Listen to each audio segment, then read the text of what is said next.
All right, all right.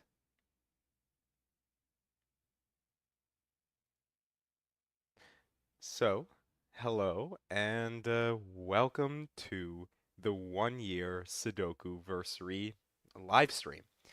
So, I think, what better way to start than to start with the daily gas? So, this is where my channel started, so let's get into it.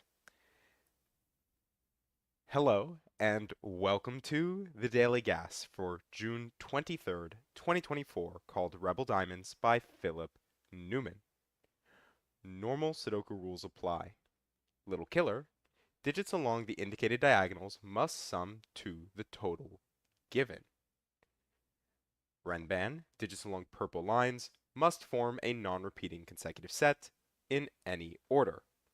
So, for example, Philip gives us that a 4-cell Renban line could be 4352. So a 4-cell Renban line could be 4352, but not 5679 or 2312.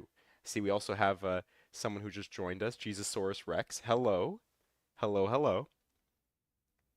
Is everything coming through fine? Can you hear him? Can you hear the audio okay?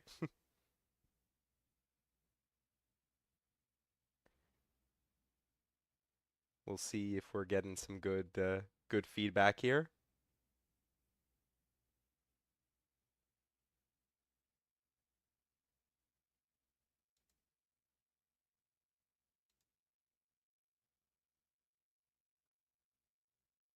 I think we might be good. Let's double check real quick.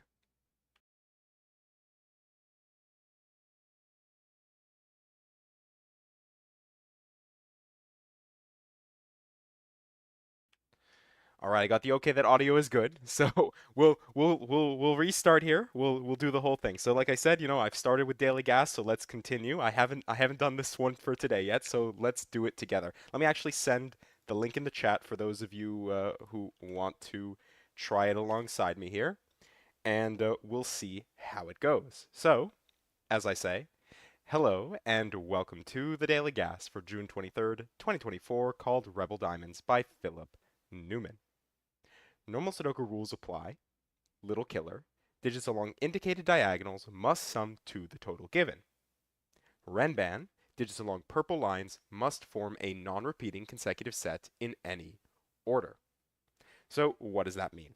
Well, we have our little killer clues. So, these numbers here outside the grid tell us that these 4 cells along this diagonal must sum to 30, these 3 to 18, these 3 to 2, so on and so forth throughout the grid here.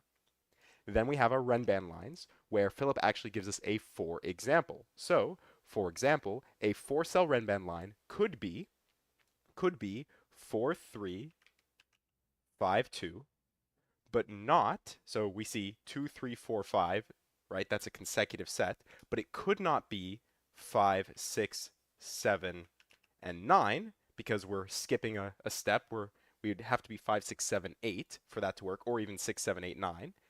And it could not be 2, 3, 1, 2. Even though 2, 3, 1, 2 is a consecutive set, it is a repeating consecutive set. And that's it. Those are the rules. Let's jump right into it.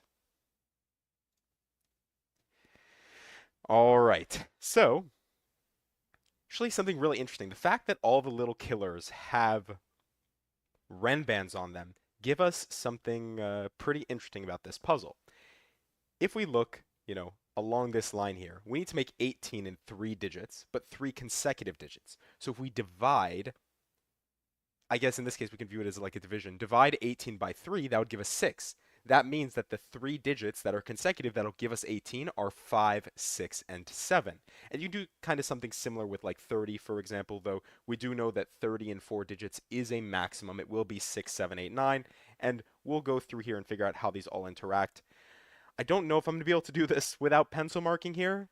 I can already see a little bit of a pattern. So, the 3 will be 1, 2.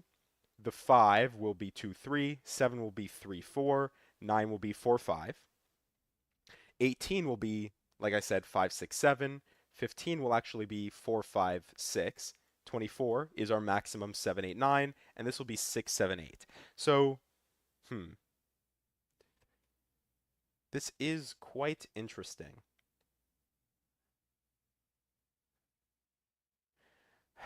Let's just, we're a minute and 20 seconds in. Let's just do some pencil marking. I can kind of see the interactions already, but let's try not to stall this too long. So this will be 1, 2, 5, 6, 7. The 6, 7 does give us 6, 7 like this, with 8, 9 existing here. The leftover digits are 3, 4, so we will pencil mark that. Then we'll move on to the 5. So the 5 is definitely 2, 3. 15 is definitely 4, 5, 6. 26. So 26 would be 5, 6. Oh, it doesn't make sense. 5, 6, 7, 8. Yeah. So, oh, and that's where we need to start, I guess. 6, 5, 7, 8. If I can do math, I think that adds up to 26. And then the 1 and 9 will get kind of left behind here. Though let's do some housekeeping. So 5 gives us the 6, 7 pair. 6, 7 removes the 6. And we can kind of keep moving around. Is there anything else we can do with this, or should we just kind of keep going around the circle? Oh, 5, 5. Wait. Why did I say this can't be 6? This can't be 5. This can't be 6. There we go. Let's just keep going around the circle. 34, or 34, 3, 4. This will be 7, 8, 9. 1 and 2 will definitely be thrown here, and 26, just like here, will be 5, 6, 7, 8. So 7, 8 will go like this, with 5, 6 actually giving us our order 6, 5, and that's how we do it. 6, 5 gives us 4. 4 gives us 5, 5 gives us 6. 4, 4 gives us 3, 3 gives us 4, with a 3 in the corner. 2, 3. 2 gives us 1, 1 gives us 2, and everything is kind of falling into place here. This is 9. From the column, we still need 8. 1, 9, 9, 1, 6, 7. So where does 5 go? That's easy enough. 5 goes smack dab in the center here. 9, 9, 7, 8, 7, 8, 3, 3, 4, 3, 1, 2, 1, and then 7, 8. What are we missing? We are missing 2. Then I don't know if I'm missing any other Sudoku. 7, 8, 9. Let's just do the last pair here. So 4, 5 is resolvable thanks to our 5. 21 is 6, 7, 8. And 6, 7 pair gives us 8. And the 6 down here gives us our 7 and 6. We are still missing to make 14. That would be 1 less than a maximum, so 2, 3, 4, 5. So the 4, 5 will be out here. Can we resolve that? We can. 4, 5. And then this will be a 2, 3 pair with 1, 9 resolvable right here. Now, what are we missing across here? We are missing live and in stereo 1. 1 here. Can we do more work with that? No. 2, 2, 3, 2. We can resolve that. 6, 7, 7, 6, 7, 6, 8, 9, 6, 7. And soon enough, we will have all of our little killers resolved. 8, 7, 7, 8. This will be 9. 7 gives us 8, 7. 8 gives us 9, 8. And that is all the little killers resolved. So now it's just going to be a bunch of Sudoku to finish us off here. We are missing 2 from here. From the column, we need what? 1, 3, and 8. Oh wait, not 1, 3, 8. Oh wait, I've messed something up. Give me a second. 9. Uh-oh. Uh-oh, uh-oh. Where did I bungle it? 5, 6, 8. All right, guys, help me here. 7, 8. 7, 9. 9, 8, 8, 7. Ah, that's it. Then here we are missing. I don't know why I did my thing where I like to flip stuff around. This is 7, 8. 8 gives us 9, 8. Yeah, thank you. Thanks, Jesusaurus Rex. Good to see you here, Losog. What else we're missing? We need a 2. Now Now we're okay. Now it is 138. 18. You guys got me nervous here, 469. This is 4, this is 69. Lots of pressure. We are missing 3 and 9. 9, 3. 9 gives us 9 here. What are we missing? We need 3. From the box, we're still missing 4 and 7. And now maybe we can get through the rest of this just fine. We need 2, 3, and 6. We do get 6 with a 2, 3 pair. 1, 3, 8. What else can we do? I guess we can do the column here. From the column, we're missing 1, 2, or 1, 4, and 9. 4, 9 gives us 1. This is a 4, 9 pair. From the column, we need 2, 3, and 7. All right, not resolvable here, 2 and 7. So what do we need? 1. There we go. 1 gives us 1 here. We get a 3, 8, 6, 9. Oh, yeah, don't worry. 6 minutes, we're almost done. There are plenty more puzzles to go here.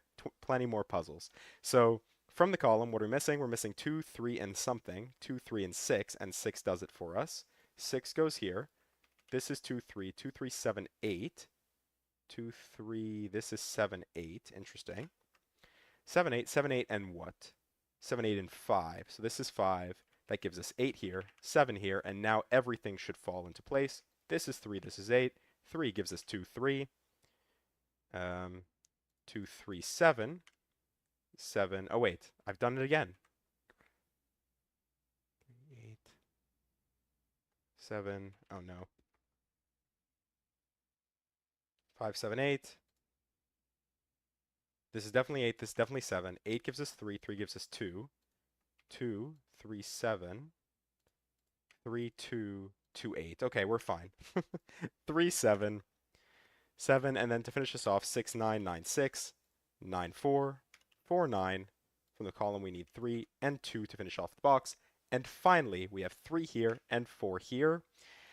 Not 4. Uh-oh. 1, 2. Row 3 has 2 4s. Oh, what did I do?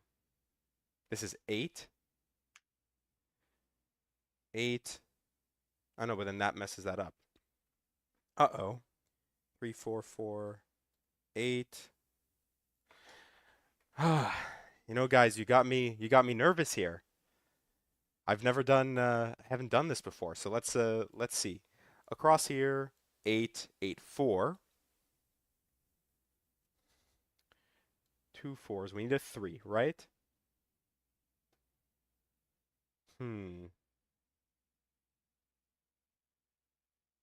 Steven, where did you find your missing piece here? Row 3, column 6. Row 3, column 6 is supposed to be a 3. So if it's supposed to be a 3, then this needs to be an 8. Then 3 gives us what? 5, 7, 8.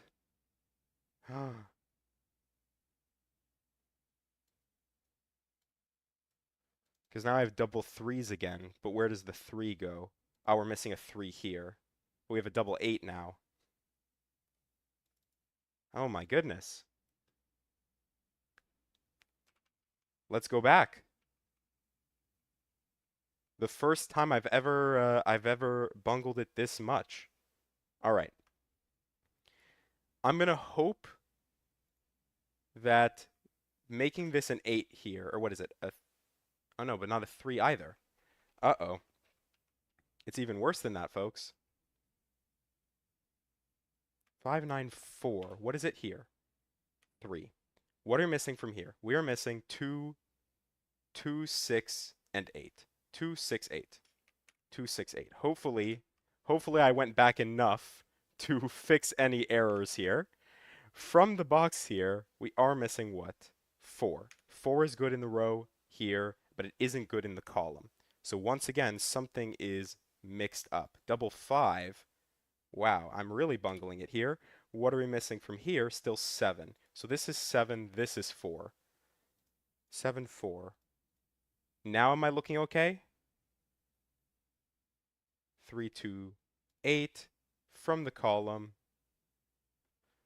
From the column 2, 8 and what? 2, 8 and 2, 8, 4. This can't be 2 or 8, so this is 4, and then this is 2, 8. How does it look now, Stephen? It's good. All right. So 2, 6 and 2, 6 and 3. So this must be 2, 3, 6. This can't be 2. All right, 6. This can't be 6. We do have a chocolate teapot down the column. All right, and now let's try to do it better here. So what are we missing? We're missing 1, 4, and 9. So 4 goes here. This is 9. This is 1. Hopefully that's all clean. We do get a 1 here again. We do get a 1 here again. From the column here, we need 2, 3, and what? 2, 3, and 7. 2, 3, 7, where this can't be 7, and this can't be 2. So once again, you know, we're trying to resolve this last little bit here. What are we missing? 3, 6, 7, 9. This can't be 3 or 9, so this is 6, 7. 7, 8. This can't be 2, 3, so this is 7, 8. And then we need that last little piece here. 5. But where does 5 go? Where does 5 go in the column here? Because this can still be 5, can't it? This can still be 5. Oh, and the 9 gives us 6. That's why. 6, 9, 6, 3, 3, 2, 3, 7. And hopefully we're okay here. 2 gives us 8. 8 gives us 3. 3 gives us 8. 3 gives us 2, gives us 3, gives us 7. All right, folks, this hopefully is the puzzle here. And now, when we place this final digit, the 6, we are done in 13 minutes and 11 seconds with Rebel Diamonds by Philip Newman. Clearly, I don't do well under pressure here. Let's see what the hat times were for Steven. The hat times today were 7 minutes and 13 minutes. Oh no, 13 minutes and 11 seconds. I just missed the one hat time there. Too bad. Too bad. But yeah, it's I guess that's all part of the game here. So hopefully you enjoyed, and thank you for watching. So that was just for the clip later. We're still live, don't worry. So yeah, welcome everyone who's here. The 8 people. Um, yeah, it's been a little while since I've done any streaming, and I was a little nervous about today just because I've never streamed on YouTube before. I've always streamed on Twitch, and I know how Twitch works. But the problem is that, you know, I was talking to one of my friends, and he was like, "Listen, man, you have like this was like a month or so ago. He was like, you have like 600 subscribers on YouTube. Why are you going to Twitch, making your viewers go to Twitch and watch like Sudokus and other stuff? It's like they're not on that platform. They're here on YouTube. So I'm like, yeah, I don't know why I never thought of it before. I was just so used to Twitch from back when I used to do, I guess, more gaming streaming. So yeah, because of that, I just didn't have that.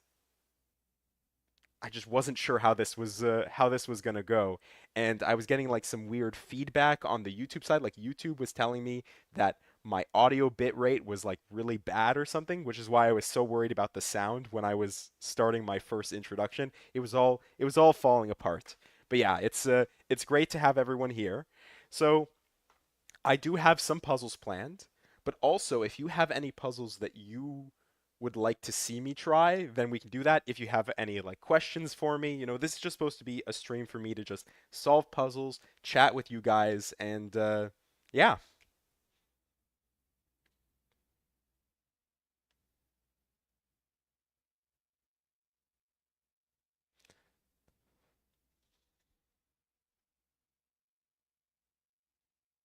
And like I said, we can just move on to the next puzzle.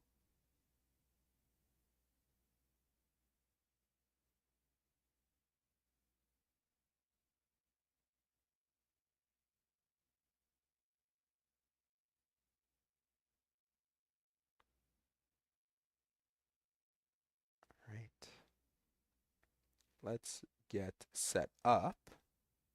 We want to go to... So I have a puzzle today. My longest recovery. Um, I don't know. I don't know what my longest recovery is, but yeah, I see Steven saying, yeah, next one, please. So we do have a viewer submitted Sudoku, someone by the name of Walking Writer. So you guys can see I still have my scene set up from my video the other day, 2 degrees by Ranks. That was definitely a really fun puzzle. So if you haven't checked it out, you should check out at least the puzzle, if not the solve. I was solving it at like 1 a.m., so the quality of the solve maybe wasn't where it should have been, but I still really enjoyed the puzzle in any case. So it was really nice to get that. So let's do this one. So this is from Walking Writer, and it is a German Whispers puzzle with a little bit of crop key, and it actually kind of reminds me a little bit of Tony's puzzle from a while back, the night move Sudoku, just because of like all the kind of the layout of the German Whispers a bit. But let's fix the scene up, make it look nice and pretty for YouTube here. We'll go like 1600. We'll make sure the rules are nice and legible for you guys. For you guys playing along at home, and then I'll be sure to send the link in the chat so you can follow along and let me know how you do. So everything should be coming through nice and cleanly. Let's grab the link. Let me throw it into chat for you guys. You like the new layout? Thanks. Yeah, I I've been meaning to get myself like a green screen, but they're just like so expensive. And I found out that, I have my gaming I have like my gaming PC essentially, and it has like an NVIDIA GPU, and I can actually use NVIDIA, like the graphics card, to just like cut out all the random background noise I have. So it looks a lot cleaner. I'm pretty happy with it. All right, here is the link to this puzzle. It is by Walking Writer, like I said. So hello and welcome to a Sudoku special. Today we have a puzzle by Walking Writer. It is called Whispering Trellis.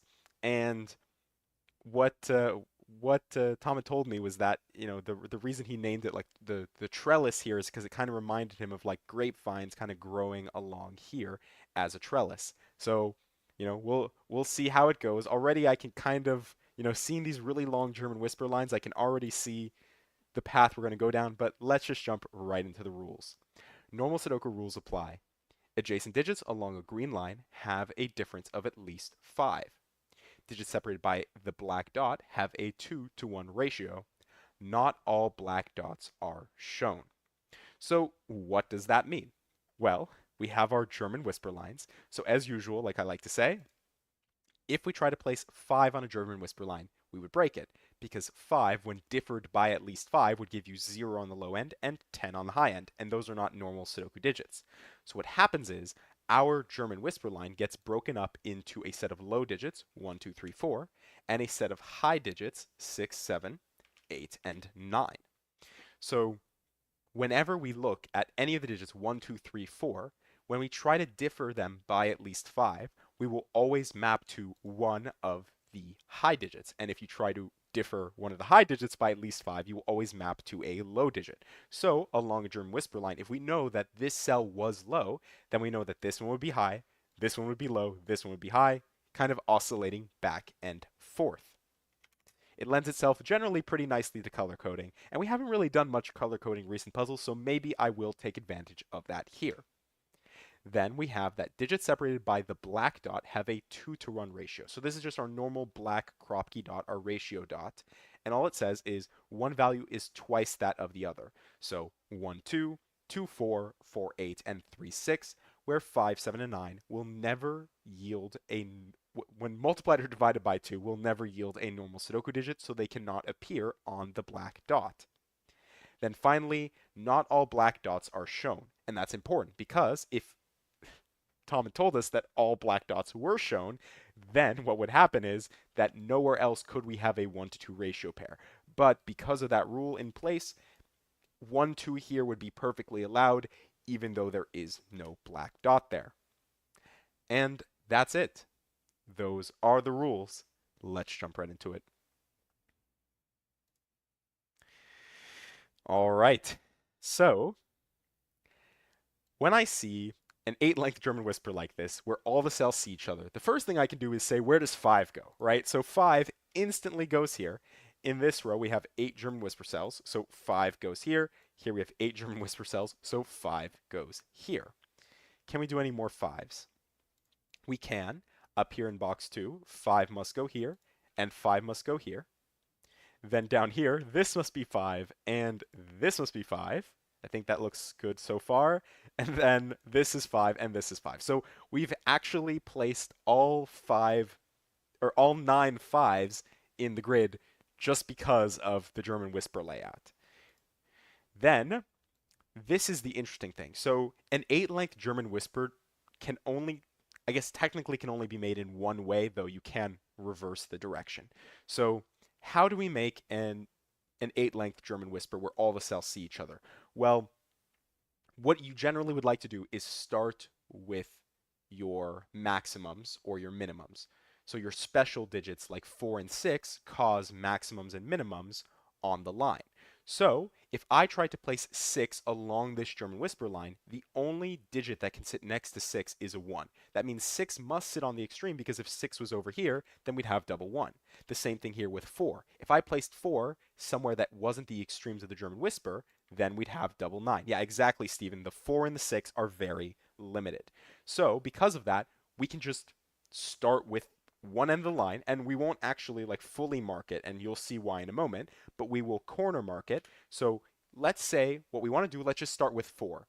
There's actually a really neat trick where you don't even need to really think about how I build this out. You just say, okay, I start with 4, and remember we oscillate low, high, 4, 3, 2, 1, and then this would be 9, 8, 7, 6.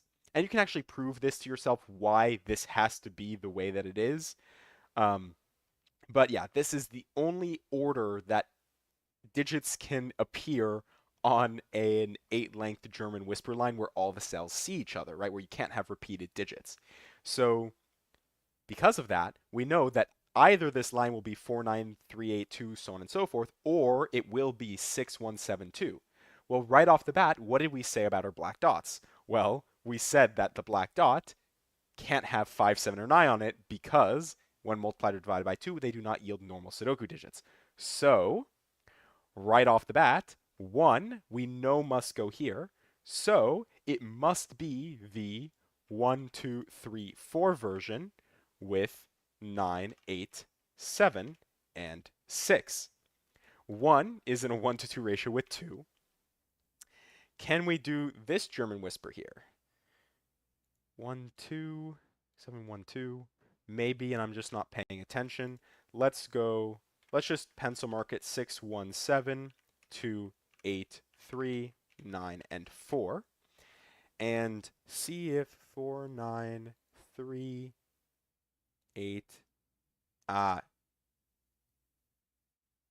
is that it? 4, 9, 3, 8, 2. So 2 is always 4 away from the end, so actually this must be exactly the order. It must be 6, 1, 7, 2, 8, 3, 9, and 4. So we've done a lot of work with the German whispers. I haven't done any of the color coding that I said I was going to. So let's actually do that right now. 1, 2, 3s, and 4s are our low digits. So we will color them. I think normally I like to do blue. 6, 7, 8s, and 9s will be our high digits, so we'll make them yellow, and 5s are pinks. They're special, so we'll kind of put them there. Not that we have any more pinks we will need to place. So in any given row, column, or box of a normal Sudoku, you will have 4 low digits and 4 high digits. So as we maybe start to do more color coding, we can say to ourselves, okay, where do the lows and highs belong in the rows, columns, and boxes? All right. So now the question is, where do we actually go from here? We have a couple of 2s. So 994. Ah, 4 is interesting. Is it? 4 definitely. Okay, so 4 has to go somewhere here in this box, but we know that 4 is one of those extremes. So if we placed 4 here, we would have double 9, which we know breaks. So this is 4 and this is 9. And we actually have we kind of have some X windmill stuff going on here with the 4s and 6. So 6 in the same way must go here to make this 1. And let's be consistent with our color coding as we go through it. Make those yellow. So again, those are the patterns we want to look for. Those types of things are what's going to give it to us. Hey, Suzanne. Yeah, just saying hello and congratulations. I appreciate it. I know Sunday is kind of at least it's Sunday for me. I know this is kind of like a weird time for some people, but it's kind of when it worked in my schedule. So thank you. I really appreciate you stopping by. All right, back to the puzzle here. 4, 6. So sixes, can we do anything more with sixes maybe? I'm not seeing it. Can we do anything more with 4s? Not really seeing it. So if that's the case, then maybe the 2s are where we want to go. Maybe it's something even simpler that I'm missing. 2s will go somewhere here. If this is low, high, high, and then low, low. So we'd have 3 lows across here. Is that a problem? I don't necessarily know if that's a problem. Hmm.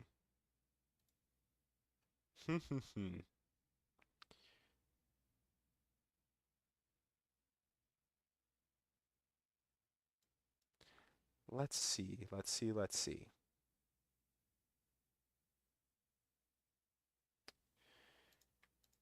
Oh, yeah. So if we think about this, I see Steven saying the 5 lines is the way. So I think if we think about this a little bit more, I'm realizing that the 2 low digits, so if this was low, then these would be high. The 2 high digits that we're missing are what? 6 and 9. But we can't place 6 in the middle of the line. We already know that, which means this can't be 2, which means this can never be low in general, which means it must be high. So if this is high, then this is high. So right off the bat, we can just color those all yellow, color these 2 blue. We know that because this must be a high digit and it can't be 6 because it would be in the center of the line, it must be 9. 9, 6, 7 gives us 8. 8, and then this would be 6 or 7. Both of them look fine to me right now. Can we do something similar over here? Yeah, 1. So in the same thing, if this is, so not even like thinking about the 2, is just thinking about lows and highs now, right? If this was double low here, it would have to be 1, 4. That would mean 4 would be in the center of the line, and that would break, which means these must be our low digits. These must be our high digits. What low digits can this be? That doesn't break. It'll be 1. Then this is 1, 3, 4, so it must be 2. This must then be 7, and then, and actually probably I should be able to do this. 1, 2, 3, 4. It must be 3 here. My idea was that 4 and 6 couldn't be the top row of box 2. Oh, interesting.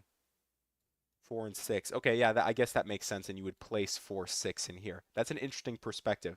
I guess because of the 2 that I was already looking at, I kind of just continued with that kind of same logic down the line. But I see that that's actually a really interesting way to think about it, is instead thinking about 4, 6, so you know that one of them goes here. So can 4 go here? No, it must be 6 with 1 with 4 here. I like that. That's a really nice little piece of logic there, which maybe I'll use in a second here once I get through this.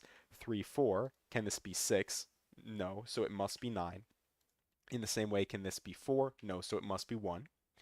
And now, just like, kind of as we were continuing through there, just as Stephen was pointing out, is where does 4, 6 go? Well, 4, 6 will have to go somewhere here. If this is 4, this would be 9. So this must be 6, 1 with 4 here.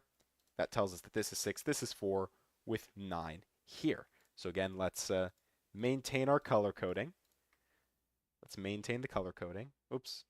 These must be yellow, and then these will be blue. The 2 is blue. We now have all 4 low digits, which means these must be high digits. Can't be 6. This must be 6. That means this is 7, 8 in some order. We're still missing 3 and 9. Don't see the resolution for that. And then from the box, we still need 7 and 4, which I also don't see the resolution for just yet. From the column 1, 3, 4, 2, we need 7 and 8. Can we resolve that? I don't see it immediately, but that means that's high. These are low. So 7, 8. We'll throw down that pair.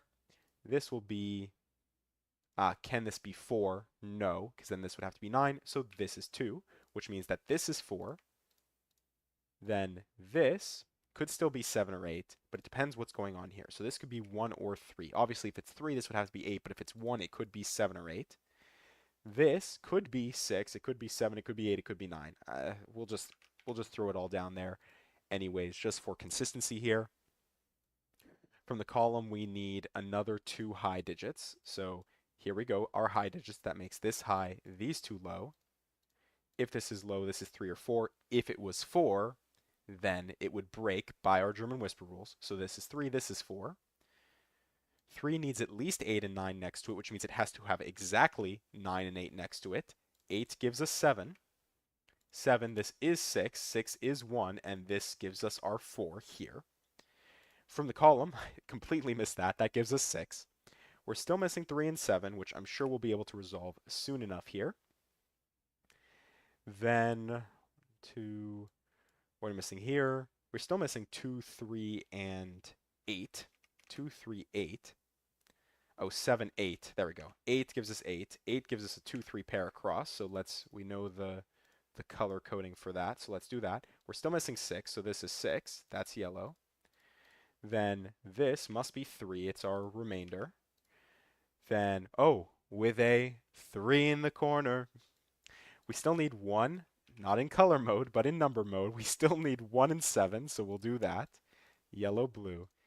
See, I don't just do that. I don't just do that when I'm recording. The color mode, number mode thing. It's gonna get me every time there. So from the column, we need 9 and 8. So this is 8. This is 9. From the box, we're still missing 2, 3. All right, we can't resolve it, but we do know that they are blue. 8, 2, 3, 3, 9. 9, 9, 3, 3, 9. 3, 2, 2, 3. 3, 4, 4, 7, 4. Again, color mode. 7, 4, 7, 9 are yellow, are 3, 4 are blue. From the column, we're still missing what? 7, 8. So this is 7, this is 8, 7, 3, 3, 7, 3, 2, 2, 3, and we're almost done. So we still need 1 as well as 2, but we won't quite fill in that 2 yet because we would like to finish off our color coding. And we can place 2. And we are done in 12 minutes and 42 seconds with Whispering Trellis by Walking Writer. And let me actually grab, I'll worry about it later. You know what? Let's grab the new link with the solution. That way we can have that. I'll just throw it in the chat here. Oh no, it's the same. Oh, it's the same exact thing. Oh no, here we go. The new link with the solution. That way it doesn't show that we're, oh, kind of revealed the next puzzle there a little bit. That's okay.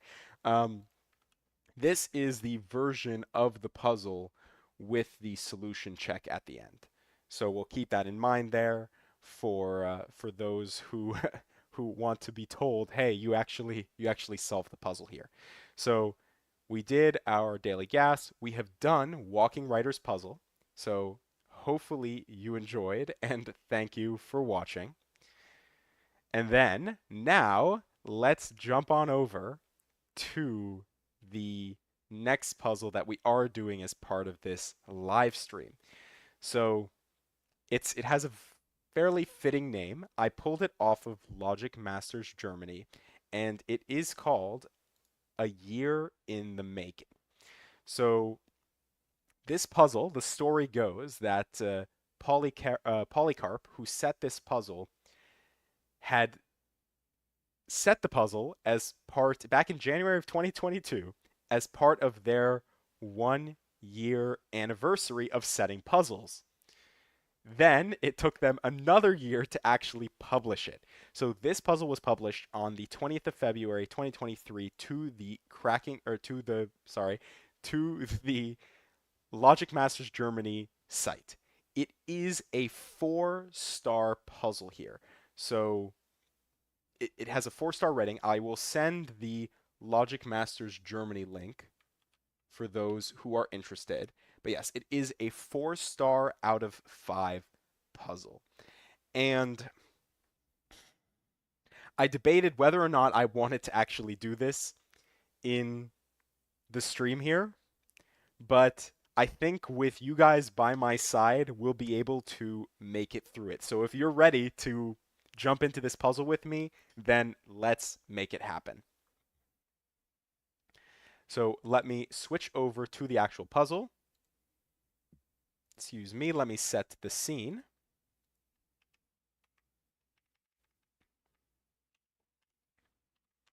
A year in the making.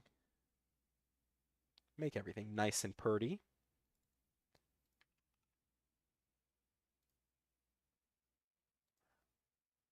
All right. Let's actually make it a little bit cleaner. You guys can see what I do for my puzzles normally here. Try to do a little bit of cleanup, make it look a little bit nicer for you guys. And then we'll jump into the puzzle. Like I said, this is a 4-star puzzle. So I don't expect it's going to come to me very easily. I could use the cage tool here, but I think let's try to make it through. Let's try to make it through. Um, yeah, it is. It's the behind the scenes look. I've been trying to figure out how to maybe like code something where I can just pull up the link and have it kind of auto fill the stuff on the left hand side there, so you can actually like every puzzle I move through, a you can actually get like a better essentially result on the left, more automated and everything. But my coding experience is minimal, I could do something with like auto hotkey or like Python, but I don't. It's not enough of a trouble, and I do like to make like little tweaks, like adding control what is it the line feed carriage returns, things like that, just to kind of clean it up anyways. All right. So lots of rambling there. But I let's actually jump into the puzzle. We'll do our normal introduction and then we'll make it happen. So, hello and welcome to a Sudoku special. This is it's kind of a special puzzle. It's not really a special puzzle for me, really, but it's a special puzzle for Polycarp, who is the setter of today's puzzle, because they set this puzzle as a celebration of their 1 year anniversary of setting Sudokus. And then it took them another year after that to actually publish the puzzle. Well, now, for my 1 year anniversary of Sudoku here on YouTube, I decided what better puzzle than to share this with you guys. It is a 4-star out of 5. So I'm going to have chat here, the YouTube chat, hopefully helping me along as we go through this puzzle. But yeah, we have A Year in the Making by Polycarp. Normal Sudoku rules apply. Digits in cages must sum to the digit in the top left corner of the cage. Digits are allowed to repeat in a cage if the other rules allow. So generally, when we have a killer cage Sudoku, like we do here, we can't have repeated digits in cages. But in this one, we can. And it's actually funny. There's only one place that I noticed where we can have a repeated digit, and it's in this 9 cage here. Everywhere else, all the other cages are contained within their own boxes. So how do we actually know what's going on here? Well, these 3 cells are contained in this dotted dashed region, and they have a little 9 in the top left corner. So these 3 digits must sum to 9. These 3 to 21, these 2 to 5, and actually we have a lot of 9 and 21 cages, which I'm noticing now, as well as some other ones here and there to kind of help us along. But yeah, we'll see. We'll see how this one goes. We can have repeated digits, so again, it only seems to apply here.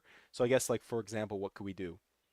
Um, I guess it'd have to be an odd digit, so like 144 if we had repeated, or it could be like 333.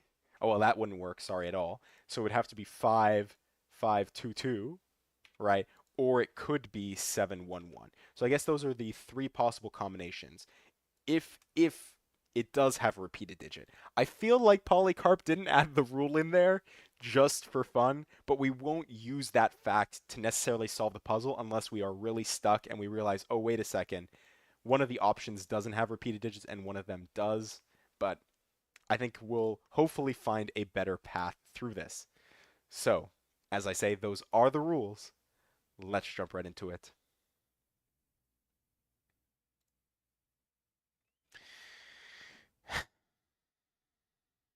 All right. So, what I should do is actually, I realized I don't have the Sudoku timer up. Do you guys prefer the timer on these puzzles, or does it really matter?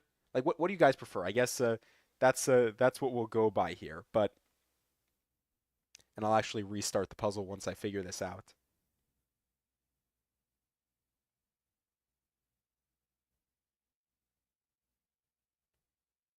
just to see kind of like where I am in the puzzle. Is that helpful to you? Because I know some people on YouTube they don't always have a timer.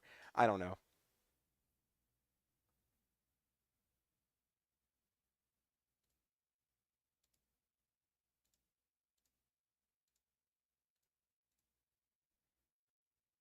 Let's see.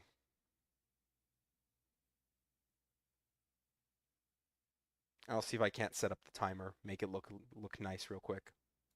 Actually, in the background, let me do some studio mode stuff anyways and see if I can't make a clean looking timer here.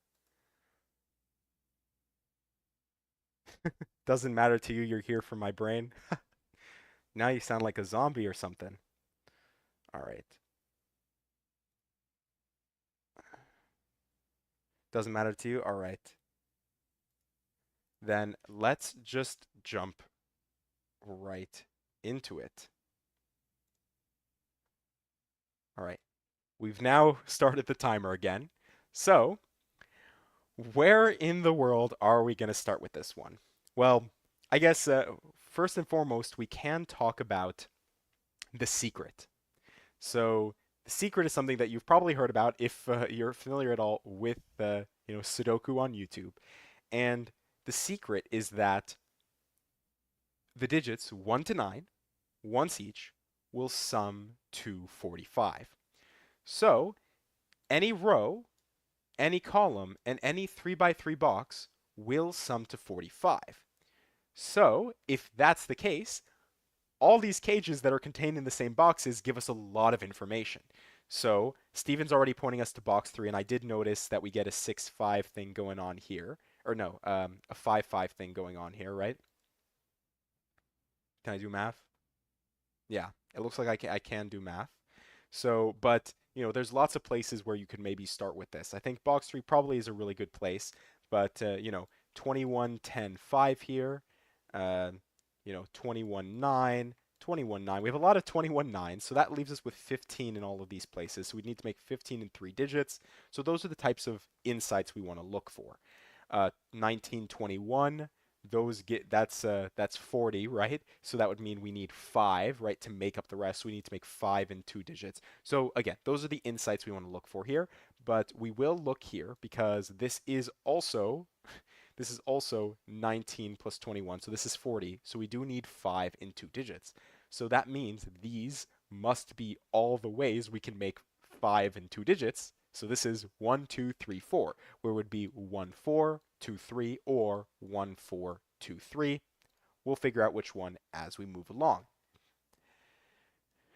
21 then.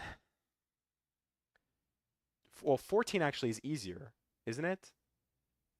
Oh no, not necessarily. It could be 6, 8, or it could be 5, 9. So this is either 6, 8, or 5, 9, right?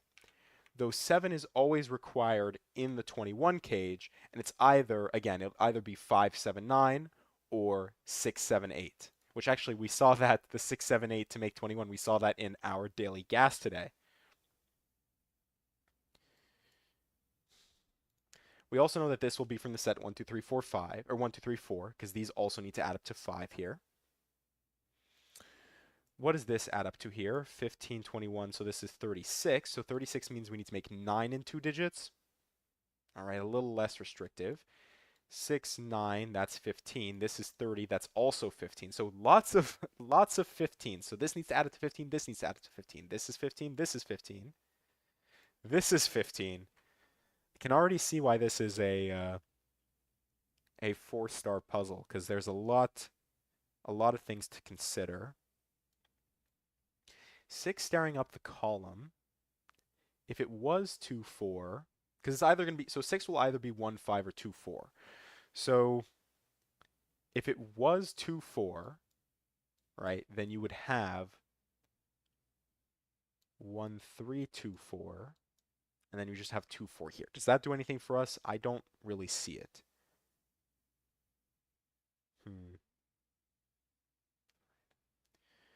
All right. Let's talk about 9 and 3 digits, because we know something interesting about 9 and 3 digits.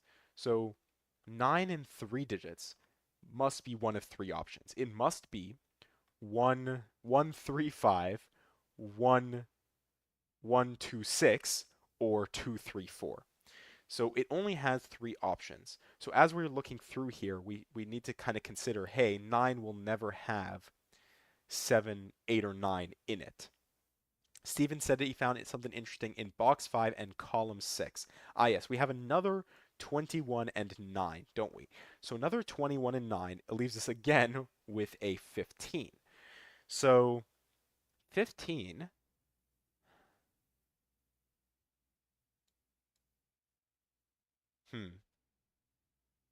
maybe I'm not seeing it. 15, using 1 is possible, right?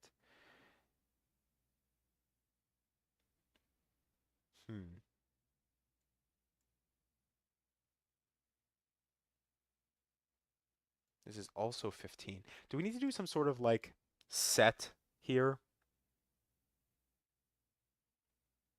I'm realizing this might involve some set.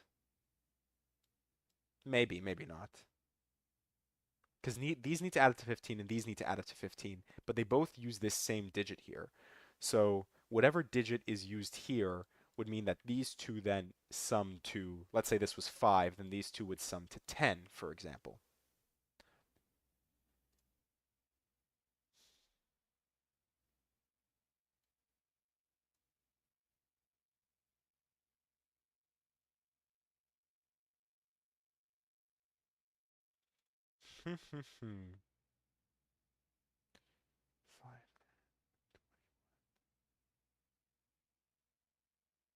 Because whatever we do here, technically we can do here, because again, it's the 21, it's the 9.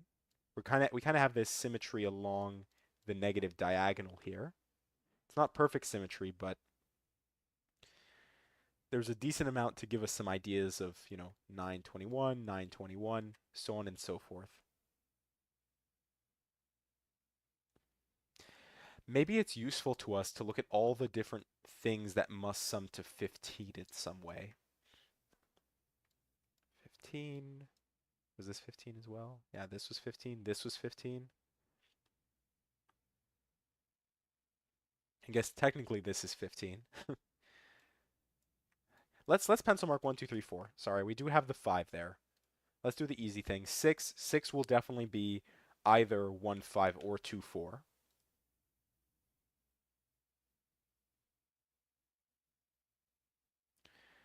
Box 5, column 6.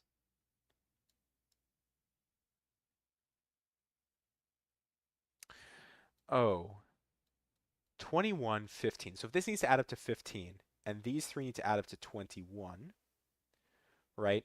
Whatever, if I pull a 1 out of this would have to be, I see what you're saying now, Stephen. If this was 1, right, this would have to be what? 14, right? But if we pulled a 4 out of here, this would be 11. if these two summed to 11, how would this work? It wouldn't, right? You'd need a 10 in this cell here. So this could never be 4. I think for the same reason, this could never be 4, but also because we know that these two must sum to 5, we just know that it is, in fact, a 2-3 pair. 1 can never go here. It has to be 2-3, which then, if it's 2-3, and again, the symmetry works for the row and column here, then we either need to make 12 or 13 in 2 digits. 12 would mean this needs to be 9, and 13 would mean this needs to be 8, which means this is an 8-9 pair. If this is then an 8-9 pair, then this must be 4, if I can do math.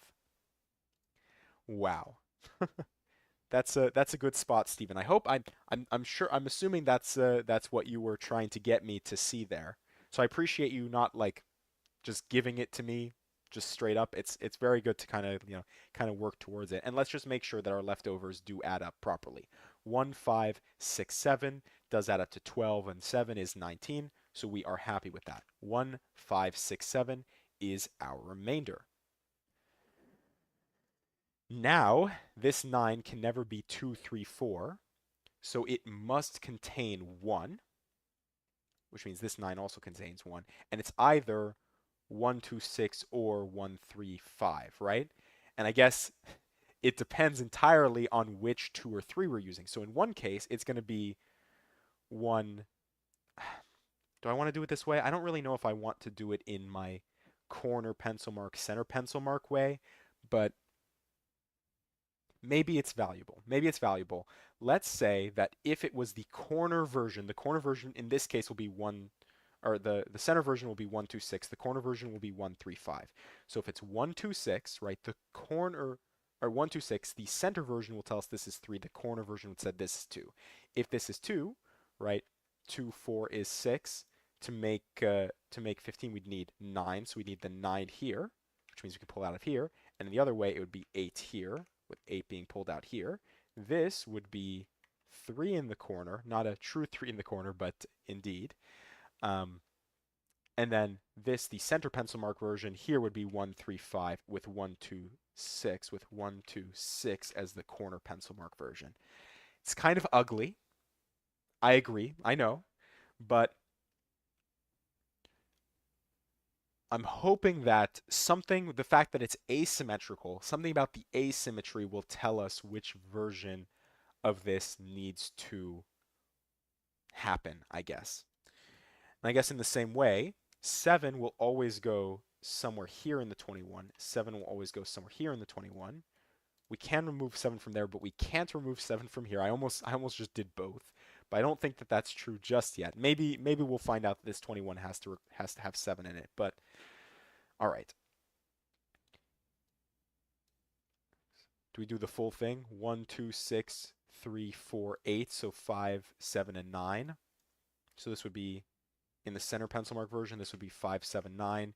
In the corner pencil mark version, it would be, where this can't be 7. Can I repeat how I got 4? Oh, you only saw the 2, 3 pair. Okay, so I'm hoping I did that right. But essentially what I said to myself is, I said, if I know that this must sum to 15, right? I know that this must sum to, I hope this makes sense, sums to 15, then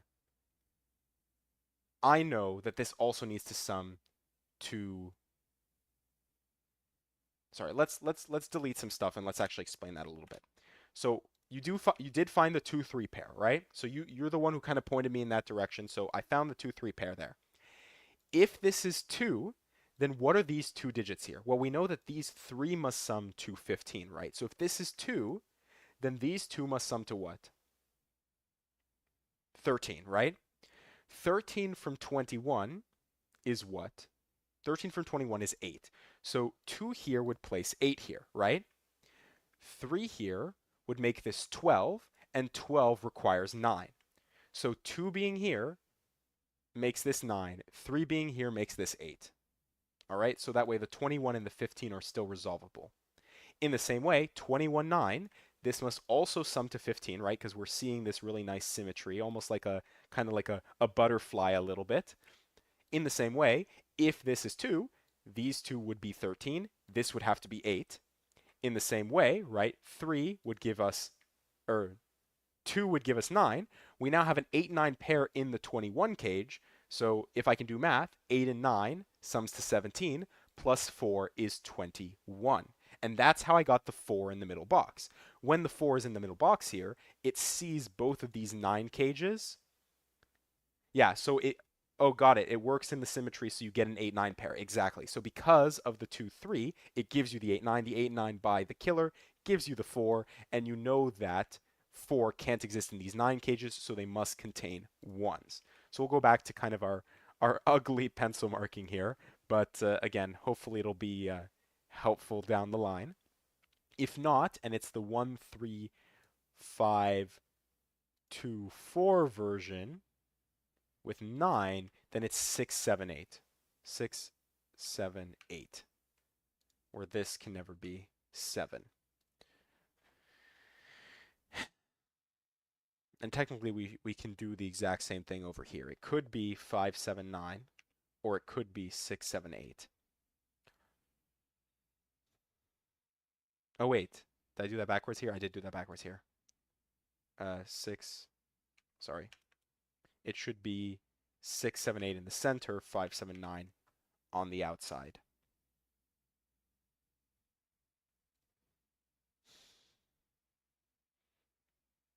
But yeah, it's kind of like a set type approach, but I don't know. So it's more like, I don't know if I'd call it law of leftovers necessarily, but yeah.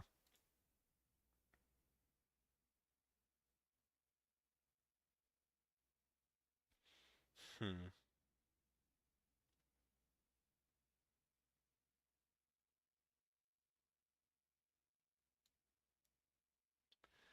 21. So I talked about 3 ways to make 9. 21, I think, also has 3 ways to make it.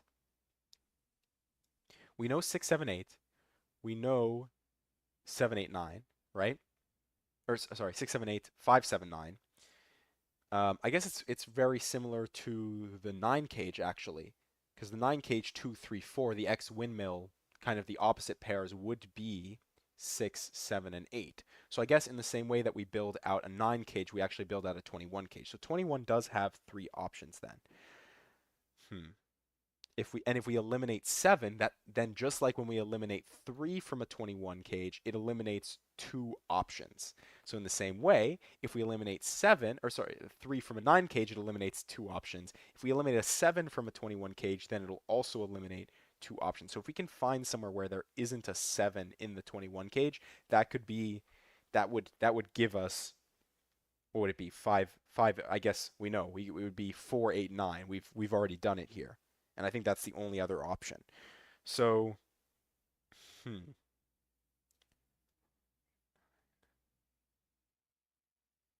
And 4, 8, 9 actually doesn't impede this at all. Hmm.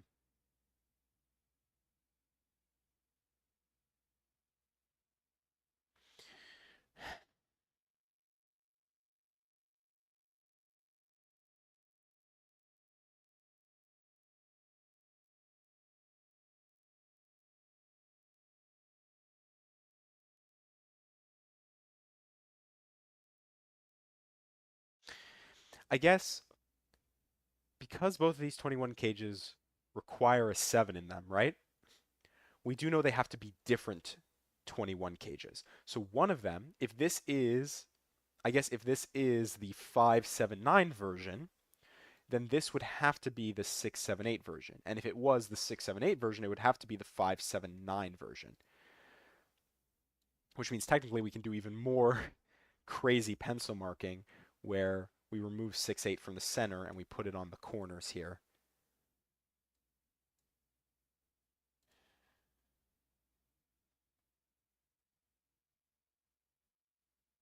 Hmm.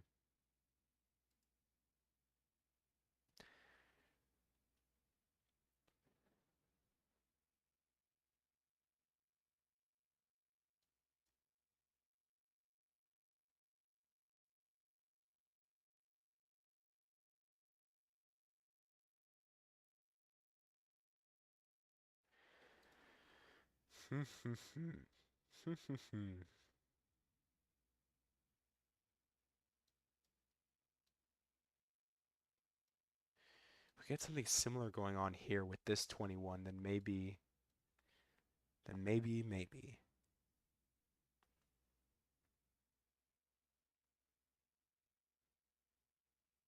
Well, we know 10 requires a low digit somewhere, right? Can we use like a low digit approach? Hmm, not really.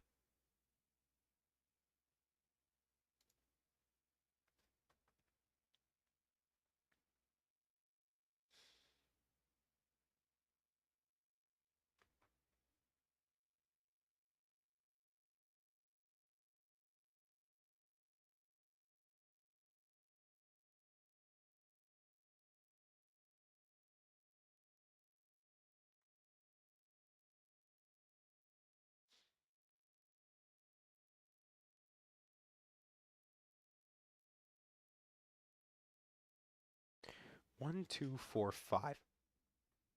Maybe I need to think about how these interact with the 9 cage. 6, 8. So if this was a 6, 8 pair, let's just say, then what could the 9 cage be? The 9 cage could be 2, 7, or it could be 4, 5. Oh, it couldn't be 4, 5 actually. The 9 cage can never be 4, 5 because then you have no options from the 6 cage. So actually, the 9 cage always requires one of 6, 7, or 8. Always. So it always requires one of 6, 7, or 8. And I guess by default, it would need to have a 1, 2, or 3 accompanying it. Starting to get ugly here. 6, 7, 8. 5, 6, 7, 8. But 9 doesn't get us there. I guess if this is a 6, 8 pair, 2, 7, 5, or 9, no problems. 1, 2, 3, 6, 7, 8. It's not.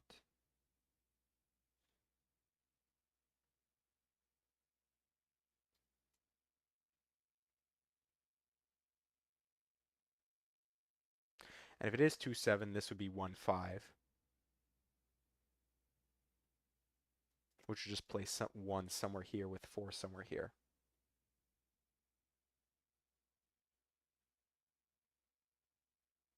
Hmm.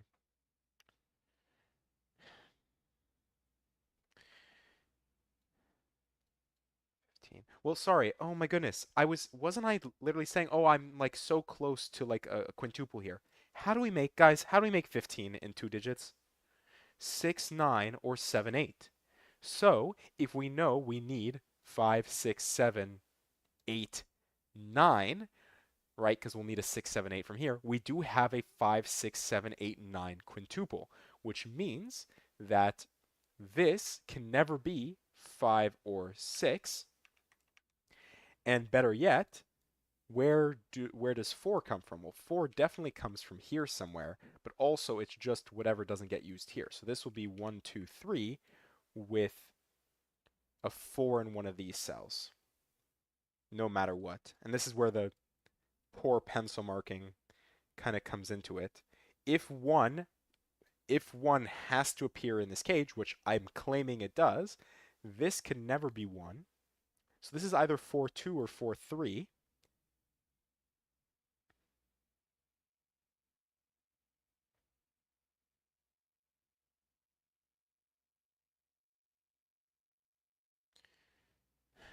Oh, 2-3 pair. The box the box 6, the 21 cage should be 4-8-9. It should be 4-8-9. Oh yes, of course, because 2 and 3. Sorry, thank you. I said that there are only 3 ways to make 21. I'm completely forgetting about the 21 cage here. I told you guys there's only 3 ways to make 21, but none of those involve 2 or 3. They only use 4, which means in fact we have the 4, which means this is a 4, 8, 9 triple to make our 21. Then 4 goes somewhere here. 4 in the 9 cage would force it to be 2, 3, 4. I don't see why that's a problem yet, I guess, but maybe down the line.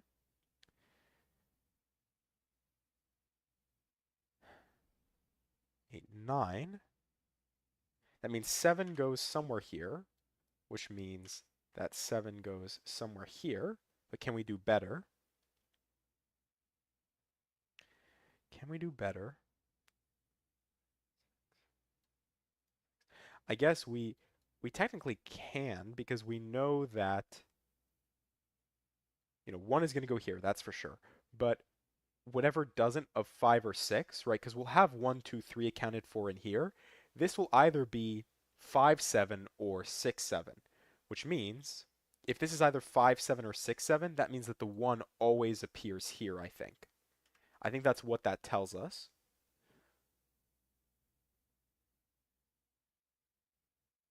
Because if not, and you placed 1 here and 1 would go... Oh no, well, that would make sense. Wait. 1 here. 1 will go here. No, sorry. That doesn't make sense. Oh no, it does. Wait. 5 or 6, whichever one we don't use goes here. Yes, I think that's valid. I think that's valid. This will be 5 or 6, and that will make this 7 with 5 or 7 with 6, depending on which one appears here.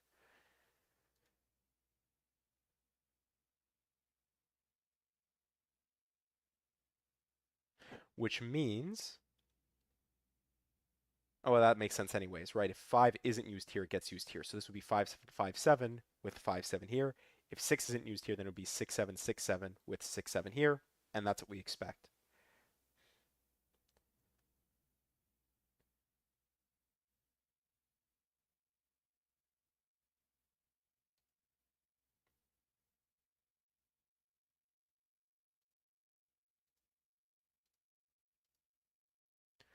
So close. If this couldn't be 6, then we would have a 1, 2, 3, 4, 5 quintuple.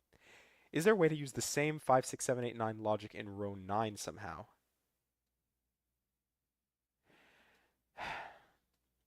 So the reason I was able to do that was because of all this stuff here, and I knew because of the 9 cage, I needed to have a 6, 7, 8, 9. I know even better that it can't be 9, um, and it can't be 5 just because the 4 here, right? 4, or no, it was because 4, 5 would break the 6. But I knew that I could account for 5, 5, 6, 7, 8, 9s, right? Which means the leftovers must be the 4, 1, 2, 3, 4s. The problem with row 9 is that I don't, unless I'm really missing something, I don't have the same kind of structure built out here. Like this 14 does a ton of work. We don't have that same thing going on. For all we know, this is a low digit, right? We don't know that these are all high digits and these are all low digits. This could be a low digit, and better yet, these two could be low digits and these could all be high digits. And I guess in this case, when I say high digits, I guess I'm meaning 5, 6, 7, 8, 9, with low digits meaning 1, 2, 3, 4.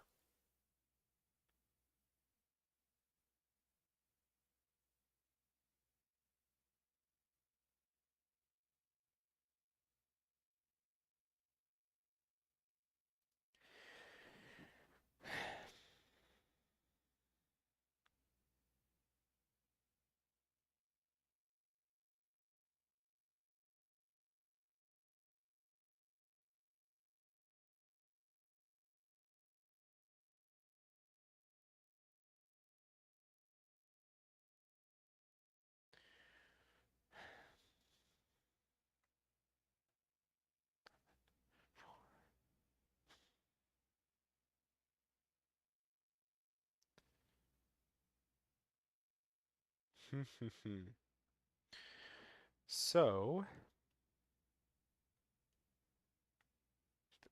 really a pencil marking mess here.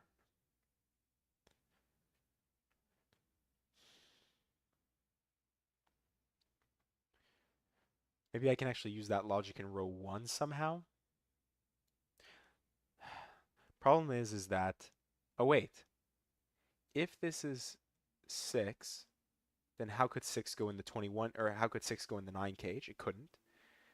And, oh no, but 579, 579, 678, this could be 6 with 1, 2. Though I guess what that does mean is that we can't actually do 5, 6, 7, 8, 9 with like saying, oh, this can't be 6, these have to be low digits. Actually, they do have to be low digits. Maybe that is exactly what we're looking for. I'm like second guessing myself here, but that might actually be what we're looking for. So no matter what, these cells are always stared at by all of 5, 6, 7, 8, 9, right? If it's 5, 7, 9, then it's 6, 7, 8. You can't do that there. If this is 6, 7, 8, then this is 5, 7, 9, which means always these are from the set 1, 2, 3, 4. 1, 2 does give us 6. 1, 3 does give us 5. And 2, 3 would be 4. So 1, 3, 5, I think that's the only option there, right? 2, 3, 4, so this could be 2, 3, 4 like this, and 1, 2, 6.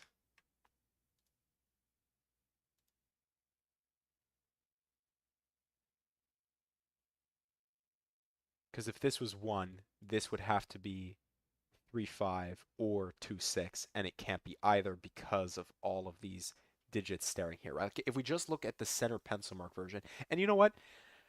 Technically what I can do, and I've seen this before, but technically what I can do is I could just assume that it is the 5-9 version. It's like a type of bifurcation, and then, clean up the pencil marking, but I don't generally like to do that.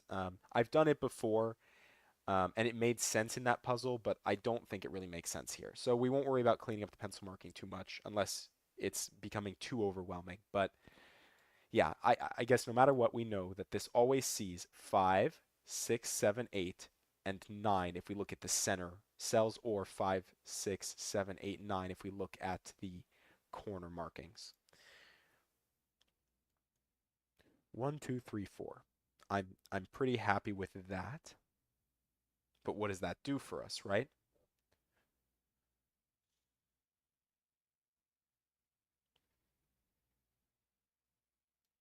We do know that 1 goes somewhere here. We can do that pencil marking. 5, 7, 5, 7, 5, 7. All right. 6, 6, 6 would have to go here. So actually, this is either 1, 5 or 1, 6 here. Ah, that's really interesting, isn't it?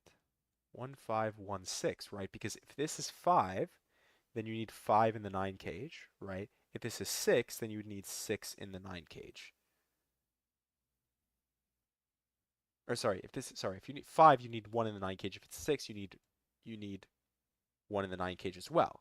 So this could never be 5 or 6. This could never be whatever that leftover digit is. Could it be this digit? I don't see why not. 6, 1, 2, 5, 1, 3, or even repeated. Oh well, we can't have the repeateds be that high, but yeah.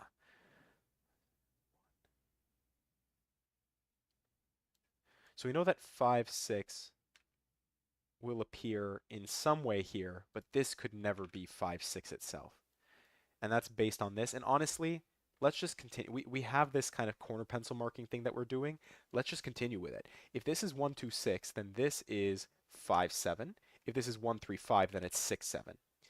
If it's 6, 7, then this must be 1, 5. If not, it's 1, whoops, it's 1, 6, right? If it's 5, 7. If it's 1, 6, then it is 5, 7. And if it's 1, 5, then it's 6, 7. 1, 6 here, 1, 6 here would leave us with 1, 6 here, or with 1, 5 here. For our corner pencil mark version, 1, 5, 1, 5, 1, 5. 2, 8, 9. If this wasn't 1, then this would have to be a 2, 3, 4. So if this wasn't 1, it would be a 2, 3, 4 triple across.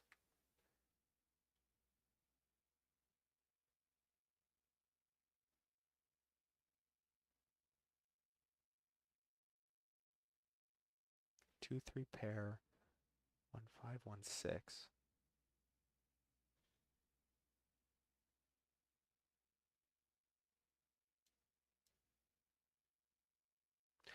One, five, six, seven, eight, two, three, four. So yeah, we still need to place 2, 3, 4 somehow.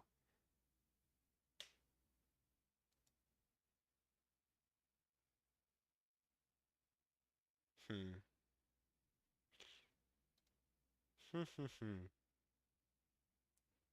Yeah, the pencil marking is starting to get really insane.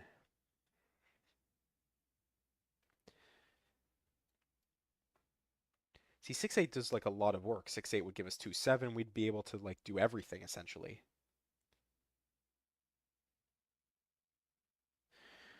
Hmm. 6, 8, 2, 7, right? If this is 6, 8, this would have to be 8, 7 like this.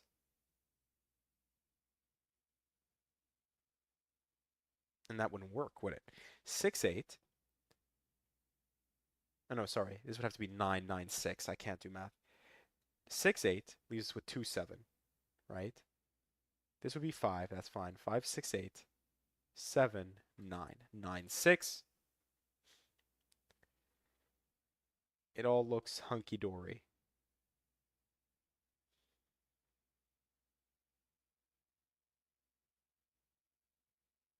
2, 7, 1, 5.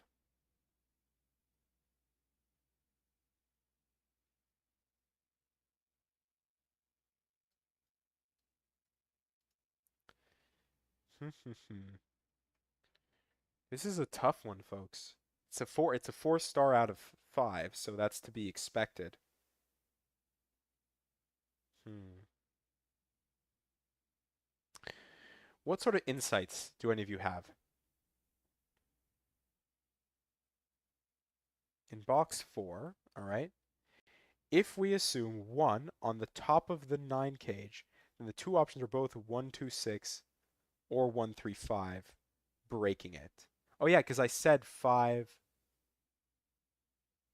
Yeah, because we always have 1, 5, 6. Thank you. We always have 1, 5, 6, 7. That's what I've been missing here.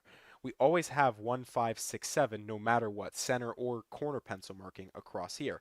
So 1 would break here, which means it actually is exactly 1, 5, 1, 6, 1, 5, 6, 7, 2, 3. This will always be from the set 2 or 3.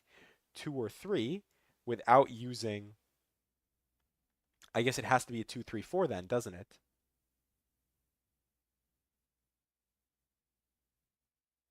And this would be 8 or 9, because where does the row get its 8, 9 from? I guess that's even an easier way that I completely missed. Even without looking at that, where would 8, 9 go in this row? The only place is here. 9, or sorry, 9 or 8, here like this. And then it does have to be 2, 3, 4. I guess the corner pencil mark version is 2. So that means the corner pencil mark version here will be 3, 3. So it'll either be 3, 3, 3 with 2, 4, or 2 with a 3, 4. But the question is how do we break one of these versions? Because the second we break one of these versions and we say, oh, it can't be in this order, everything starts to fall into place. Maybe it's something with this. I think we already said at the beginning that 1 works, right? Because it would be 1, 7, 1. If it's 5, it would have to be 1, 3. And if it's 6, it would have to be 1, 2.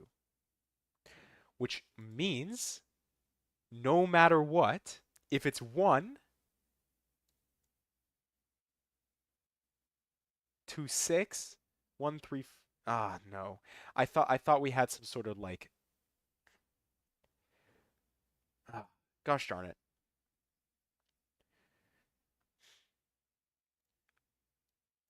2, 6, 6. And we don't even know that 6 can't go here. Hmm.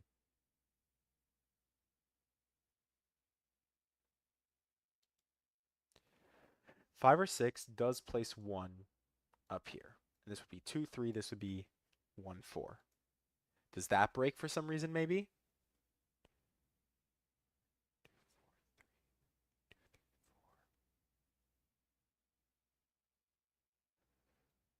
1, 5 pair, 6, 7 pair. Yeah, we just need to choose one version to look at. Box 4, top right cell has to be 1, 5, or 6. Top right cell. Yeah, I have that. Box, yeah, box 4, top right cell has to be 1, 5, or 6 on that cell. We'll break the 5 cage in box 3.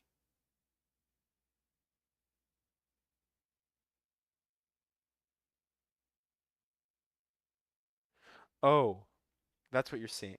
Sorry. And I'm realizing now what I was saying before didn't make sense, right? So I did have an idea because 5 would be 1, 3, and 6 would be 1, 2. So it has to be 1. Okay, yeah, you just said it. All right. It has to be 1. All right. I'm seeing it exactly. So then, because it has to be 1,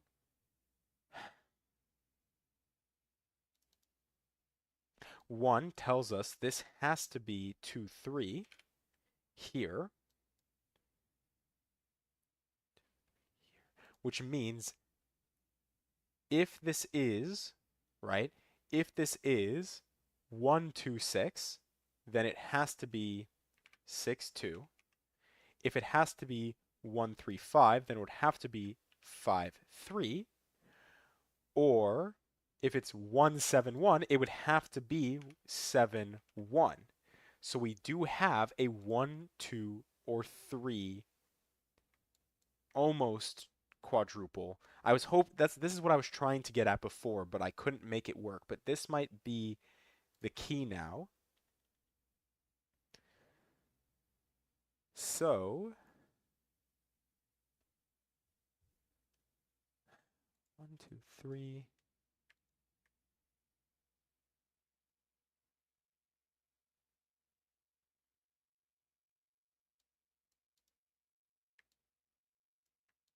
2, 3.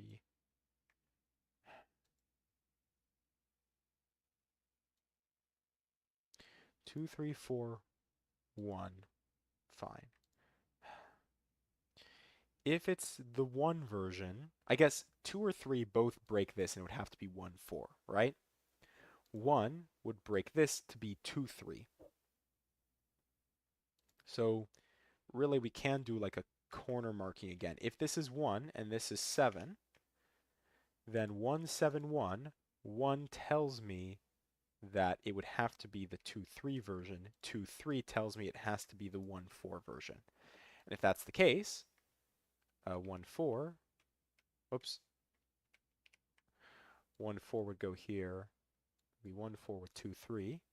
6, 7, 8, 5, 9. So I'm trying to just look at the center markings. I know I have corner markings too, but I'm trying to just use the center markings to try to find like pairs and quadruples and stuff. And that was kind of the problem before, is I wasn't thinking about that as pairs and quadruples, because if we had, then we would have seen instantly where's the 8, 9, where's the 2, 3, 4.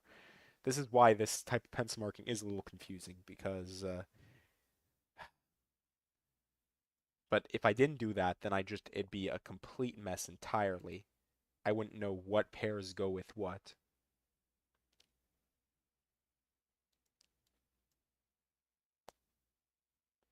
It's a big trade-off. It's a big trade-off.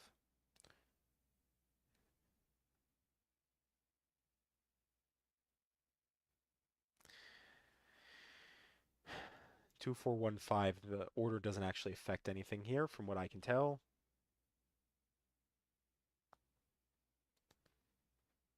5, 6.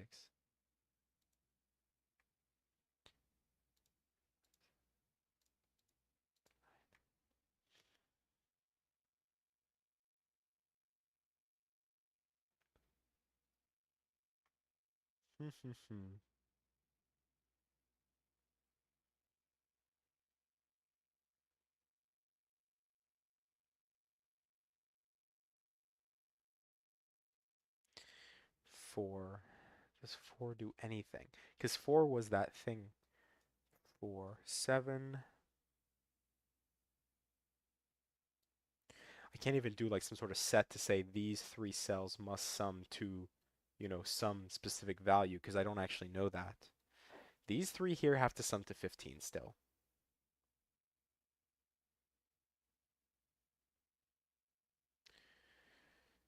And I shouldn't say I think one works. Let me actually see if that works. Because maybe one doesn't work and I can actually figure out what this is here. And maybe the digits are allowed to repeat in the cage isn't even used. It's just there to force you to consider 7-1 as an option. Because otherwise if you didn't have to consider 7-1 as an option, it would have to be the 2-3 version with 1-4, right? So that maybe maybe it isn't there because it is repeated, but just because, you know, it makes you think a little bit more.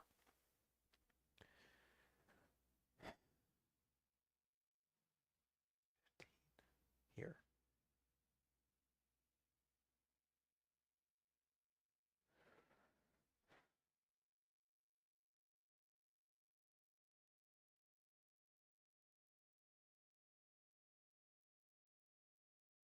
What did I say this added up to again? This is also 30, so this adds up to 15 as well. Clues in box 7. So I do have to go back to box 7 here. 21, 10, 5. This is 26. 9 and 2 digits. Oh, wait. You're so right. Exactly what I did here with the 21, and I said whatever version this is the opposite. It's the same exact thing here. So if this is 6, 7, 8, this has to be 5, 7, 9, 6, 7, 8 in the corner. So maybe you were right. Maybe I could do something across here in row 9. All right, I'm still not seeing it there, but 6, 7, 8 would require 1, 9. It would have to be 1, 9. We can never use 2, 3, which means the other option, if it's 5, 7, 9, would have to be 4, 6. 1, 9, 4, 6.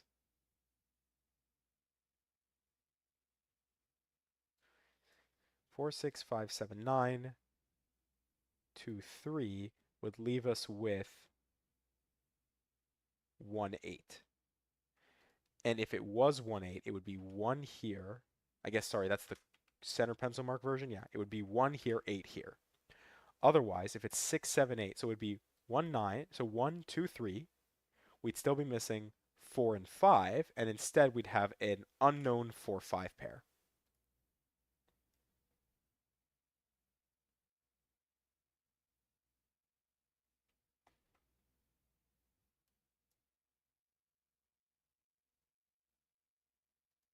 Which means no matter what, 1 goes here, and it gives us 1 here.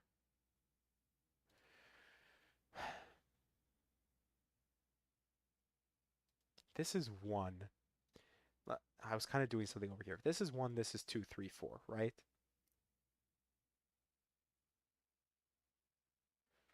1, 2, 3, 1, 4. This would be 1, 2, 3, 4.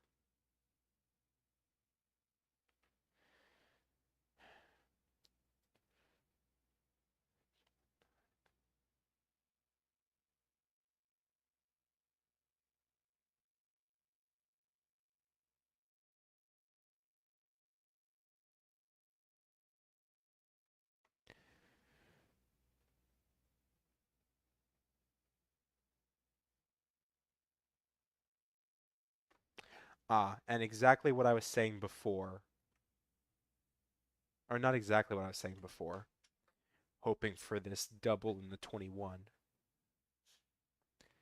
But maybe that is it, but it's too many digits, right? 5, 6, 7, 8, 9. 5, 6, 7, 8, 9. I guess what that does tell us is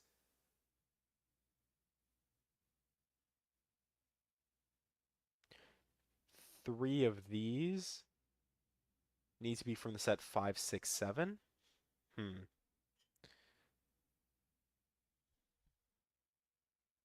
7 is definitely in the 21 cage in box 7, yeah. So where's 7 in box 1?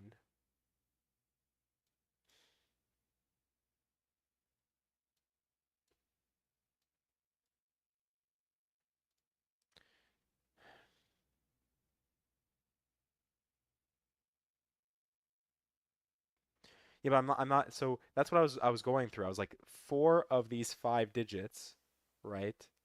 Like th at least three of them will be like repeated in some way, right? Like if we look 5, 7, 9, 6, 7, 8, and I think these opposite pairs are exactly the same. So it is actually like limiting us with the 7. I understand that, but I'm not sure why 7 would have to go here, for example, or if it would have to go in the 21 cage. Because in my mind, if 7 goes in the 21 cage, we're okay. We have two options. But if 7 doesn't go in the 21 cage, then it has to be 4, 8, 9. And maybe 4, 8, 9 breaks somehow, but I'm not seeing it. 4, 8, 9.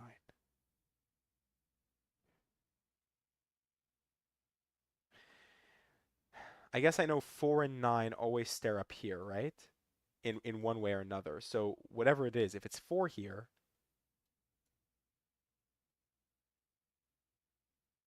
if it's 4 here, oh, well, we know, sorry, we know 4 goes always in this column. So if we know 4 always goes in the column, actually I can do better, can't I? It's not even thinking about the 7. I think I always know. Oh no, I don't. Sorry, because the 4 could go here. Never mind, that doesn't even work. Yeah, I'm not sure why this can't be 4, 8, 9, and this be 7. I also don't see why this can't be like 6, 7, 8 with 5 here, or 5, 7, 9 with 6 here.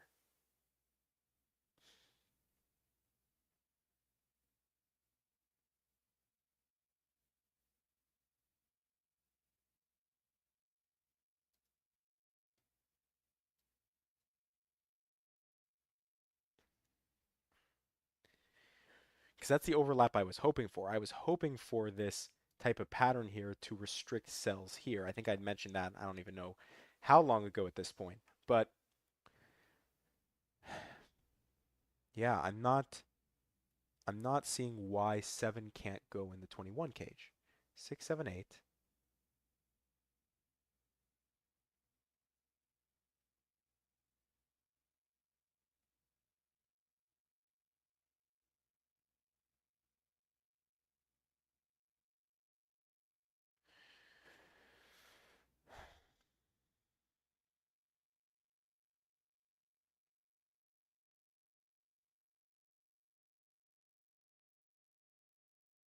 Hmm.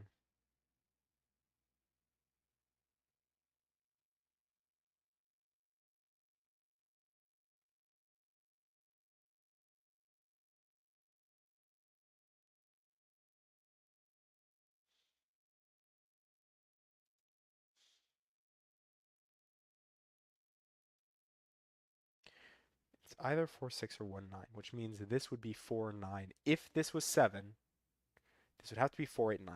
This would be 4 or 9. Does that break for some reason?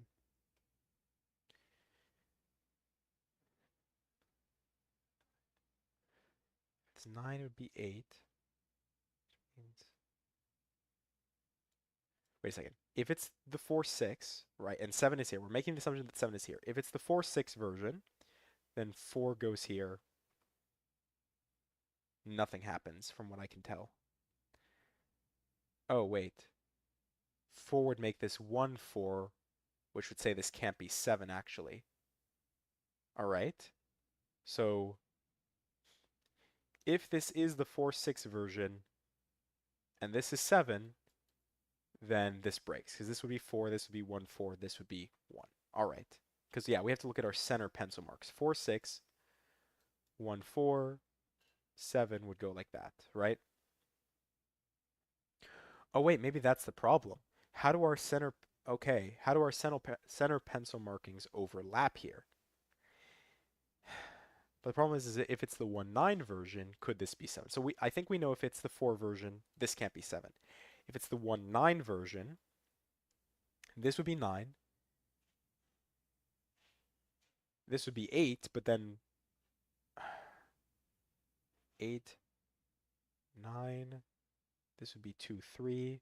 Actually, it would be the corner mark version, right? Everything would tell us that this is the corner mark version. If this is 9, this is 8. In the corner mark version, this would have to be 4 because this couldn't be 4, otherwise it would break this. So 4 would go somewhere here, though I guess we'd know exactly where it would go. 4 would go here. With 9 here, this would be 8 here. 8, 9 pair across.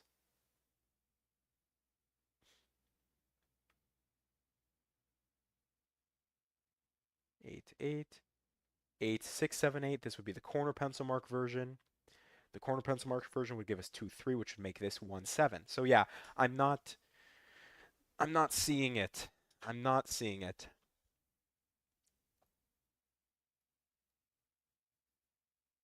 And 7 has like a lot of freedom in this 21 cage.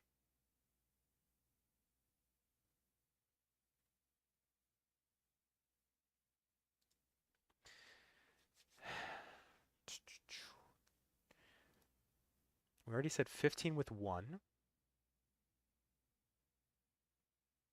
Oh, wait. Oh my goodness, it's even easier than that. Guys, 15 with 1. But wait, we already have 15 with 1 here, right? Oh no, but that's fine. Sorry. 5, 9, 6, 8. Never mind. I thought I found something. Nope. Nope, nope, and definitely not.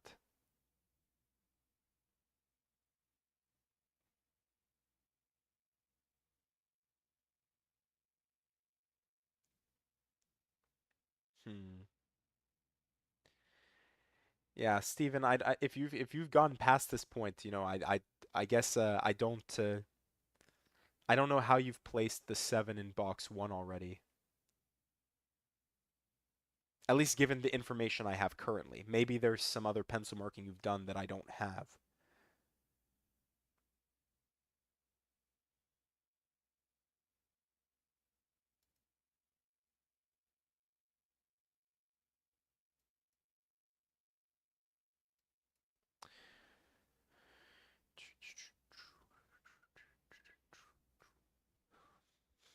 All right, 2, 3, 1, 4. No, I'm in the exact same place, unfortunately. Yeah. Yeah, that's the problem, is there's just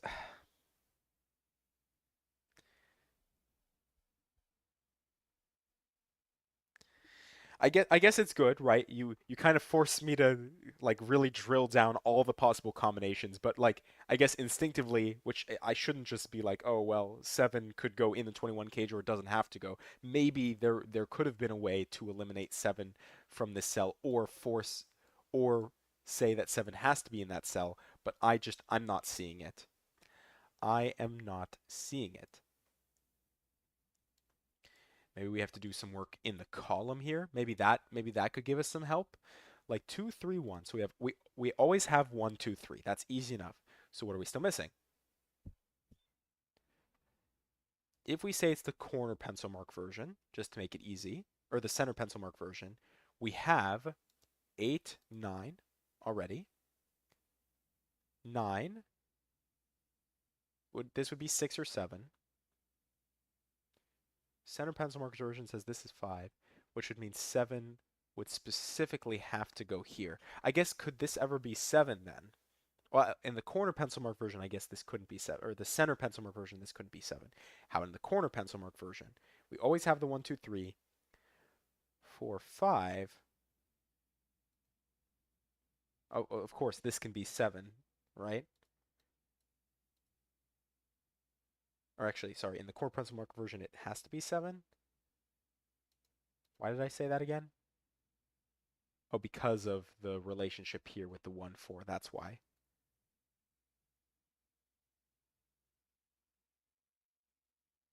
One cheeky way of looking at it is that the clue does mention repeated digits in the cages, so the 171 option would be most likely. Yeah, and that's what I said at the start. I was like, I could technically use that knowledge and be like, oh, well, Polycarp is saying that they are allowed, but again, the other perspective is that that rule is in there to force you to consider 7-1, even if at the end of the puzzle 7-1 doesn't actually belong there. I agree, probably you're right. It probably is the most likely solution there, Stephen, but that's what I would call a questionable way to solve that Sudoku. For those of you joining here, this this puzzle is a 4-star out of 5 difficulty, and we've been at it for about an hour now. The corner versus center pencil mark versions are telling us that the center pencil mark is one option essentially. It's almost like a form of bifurcation. It's saying that, if this ends up being 2, we know that this is 3, 4, 5, 9. We know that it's the center pencil mark version and there is a corner pencil mark version. Theoretically, what that supposedly should be helping us do is be able to say, okay, I don't need to understand that if this is 1, 6, 1, 5, 5, 7, 5, 6, or 6, 7. I do look at the center pencil marks and I say, okay, this is a 1, 5 pair, this is a 6, 7 pair, so what's left over in the row? And that's the type of work that theoretically this is doing for us. And it's it's a struggle. It's a struggle.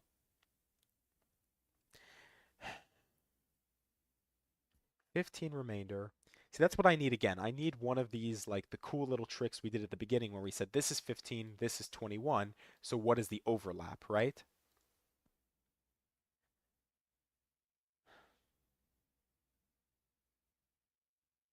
This has to sum to 9. It's either 8, 1 or it's a 4, 5 pair in some order.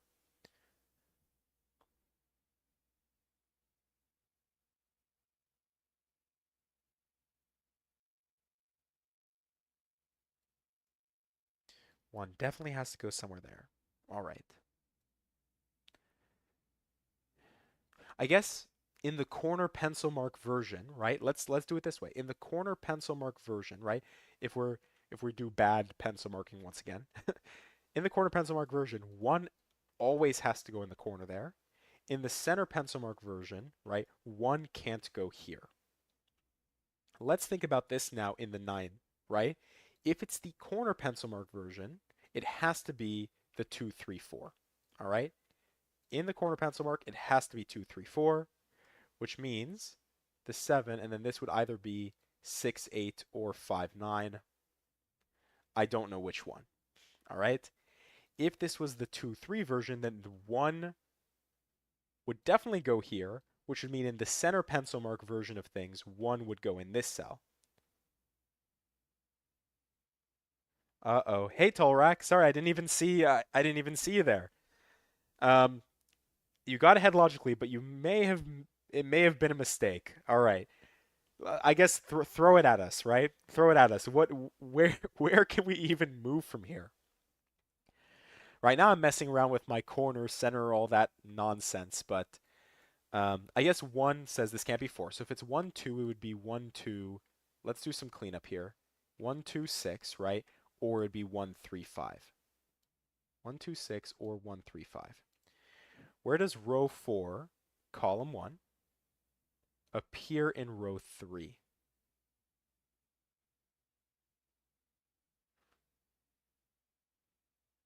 Oh, row 4, column 1, sorry.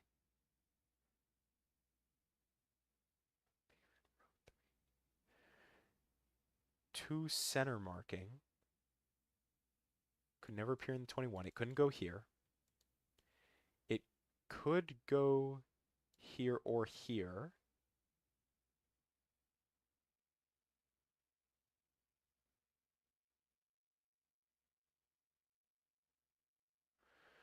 So 2 could go here, here, or 3 could go here, here in the corner mark version. But in the corner mark version, we know it can't be 3. So I guess what you're saying is, yeah, color them is probably, you're right. It's probably better to color them. But this, oh, and then Steven is also saying something else. Sorry. Row 1, column 2, row 1, column 2 is about where they go in box 1. But then you're saying row 6, column 4 is the same. Yeah, row 6, oh, row 6, column 4, and so is this one, right? So it can't be that, which means it has to be here then. Oh wait, but why in the in the 3 corner mark version, why couldn't it go in the 5 cage? Right, because the corner mark version. All right, we definitely know, sorry. We definitely know, you're right. We definitely know that these will use our classic blue. We know that these are all the same, which is my corner pencil or my center pencil mark 2 with my corner pencil mark 3. We know that. But this necessarily isn't true here. If it's the center pencil mark version, then it is 2. Oh, but then we'd have a 2-3 pair. Oh, that's what you're trying to get at, isn't it? If it's the center pencil mark version, or no, wait. Oh no, if it's the corner pencil mark version for the 3, this would be 1, which would make this 2, 3, 4. But then this could be 3 over here. So why couldn't this be the blue in the corner pencil mark version? I don't see it. And in the center pencil mark version, the 2 would have to go here.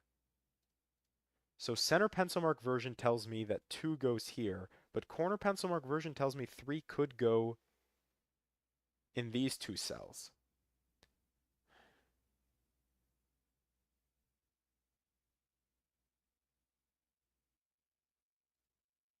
Oh, I guess that means in the center pencil mark version, this would have to be the 2, which means this could never be 2, which means this could never be 6. Which means this is limited to 1 or 3.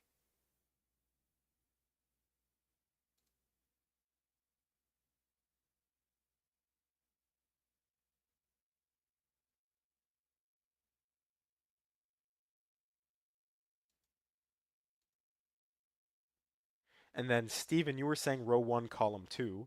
You're saying the only place this can go is in row 1, column 2. Because of the 2-3 pair, this has to be a blue. I see. I see, I see, I see. So, because these are blue like that, this would be 2, 3 here, which means none of these could be 2, 3, which means it can't be 2, 3, 4. Wait, does that make sense? Oh, no, sorry. Yeah, it can't be 2, 3, 4. Oh, no, it could be 2, 3, 4, couldn't it? 1 second, sorry.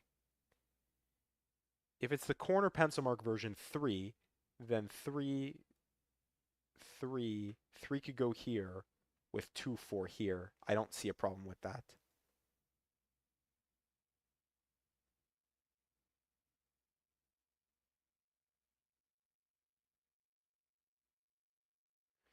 Corner pencil mark version of 2, 3 definitely goes somewhere in this column though, right?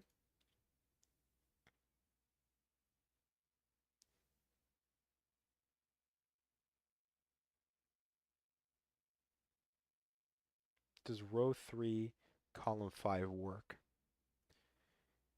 If if it's a 2, right? Oh, but if it's a 2, then okay. All right. I was saying, oh yeah, this is okay because if it's 3 here in the center, actually even better, if it's 3 here in the center, this would have to be 1, 2, 6, which means this can never be 2 then. Because then it would break the 9 cage, which means it definitely has to go somewhere here, which means it isn't the 1, 4, it is the 2, 3 version. And Steven, I guess you win the bet here. You do get the 1 here finally, and that means everywhere in the grid we are using our corner pencil mark version. Thank you so much, Tolrak, for that wonderful insight.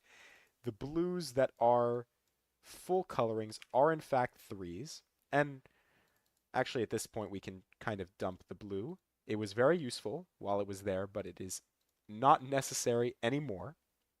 So now, theoretically, 3, right? We can now kind of convert everything. This is 2, 3. This is a 1, 4 pair.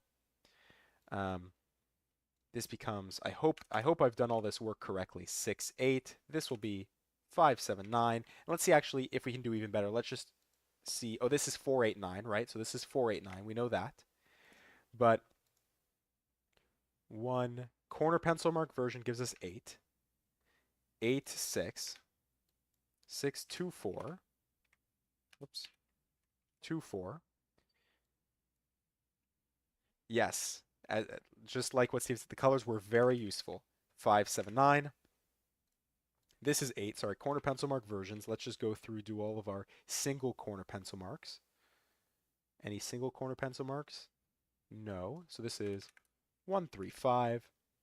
This is 6, 7, 8, where this can't be 7.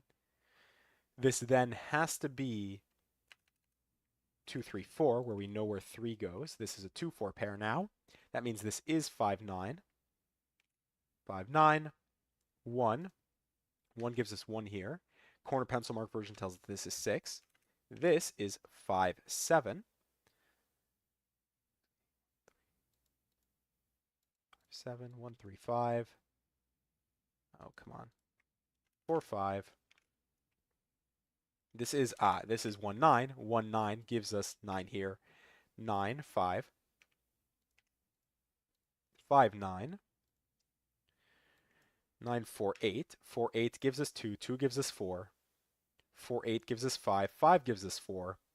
And it's all falling in place. It's all falling into place. Oh wait, no, wait. Not 2. 6, sorry. 6, 6, 8. 8, 6, 7. We're still missing 1 from the row. Or from the row. And that was our corner pencil mark version, which we already knew had to go there. 6, 7, 8. This can't be 7. 5, sorry, 5, 9. It can't be 7, it can't be 5, it must be 9. 9 gives us 7. And yeah, let's let's do this thing. 2 goes here. This is 5.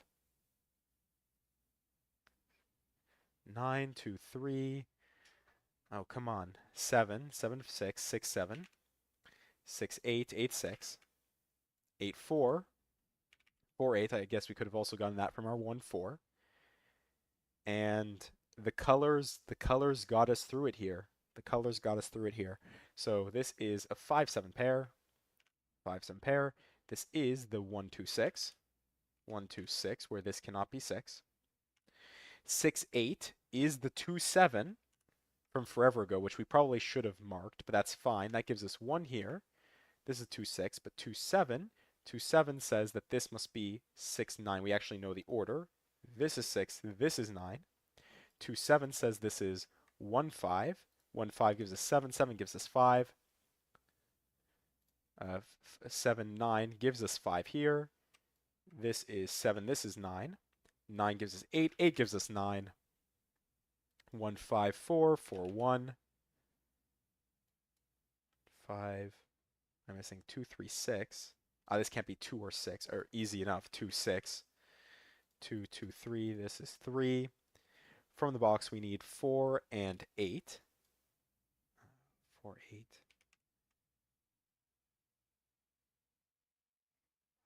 5, 7, 7, 5. How do we make this? We can't use 7. It must be 4, 8, 9. 4, 9 gives us 8. This is a 4, 9 pair. 8, 6, 7. 6 gives us 7. 7, 6, 8. 9, 9, 1, 9. 9, 4, 4, 9, and 4 does it. 4, 8, 4. 8, 6, 8.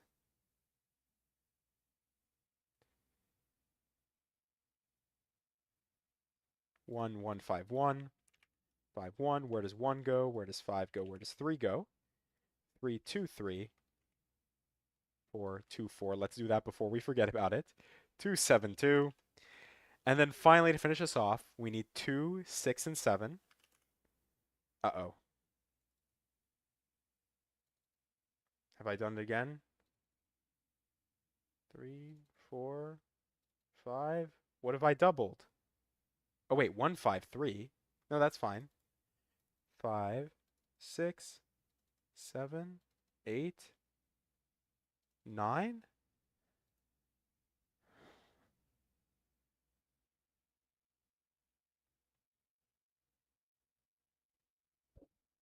Guys, you gotta tell me. What is it? Oh, one, two.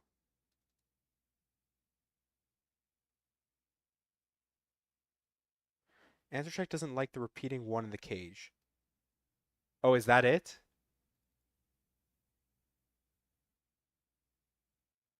No save solution. Okay, so we think we're done here, right? Tolrak, you you can confirm you've got the same thing on your board here.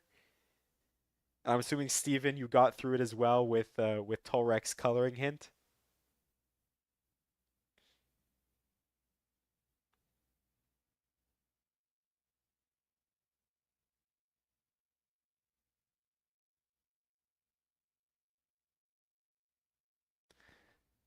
Same answer might both be wrong. That's true. I've got the same answer. All right, guys. Either we've really screwed up here, or I think we can say that we solved the puzzle. I'll double check here, one by one. Yeah, Jesus Source Rex, this was a crazy puzzle, and we don't even know if technically we're done here. Logic Masters like the answer? Okay, you put in whatever it asked for, the row or column number. All right.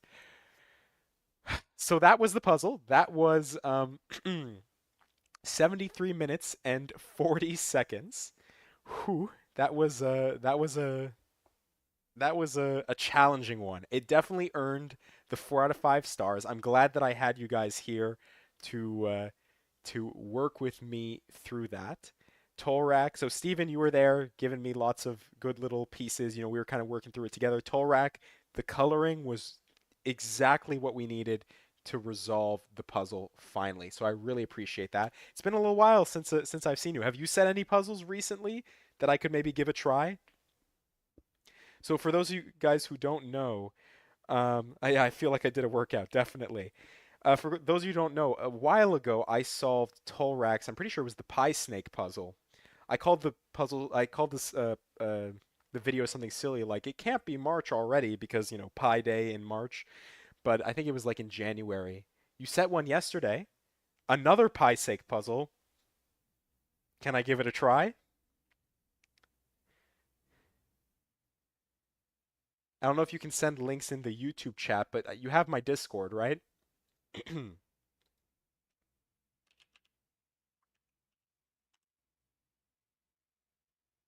Yeah, I see we have the Discord. Um, is it in the testing submissions channel? I I'm in streamer mode right now on Discord, so it won't let me like search by people. So if you could just like send me the link in our chat. Oh, it's the second newest puzzle on Logic Masters. All right. We're happy we got through a year in the making. So with all that, I hope you enjoyed and thank you for watching. So let's jump over. I keep forgetting to do my typical outro because I'm just kind of talking with you guys. I'm having fun here. So let's go search puzzles. Let's just do um uh, how do I always just find the newest puzzle? Puzzle Portal, just Sudoku. There we go. Pie Snake Singles by Tolrak. All right, let's give it a try here. Let me put the link in the YouTube chat real quick. So that way you guys have it available if you'd like to give it a try. All right, the previous pie snake tools that I recommend if you haven't tried them. All right. So place the digits 1 to 9. All right. Let's open it up. Where is the Sudoku pad link? There we are. Oh, let's make sure it opens in a new tab because I'd like to have the Logic Masters Germany link available. All right. Pie Snake Singles by Tolrak. So let's March Part 2 exactly.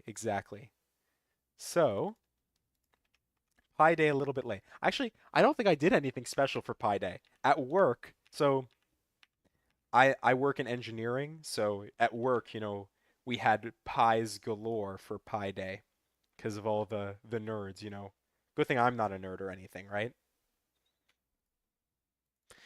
Let's grab all the rules here. There are a lot more rules, so let's expand our box a little bit. And this is again, you guys can see the kind of behind the scenes a little bit. Let's make it like 1930. 40 looks good. Let's shrink the rules down just a tad. And Tolrak, you are kind enough to give us pi, just in case we didn't remember.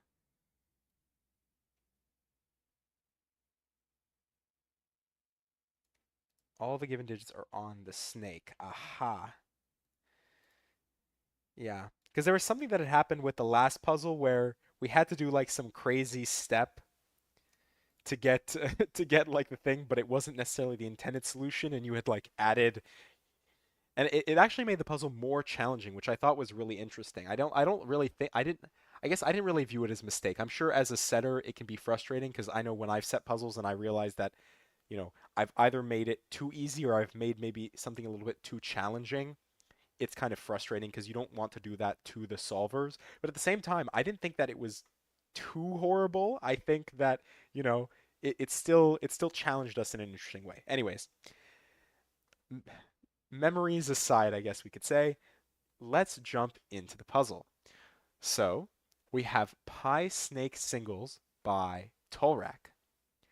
Pi is 3.141592653589793238462643, right? We need to place the digits 1 to 9 once each in every row, column, and box.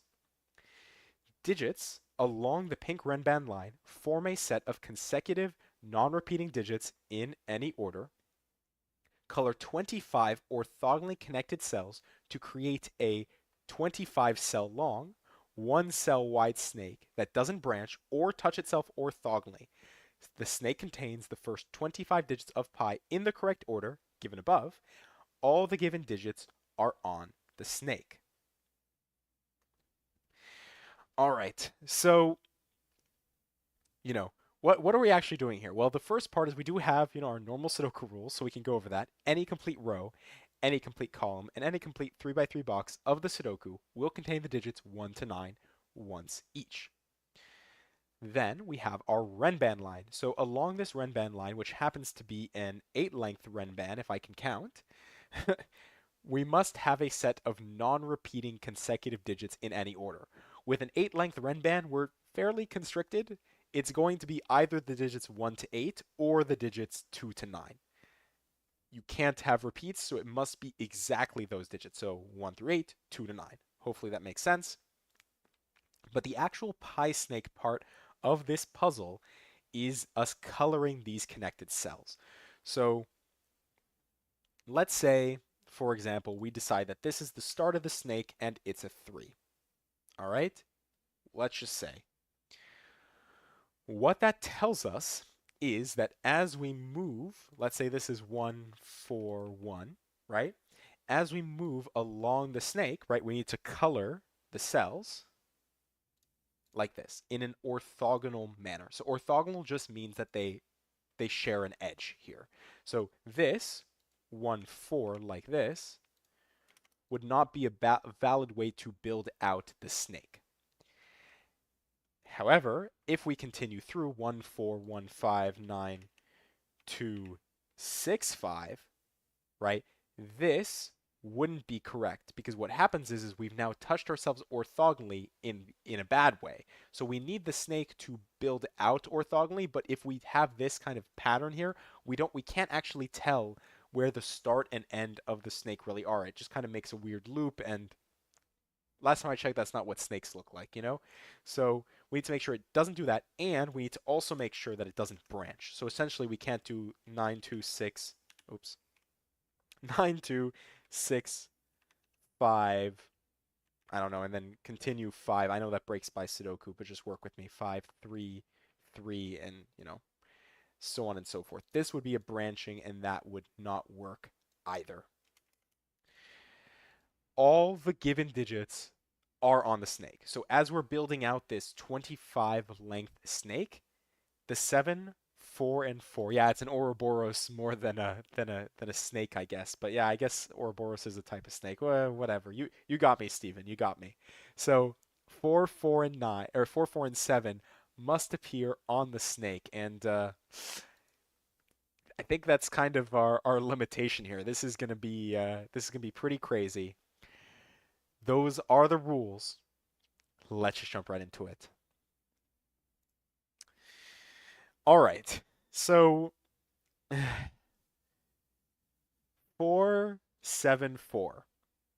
If you look at the digits that were given there, right, 3.14, so on and so forth, there are only two fours and one seven. What that means is that the snake needs to get from here to here to here, or from here to here to here. And then the next question would be, what is the fastest it can do that in, right? So 4, 1, 5, 9, 2, 6, 5, 3, 5, 8, 9, 7, right? Three fours. Oh my goodness. Oh, 4, 6, 2, 6. Oh my goodness. 4, 6, 2, 6, 4. Let's not bungle it this early. So actually, yeah. No, no, no. You're right. No, no, no, I'm missing that. Yeah. So three fours in the sequence. So actually, if we look, I'm kind of zooming in here. Sorry for this close up on my face, but 7 9 3 2 3 8 4 6, right? 7 9. Let's just try to get here as quickly as possible. Oh no, but we don't have to because because we can have multiple because there's sorry. Okay. This four doesn't need to be the closest four. And actually, maybe neither of these fours can be the closest four. So maybe that's the key. This one of these has to be the 3-1-4, and the other one has to be the 6-4-3 to finish off the sequence. So if we try to get as close as we can to this, and we say 7 9 3 2 3 8 4, there is no faster way for us to get to this cell. There is no faster way. So the two given fours exactly. The two given fours can't be the 4 6 2 6. This 4 must either be the 6 4 3. Yeah, no need to bifurcate. Yeah, yeah. The 4 of this one either needs to be the 3-1-4 or it needs to be the 6-4-3, the end of the sequence. So now again, how close are we from that 7 to the end of the sequence, and how close are we to the beginning? So 4, 1, 5. So 1, 2, 3, 4, 5, 6, 7, 8, 9, 10. So 1, 2, 3, 4, 5, 6, 7. We get there just fine. 1, 2, 3, 4, 5, 6. 1, 2, 3, 4, 5, 6, 7, 8, 9, 10. I think we actually can make it just fine to both. So it's not the first four. So is it the last four? 1, 2, 3, 4, 5, 6, 7, 8, 9, 9. Aha. So 1, 2, 3, 4, 5, 6, 7, 8, 9. If I can count, which we know I struggle with that sometimes, that means that this 4 must be part of the 3-1-4, and this 4 must be part of the, or sorry, this 4, yes, this 4 must be part of the 3-1-4, and this 4 needs to be part of that. Yeah, we do. Sorry, Steven. Yes, you're right. I literally read that Tolrex said no need to bifurcate in this one, and then I'm here trying to bifurcate.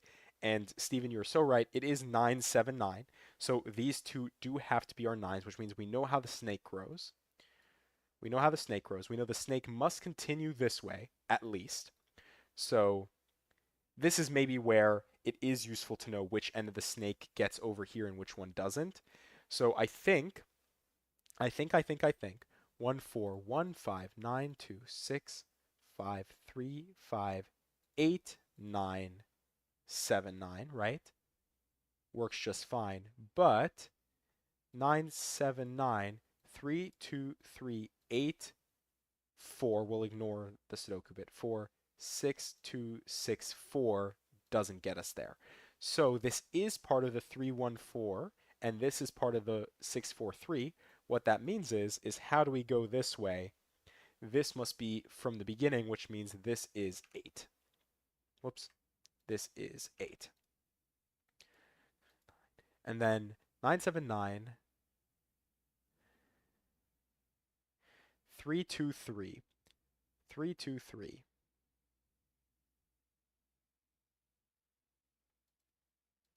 We know it has to grow in one of these two directions with 3.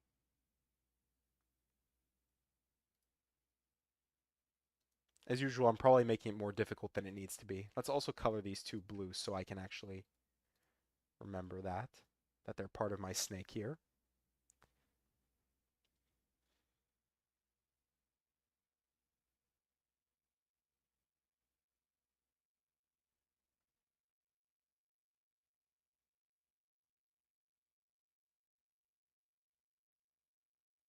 Wait, 8, 5, 3, 5.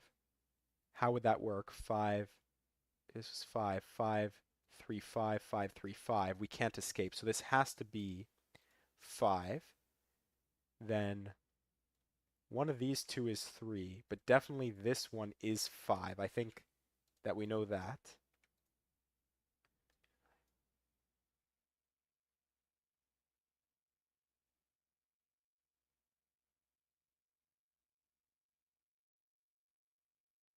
Well, yeah, because sorry, again, I'm forgetting the basic stuff here. I said this has to be the starting 4, so this has to be 1, 4, 1.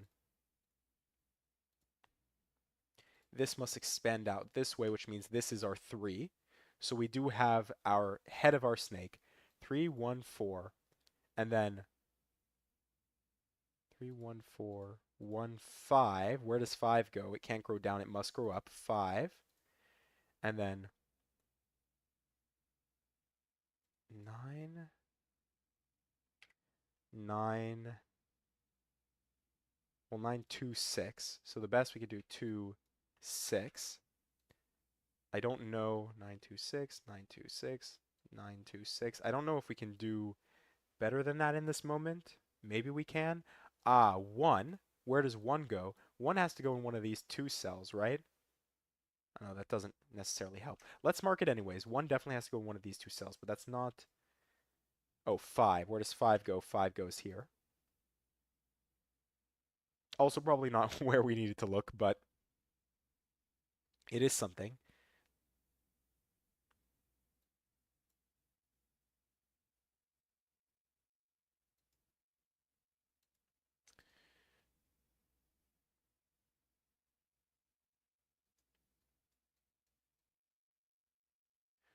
6, 5. Okay, wait. That's interesting here, right? Because 3, 2, 3, 8, 4, 6, 2, 6. So 5, the 5 has to go somewhere in these cells. But if 5, this was 5. Oh no, this could be 5, couldn't it? 3. Yeah, there's no reason why it can't be 5 here. I guess we'll pencil mark it anyways. Hmm.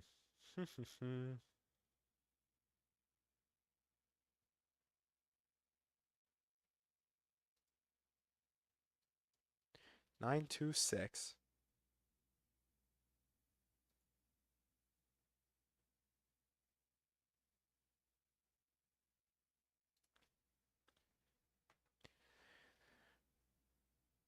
3, 5, 8, 9, 7, 9, 3, 2, 3. So we need to escape the box, right? So this can't be, sorry. I don't know why I missed that this whole time. It's the double threes again. It's always about the double numbers, which we should have learned from our last time doing the pie snake puzzle. 9, 7, 9, 3. How could this ever be 3? If it was, right? 3, 2. That's all I considered, but I didn't think about the next step. 3, 2, 3. We can't do that. So actually, this must be 3. And then 2, 3. 2, 3. 2, 3, 2, 3. 2, 3, I guess. 3, 2, 3. 3, 2, 3, 3, 2.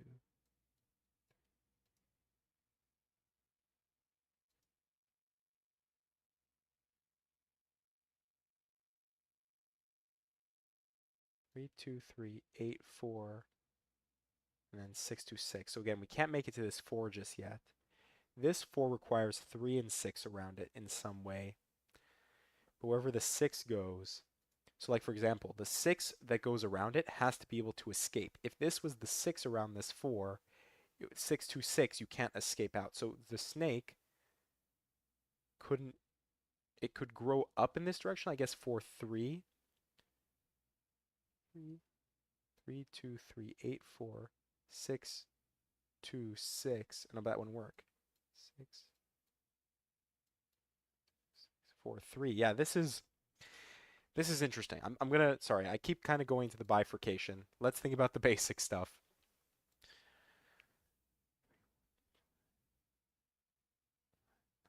2, 6, 5, 3. It also could be 3, 2, 3 like this. I'm not considering 3, 2, 3.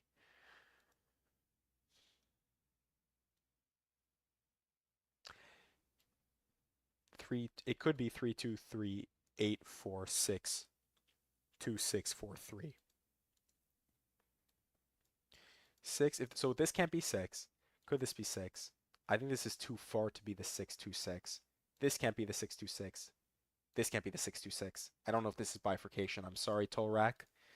I think this has to be the 6. 2. I'm not trying to think of it as bifurcation. I'm just trying to think about what's the shortest length to get to here, right? And in any of these cases, I don't think 6, maybe 6 can't go over here and I'm missing something, but 6 here, we can never escape the 626. It'll always break. 6 would never escape the 626. It would always break. I don't think we have enough length to get here on our snake. 3, 2, 3, 8, 4. Yeah, 626. I don't see it. So 6, 2 with 6 somewhere here. I think actually again 626. I think we don't have enough length to go downwards here, but let's double check, right? 3, 2, 3, 8, 4. Yeah, the best we could do here is 6 here. We can never make it down here. So I think this has to be 6. For 3, 3 could go in either of these two cells, but it depends where the 2 goes. We have nothing on the Renban yet, which is killing me, but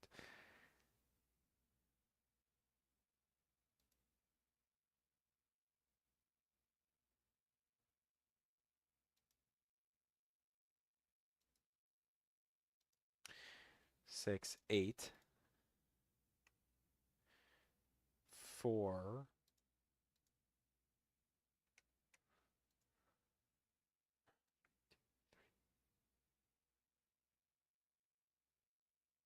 Oh, I've done this backwards, sorry. 3, 2, 3, 8, 4, 6, 2, 6. This is one of my attempts to see how little it takes to make a unique puzzle without global rules. Hence why only 3 digits and a Renban. Yeah. 4, 6, 2, 6.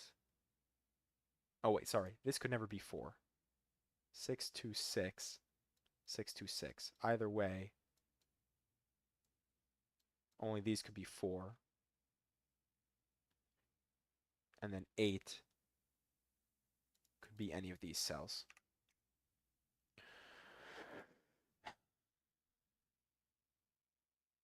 Two, 3, 8, 4, 6, 2, 6, 4, and then 3 or 3. Or no, sorry, it can't be 3 by Sudoku. I've already counted for that.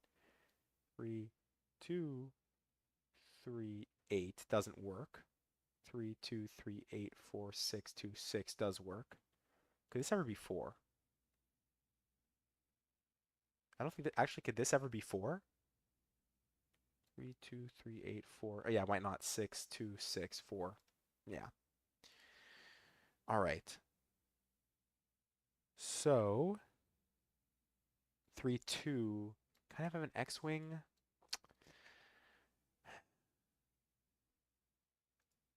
9, 6, 3, 1.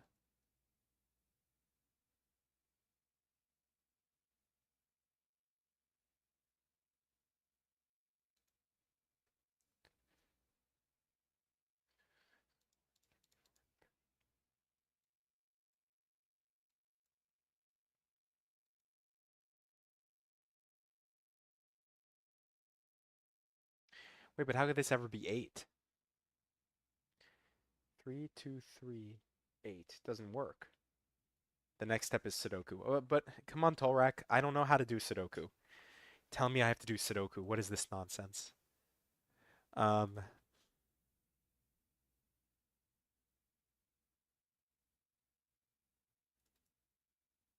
Oh my goodness. I told you I don't know how to do Sudoku. What are you talking about? 4. Where does 4 go? 4 has to go here. Right. 3, 2. This definitely can never be 2, which means that 2 always has to branch this way, which means this is 2, which means that this is 9. Oh wait, no, that doesn't mean that that's 9. All it says is this must be 6. And if this is 6, then this is 1, then this is 3, which means this is our snake here. Let's actually mark our 6. Hopefully that makes sense. 2, 3, 8, or it's 3, 2, 3, 8. 2, 3, 8, 2, 3, 8. Does that ever break anything by Sudoku? 2, 3, 8. This would be 4, 6, 2, 6, and then 4, and then it would just have to grow in this direction 3, which I don't see a problem with at all. Where does, well, we know, okay, we know a lot of information about the Renban, right? We know 3 has to go somewhere on the Renban, right?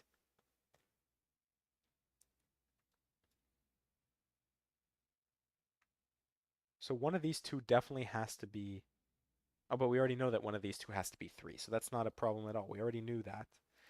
Um, hmm. 8. 8 also always has to go on the Renban. Can I eliminate 1 or 9 from the Renban? This can't be 1. 9. This can't be 9. This can't be 9. I don't see a way to completely eliminate 1 or 9 from the Renban.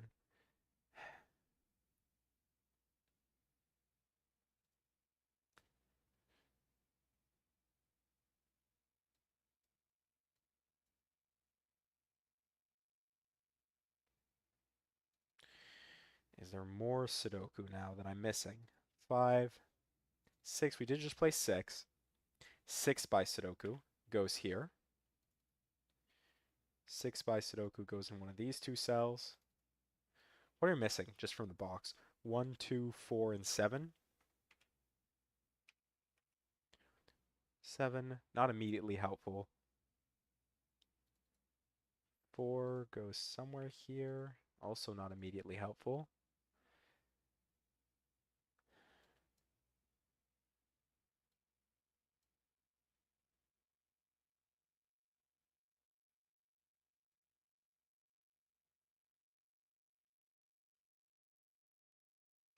2, 3, 8 would force 2 here, would force 3 here. What does that do? I'm not sure.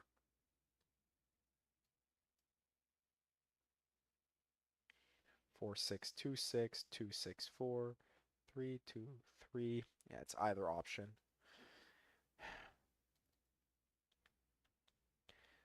6 by Sudoku. Where does 6 go on the Renban? 1. This can't be 6. This can't be 6. This can't be 6. This can't be 6. This can't be 6. This can't be 6. This can't be 6. 6 has to go somewhere on this Renban. This must be 6. Which gives us 6 there. Which is not much. It's just a little X-Wing. That ain't gonna do much for us, but 6 across is another X-Wing. All right. We've placed our first Renban digit, though.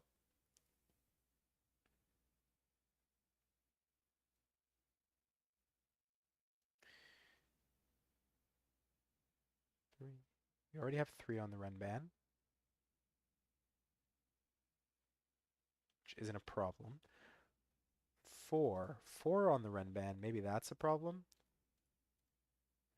No, 4 could go here or here on the Renban.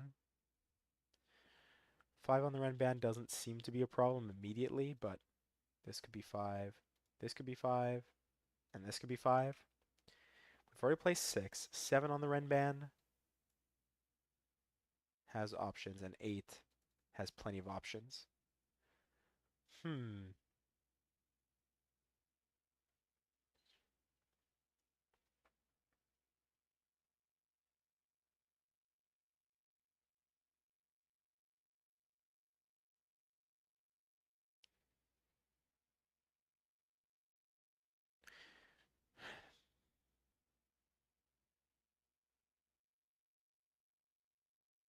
It's easier than I think. Of course it is. Of course it is. It's always easier than I think, but don't complicate it too much. What do you mean, Tolrac, don't complicate it too much? That's my job. That's what I do. I complicate things.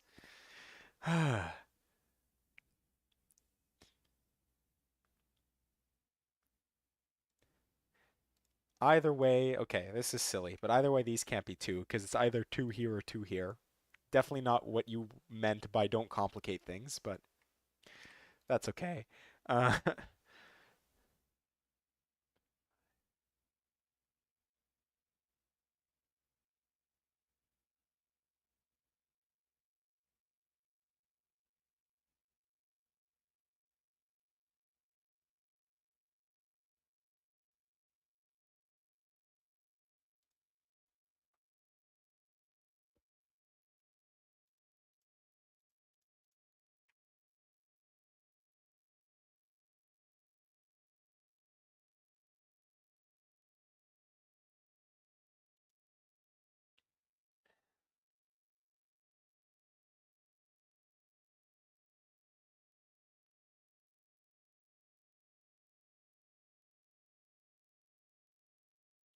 if it grows down this way, 2, 3, 8, 8, 3, already accounted for.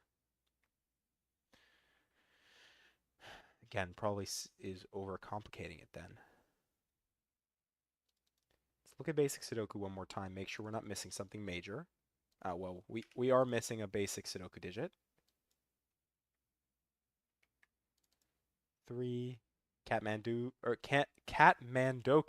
said Sudoku for the next digit as well. So this shouldn't be corner mark. This should be, or center mark. It should be corner mark. I don't know if it's the 3 you were trying to get me to place. Ah, 3. Of course. How do I keep doing this, guys? How do I keep doing this? I keep failing at scanning entirely. What that tells us is this is 2, this is 8, this is 3, this is 2. Wow. Wow, wow, wow. Who needs Sudoku, right? What's Sudoku good for anyways? This is 3, this is 9. Yeah, sorry, Tolrak, you're sitting there like banging your head against the table. The pie snake is done. All right, let's double check. Let's make sure. And then you know what we're stuck with for the rest of this puzzle, folks? We're stuck with Sudoku. So you'll have to bear with me. 3141592653589793238462643. I'm happy. We're happy. Let's sing. Let's rejoice. We are set. 6, 7, 8. Now let's complicate it with Sudoku. 6, 7, 8. Where do I even want to start with Sudoku? 2, 1, 3, 5, 6, 2, right? 2,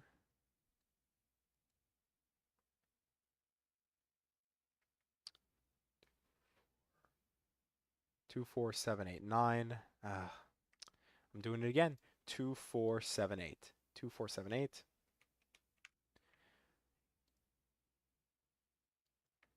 This is 6, 7, 8.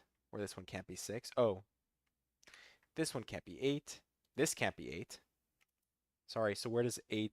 Oh, this can't be 3 anymore. I forgot. Let me remove all my pencil marking. My goodness, this can't be 2 anymore. We know 2 has to go here, which means 2 must go in the corner. Let's make this easy. Why make it difficult, right? 2 can't go here anymore, which means where does 2 go in... Oh, well, never mind, we have some options. 2 is an X-wing here.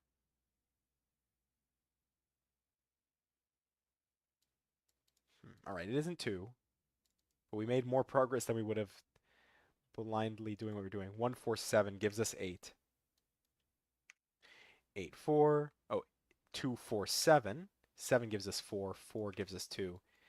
Yeah, as usual, making it more complicated. 9, 7. Across, we're missing 5 still. Where does 5 go in our Renban now? This can't be 5. This can't be 5. This can't be 5. This can't be 5. So this is the 5 for the Renban. 5 by Sudoku goes here. 5 by Sudoku goes here. 5 by Sudoku goes here. And now it starts to flow. Now it starts to flow. We are missing 1 and 8. 1, 8. Well, we know 8 definitely has to go on this somewhere. This can't be 1. This can't be 1. This could still be 1 though, so I guess we're not sure. I guess maybe, can 9 ever go on the rim band? It can still go on the rim band. So let's just look at Sudoku then. 6 and 4. 4, 6. 4, 1, 7. 5. Double check 1s, 2s.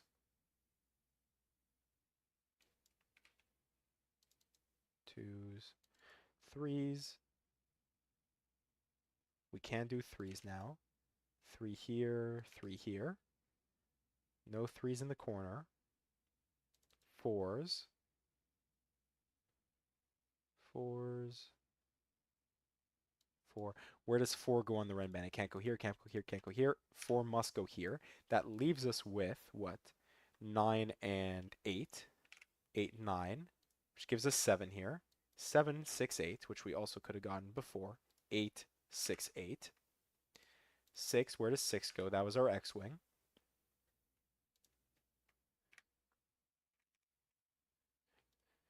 2, 2, 8, 9. 8, where does 8 go? This must be 8. That means this is 2, this is 9, because of the 2 there. What else are we missing? 7. Yeah, we still haven't placed 7. This must be the 7 for the Renban. And now, this is 9. This is 8, which means this must be 8 to finish off our Renban. Oh, also, wow. Sudoku again, folks. Sudoku again. 2, 1, 2, and what? 1, 2, and 9. 9 must go here. This is 2, this is 1. From the box, we still need 7. From the box here, we need 1 and 4. 4, 1, 4. 4 gives us 4 here. 7 and 1, 7. 7, this is 2. From the box, we still need 1, 1, 7, 8. This is 8, 1, 7. 1, 7, not quite seeing it. 4, 6. What are we missing from the column? 1 and something. 1 and 8. This is 1, this is 8. 1 gives us 7, 7 gives us 1, 8 gives us 9 from the column as well. From the row, we're missing 4 and 8. Or no, not 4 and 8, 4 and 7. So this is 4, this is 7. We still need 6 and 9. 9, 6. And to finish us off, we have 6 and 4. And we are done in 27 minutes and 44 seconds with Pie Snake Singles by Tolrak. My goodness. My goodness. It's a struggle here. It's a struggle clearly to get through this, but thank you guys for bearing with me here.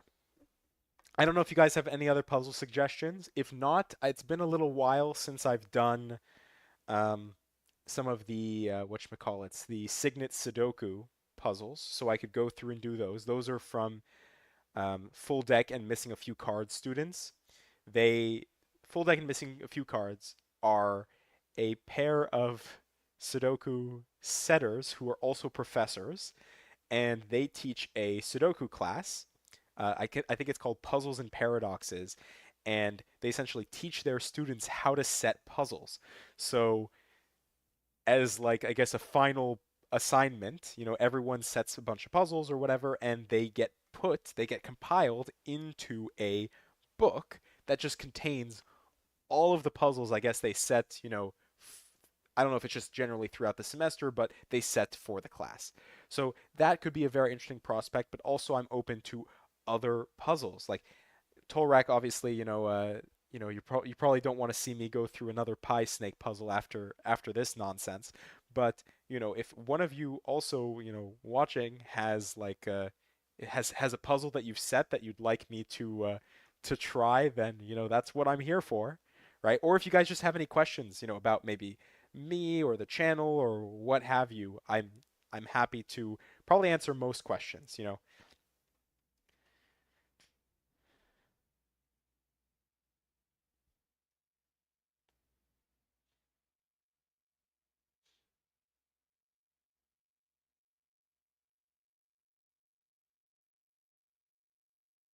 You enjoyed it? I'm glad you enjoyed it, Tolrak. I'm glad.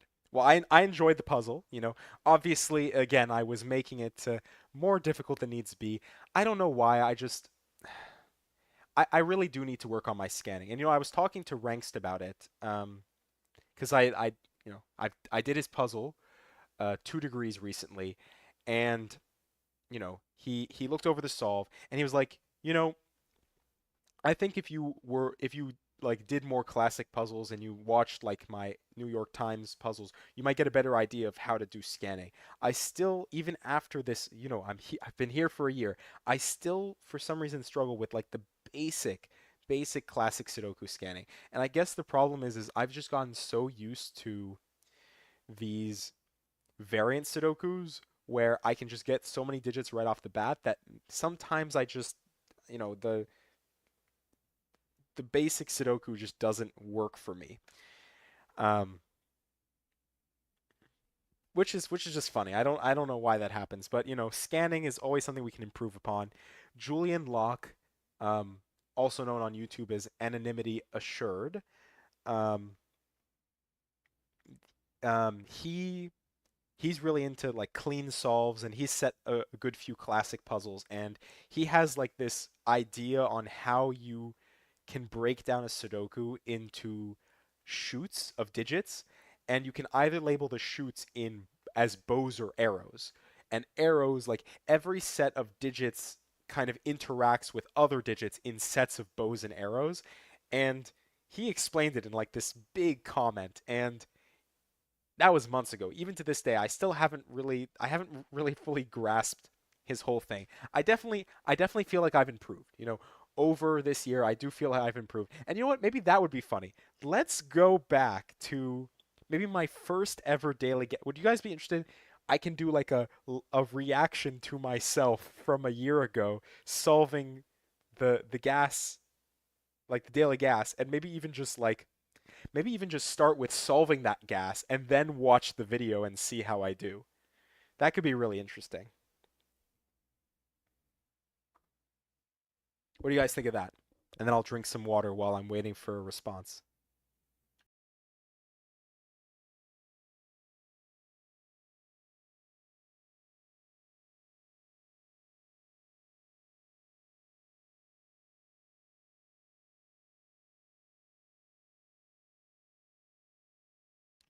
All right, I heard a sounds fun, so I guess let me open up my YouTube in another tab here. Oh wow, look. I'm Lucian's Place is live. Wow. I guess that is something that I've been thinking about as well. And I was talking to one of my friends. You know, I guess I'm not yeah. Lucian's Place originally was supposed to be just a place for me to just post everything. Like my chess stuff, my Sudoku stuff, my gaming stuff, everything. But it kind of turned into a Sudoku thing. So I've been thinking about not doing like a full rebrand, but like, you know, Lucian's Place doesn't mean much anymore. It used to, like when I wanted to make this something more, but nowadays it's more like, you know, maybe Lucian's Puzzles or Lucian's Solves. I've been trying to think about something good, excuse me, for that. And even like my profile picture that I use, that's like my gamer photo, I guess you could say. It's the one that I use on Discord. I use that like in so many different places. And that's kind of always been like the photo associated with my gamer tag. I'm, you know, I was joking earlier, right? I'm a big nerd. I sit here doing Sudoku solves, but I really enjoyed like Pokemon and stuff, and Gen 4 was like my favorite, so that's why I have this picture. It's like great, but it doesn't really represent a solving channel. So I've been trying to think of maybe different logo ideas, different like channel names to maybe kind of switch it up because you know, Lucian's puzzles kind of represents what I do now more. Lucian solves, Lucian's Sudoku, or something like that.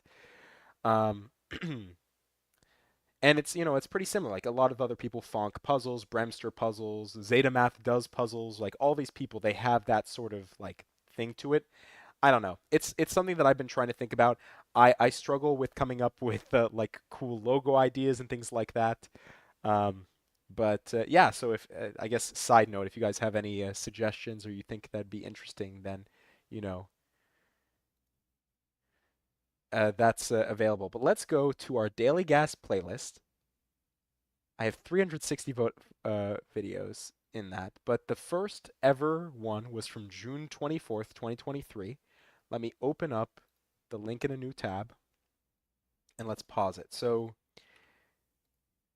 let's jump over to it here.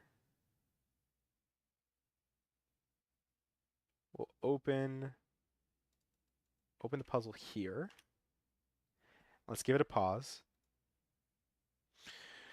All right, so this was the puzzle, the first ever puzzle that I did of the daily gas. Well, I'd done daily gas puzzles, but I didn't do them consistently. Here's the thing: I did the daily gas puzzles like I joined the Discord. I did the daily gas puzzles maybe once or twice, and it wasn't like a daily thing for me. But obviously, with this, once I posted this first video, it became a daily thing, and I think it's just been so great that I have been doing it daily because I don't know. For me, it's something nice to do after work. I can sit down after coming home from work and just kind of solve a puzzle and have fun with it. Sometimes, right, do it without pencil marking, whatever. And then also just see what sort of cool things people have come up with. It's always great to see what sort of puzzles people are posting in the Sudoku testing submissions channel, and just seeing Logic Masters Germany, what sort of new stuff has come along in the meantime. But yeah, so this puzzle was a slow thermo puzzle, which is also why I have a soft spot in my heart for slow thermos. And I guess in a way I'm kind of cheating because I've solved this puzzle before, but again, it'll be interesting to kind of see the comparison. When I used to solve these daily gas puzzles, I did use conflict checker. So a long time ago, I used conflict checker.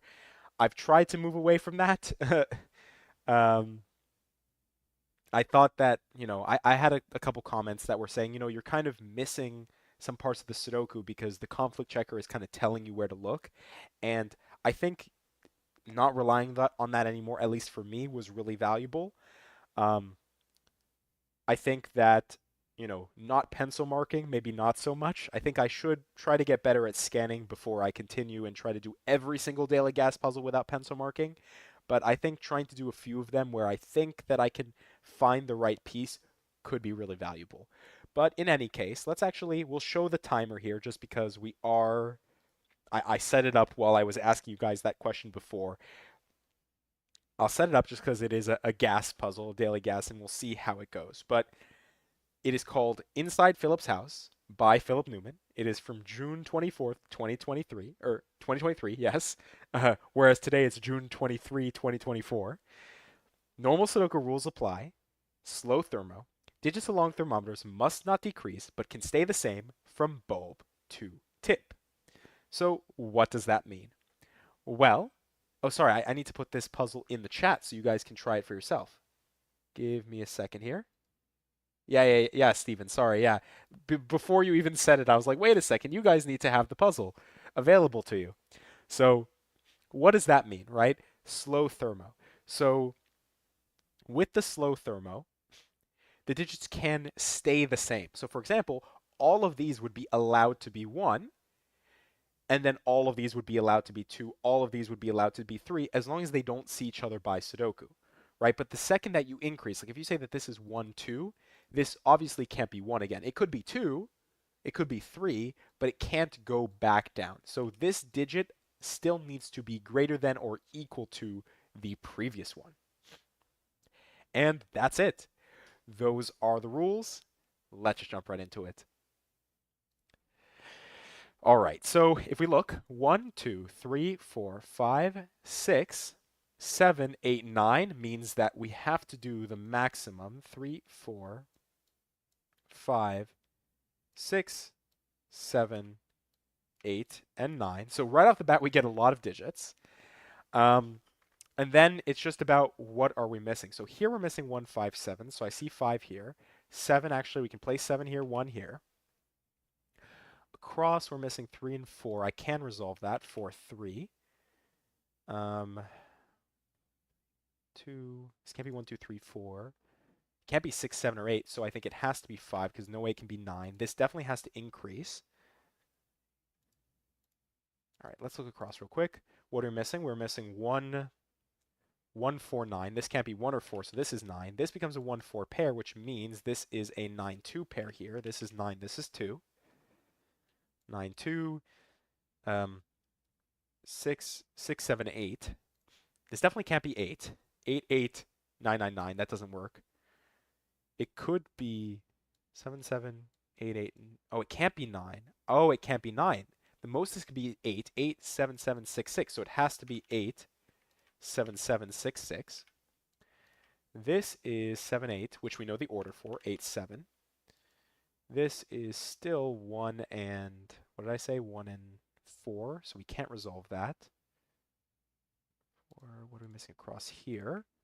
3, 4, and 3, 4, 5.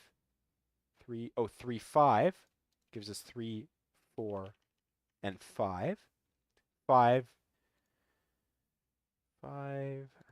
Let's get 5 by Sudoku. No. Nope, doesn't give it to us. 4, 1. Where does 1 go in this box? All the way in box 8. We're still missing 2. We need 6 and 9, which we can do. From the column, we're missing 8. From the column here, we're missing 3. From the box, we need 2 and 5, which we can't do. So 1, 4, 2, 5. We'll think about that in a second, I'm sure. 4, 5, 9. 4, 5, 9.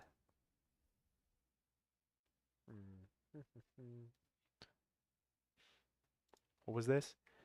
3, 3, 1.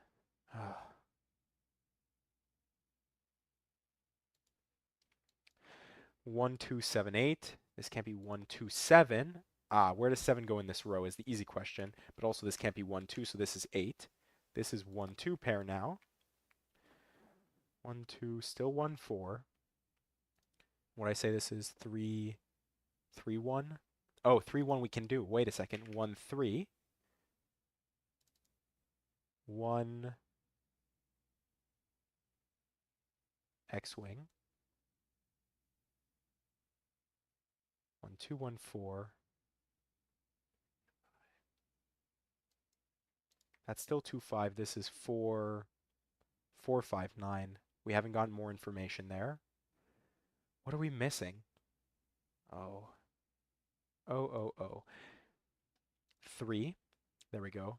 2, 6, 7. 7, 2, 6. So this is 2, 6. This is 2, 5. 6 goes here with what? I don't know.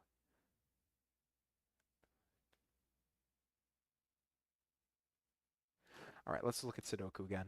1, 2.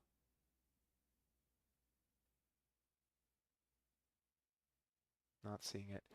3s. Oh, we can place 3. Look at that. 4, 5. Actually, 1 second. What are we missing here? 1, 2, 4. Oh, we already know that. 1, 2, 4, 5, 9. 4, 9 gives us 4, 9 here, which means this is 1, 2, 5, right? Which means this is 2, this is 1, this is 5. Hopefully. 4, 9 leaves us with 1 and 6. 1, 6, 1, 4. Oh, 6. 6 gives us 1, 6. 1 gives us 4, 1. 1, oh yeah, 1 gives us 2. We already knew that. Then, yeah, Stephen, exactly. Literally as I'm seeing it, you're saying it. 9 here. This is 8, our leftover. From the column, what is it? 6, 2. So it's 2, 6, 2, 5, 4, 9. What are we missing here? Here we're missing 8 and something. 8 and, oh, this is 8 and 6, and there's our 6. 6 gives us 2, 2 gives us 6, 2 gives us 2 gives us 5. 5 gives us 5 here. Then it's the 4, 9 pair, right? 4, 9, 4, 9. 4, 9. Wow, wait a second. Ah, but 4 does it for us. This is... Oh, wait. No, I've done it again, haven't I? 1, 2... 1 second. 1, 2, 3, 4, 9. What have I done? Because this is still missing 4. Oh, my goodness.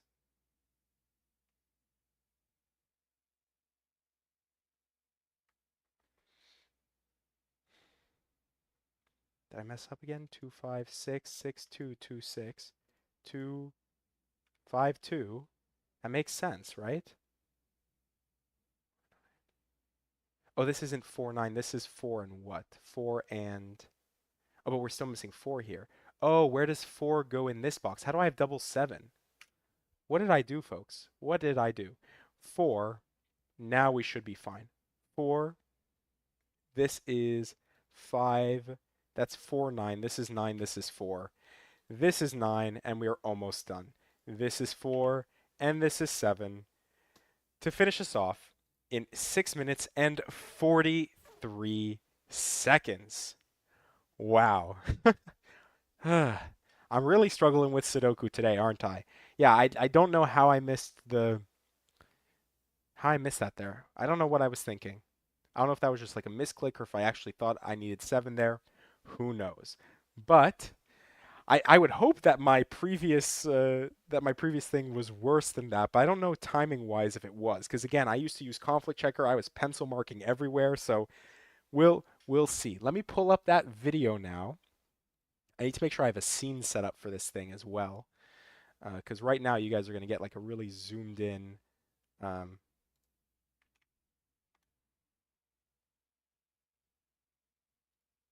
all right.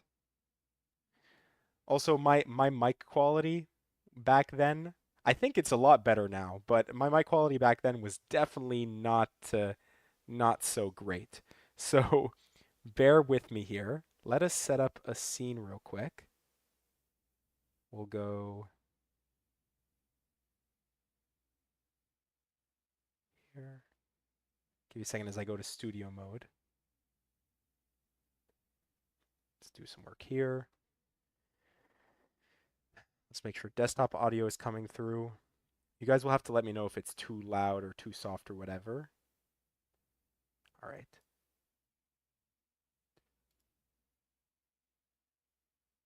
Let's try.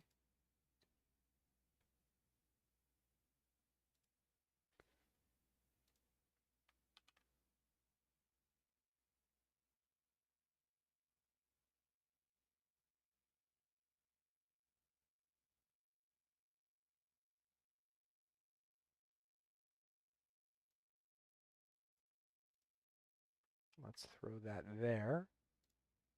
All right. There we go. And I guess we can put my face above that. There we go. All right. So there we go. There was the scene. Ready? So you can see how I have the scene set right now. Here's how I had the scene set back then. No face cam. I didn't have a webcam at all. I didn't purchase myself a webcam until um what was it? It was like for Christmas. I bought myself one in December of last year.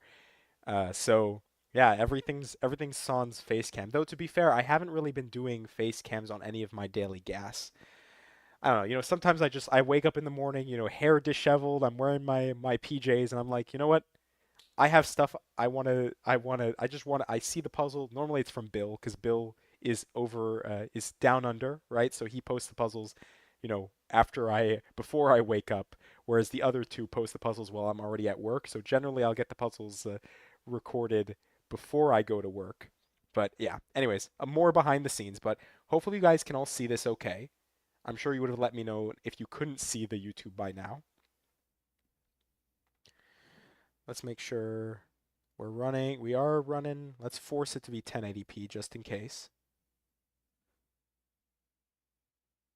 But yeah, let me know if the volume is not any good.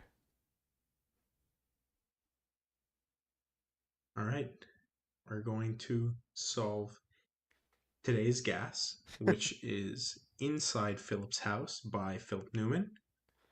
Normal Sudoku rules apply, and there's a slow thermo. Let's see. A slow thermo has digits along the thermometer, must not decrease, but can stay the same from bulb to tip, which I can already see the application here. Um, and that's it. All right, let's get started.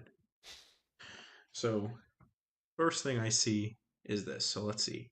They can stay the same, but they can't decrease. So, one, two, three, I four, think I got through this early five, part a little bit faster. 6, 7, 8, 9. Okay, so there's literally just enough. So these become ones, twos, threes, four, five, six, oh, Really struggling with Sudoku 7, Pad there. Oh yeah. 8, So before I and used to use, I 9. had these wireless All right. headphones that I used, It's a lot of numbers very and I was quickly. also So recording what are on we my missing for the center laptop, and my box? We're laptop missing just 1, doesn't work well. So 5, you'll know like when I'm on a and business trip or anyway, 7. because All right, so I see, okay, I 7 see the goes here, which 157 means 1 again. goes here, 5 goes here. Wow, I'm actually doing it without Um, pencil marking so far. But 5 in this box. 5, 6, 6, 7, 7, 8. So this can be 5. it has to be So it five. can be, let's see, it can be Because 4. I still think it's four, but Oh, it in keeping with the slow thermo, you were talking just as slow. Oh yeah. can be Oh 4, yeah, I was talking just as slow. 5, But yeah, so you always know when I'm on like a 4 business or trip or 5. Okay. something because Because it my can't be audio 9. quality will like Um, plummet most of the times because it's I kind of don't see tough to how bring that these things with me. propagates So a I just bring flying. my wireless headphones that I Maybe too use for many the plane, combinations. So noise let's just canceling, look things what's like going that. on here. So 3, you'll see 3 like in this row generally a goes drop in there, audio which means this quality, is a but 4, when which I'm recording on my makes this a laptop again, 5. okay, So again, you this just saw the is conflict checker there. But yeah, it's at it can be a least a bit of a struggle 6. to get good quality when I'm I think it recording can through be my 7. laptop with my wireless headphones, 7, especially with all the 7, echoing. 8, 8, 9. Ooh, but this square can't be 9. Oh, okay. So So now, this so is I'm seeing 6, exactly the 6, same things, but 7. Yeah, because this can't be 7, because if this was 7, this would be 8, 8, 9. So 7, and this can't be 8, then 9, because again, 9 can't go there, so this would be 7, then 8. All right, so the thermos are done. Let's just fill in the box. 4, 5, 6, 7. So missing 7, 8, 9. This is 9. 7, 8, 8, 7. Missing what? Missing I'm actually doing 2 minimal. and 9. I really thought I did This a is lot more 2. pencil This is marking in 9. this. From the box, missing 1 and 4. One in Okay, four, 1, yeah. 4. I don't I know get there eventually. what's going on there. So it's a 1, 4 pair. All right, let's see the column. Missing 1 and 3. I don't think I know that yet. And then here, 1. I'm missing 2, 3. That is resolved. 2, 3, 1, 3. And you can see the conflict checker So doing that some resolved work that for me. pair. All right, what am I I missing think I found the one here? here Missing faster this time 1, because I knew where 6, one and 9. went. 1 is here. This is 9. This is 6. And you can hear a lot more like All mouse right, clicking. 2 I hadn't like set up all the audio again properly is because here. 1, now 2. like We're you could probably missing still 2, hear my mouse 4, clicks, but it probably is not as 5, and dramatic. 8. And also I So wasn't really 2 using and the 5 arrows go as much. So here. sometimes you'll just see me and I'll just like rapid fire through because I'm using the arrows more. That So means I've 4 gone and 8, which means this is I'd say 4, this is I've 8. gotten better at And actually this is using a 2, Sudoku 5 Pad as well, pair. and that's part of it, right? The speed isn't just about being able to 2, spot the 5. digits; it's also being able to All right. place the digits efficiently. Especially with some of these two hat times, they really push you. What else can I do? 1, 2, 3, 4. This is missing 4, 5, and 9. 4, 5, 9. Okay, so once again, I'm looking at the 459 I don't triple. think I can't do anything it with does that. anything for me. 4, 5, 9. This can only be 4 and 5. And this can be 4, 5, or 9. Okay. Hmm. Where do I look next? What do I look next? What am I missing here? This is actually one of my 3. shorter videos in my 3 can early only go days. I'll give there. you guys already. This video is 9 minutes and 33 seconds long. The next 1, one is 2, 18 minutes and 14 seconds long. And then the next one after that is 16 minutes. The next one after that is 27 minutes. I 2, think 4, I've improved a bit in my in my solving. 5, 6. Oh, so then this one must be a 5. Because it can't be 2, 4, or 6. So this is a 5. So we're missing 2, 4, 6. And I don't think And of course, I'm missing the 3 across row any of 3. those are resolved here. All right.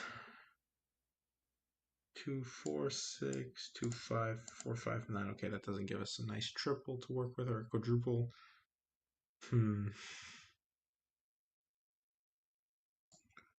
What am I missing here? Let's just look at ones. So ones, what are we missing in ones?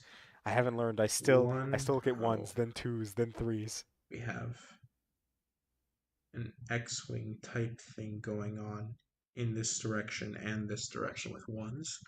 All right, twos, twos, twos, twos. Same kind of thing. All right, threes. Oh, 3. Oh my goodness, I'm missing that this row was only missing 1. Okay. Threes, which means this should be the last 3, I think. I see 9 threes. Okay. 4. Still have the We don't throat have stuff enough going boarding on at though. this yet. So these two could be 4. And 4 has a lot of possibilities here. All right. 5.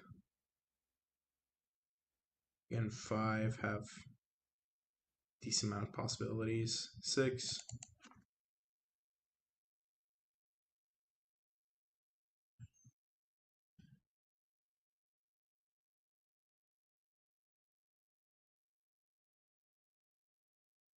Yeah. All right. 7s. We can play 7. I know seven. 7. We In can finish our this sevens square actually. and in this square. When I call them squares instead of The boxes, oh my 7 can't go goodness. here, here, here. So 7 goes here. And then here, 7 goes here. There you All go. right. It's the only place 8s. seven can go in that row. I guess I solved it a different Here's way an this time. I 8. looked at the row entirely. All right. 9.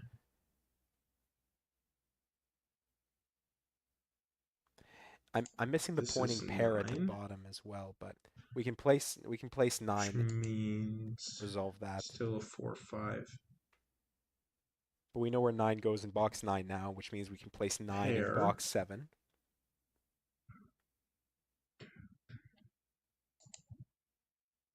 4, 8, 9.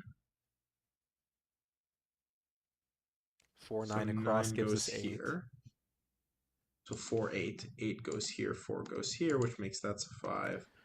That a 4.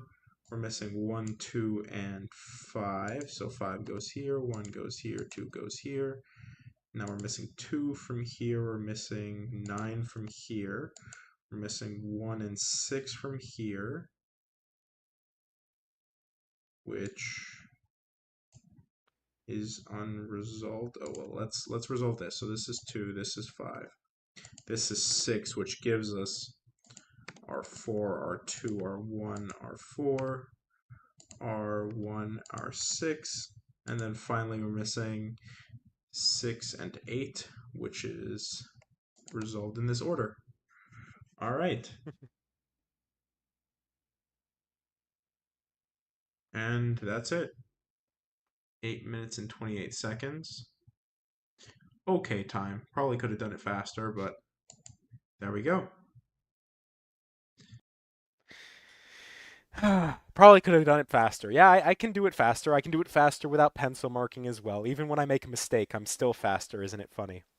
But yeah, so that's and that was actually, like I said, that's one of my fastest ones. The next puzzle, it looks really cool, and I don't think we've seen anything like it in recent history.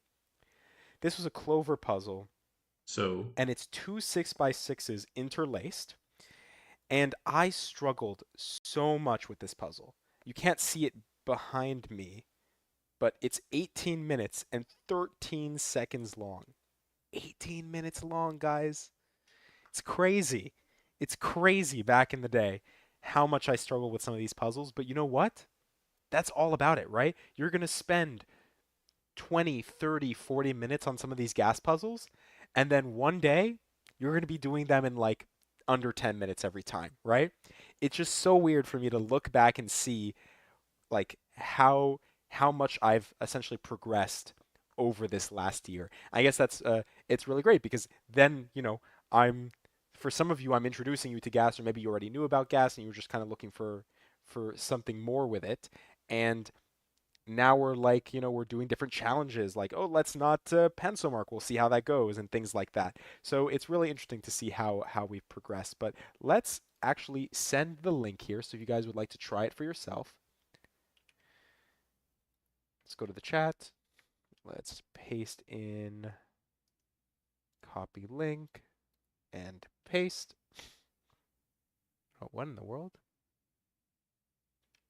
It's kind of, once again, it's kind of going weird. Let me just open it up in a new tab. Oh yeah, that Sudoku pad link is very long. So give me a second. Wow, this is like, whoa, too big. The puzzle's too big. Um, let us, settings. If you guys don't know this, you can actually, where is it? Oh yeah, so here's all the conflict checker stuff. I don't know if I've ever actually walked through this menu here, but you can create short URL. So let's copy the clipboard and let's use this nice short URL that we generated as the link to send in the chat. So there you go. This is the daily puzzle from the 25th of June. I won't make you guys sit through the 18 minutes, but what I will do is let's switch back over to our thing, or actually we can just remove the YouTube background and now everything should work fine. And then if we jump over to the puzzle, there we go, and everything is nice and organized. Let's restart the time here. Pause. And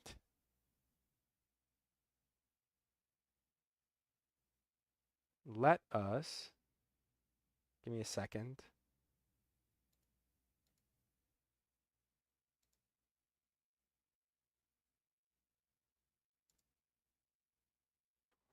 And let's set the scene again. It's so weird coming back to these old puzzles.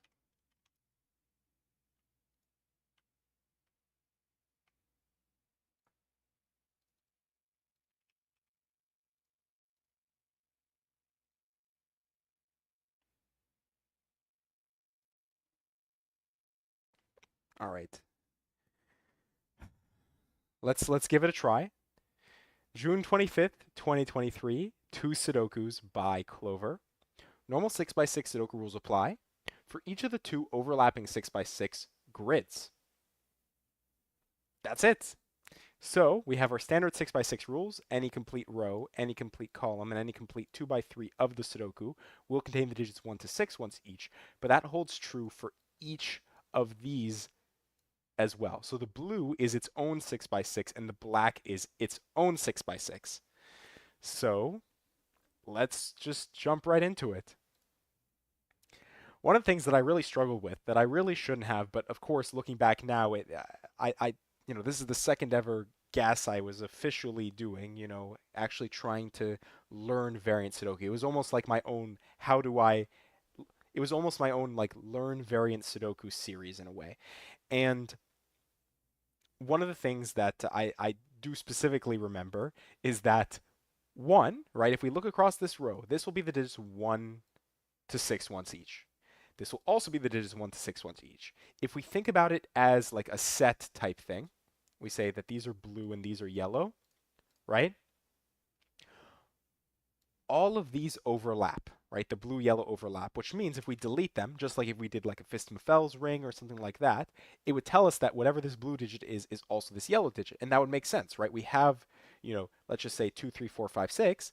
From here, we're missing 2, 3, 4, 5, 6, and 1. So as we go across, right away, we can say this is 1.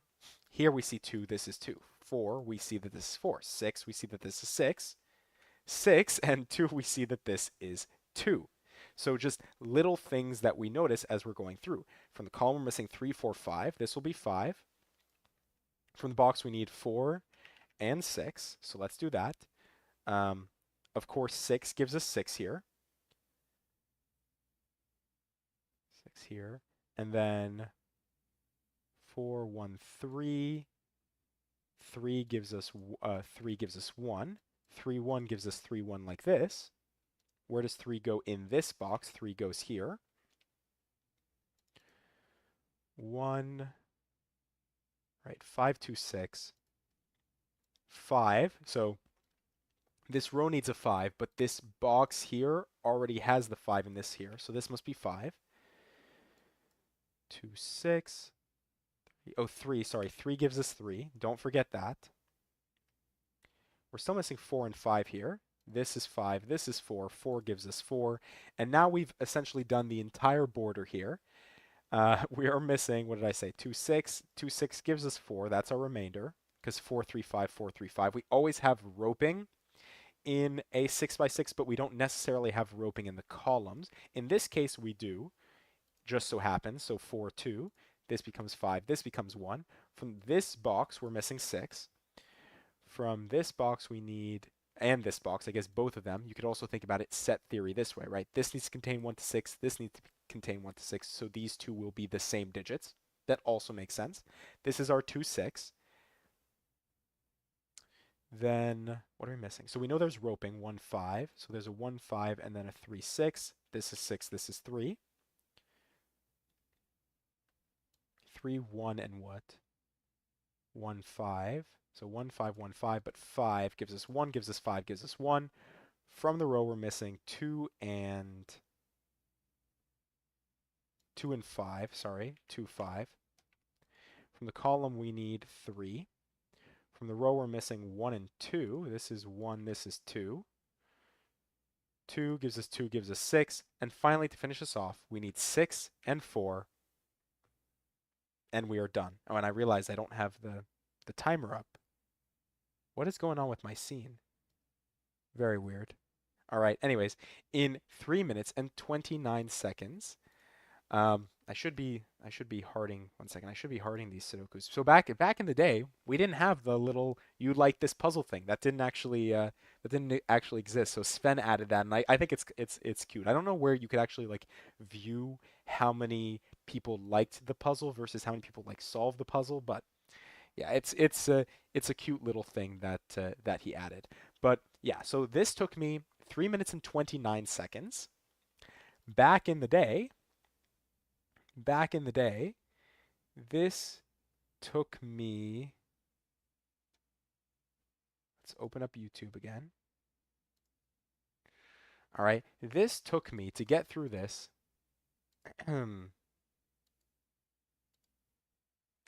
17 minutes. This is a 6, and this is a 4. And we're done. Whew. That took a lot longer. Longer than it should have. A lot longer than it should have. So something that I've solved in, what did I say? 3 minutes, 29 seconds today. Back in the day, I solved in 17 minutes and 44 seconds. Give me a second while I fix the scene here.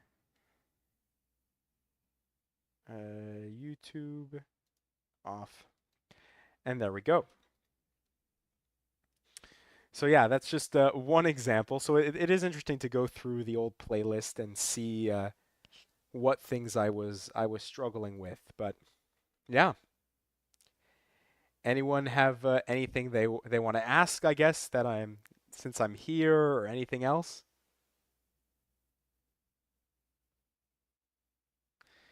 If not, then I can just hop into more solves. I don't know, again, if anyone has any suggestions for puzzles. If not, then I'll just go back to the Signet Sudoku pack. Came in right in time for the end. Hey, Robert. Yeah, no, I'm not planning on like ending the stream just yet. You know, as long as people are still enjoying the stream, they have things they want to talk about or ask, or puzzles they want, want me to go through or try. I guess technically I could show. So here, I guess there are some options. We can just kind of sit and chat for a bit, kind of back and forth. You guys can ask some different questions and stuff. Um, I already talked a bit about, what I want to do with my channel in the future, probably changing the name, the logo, things like that.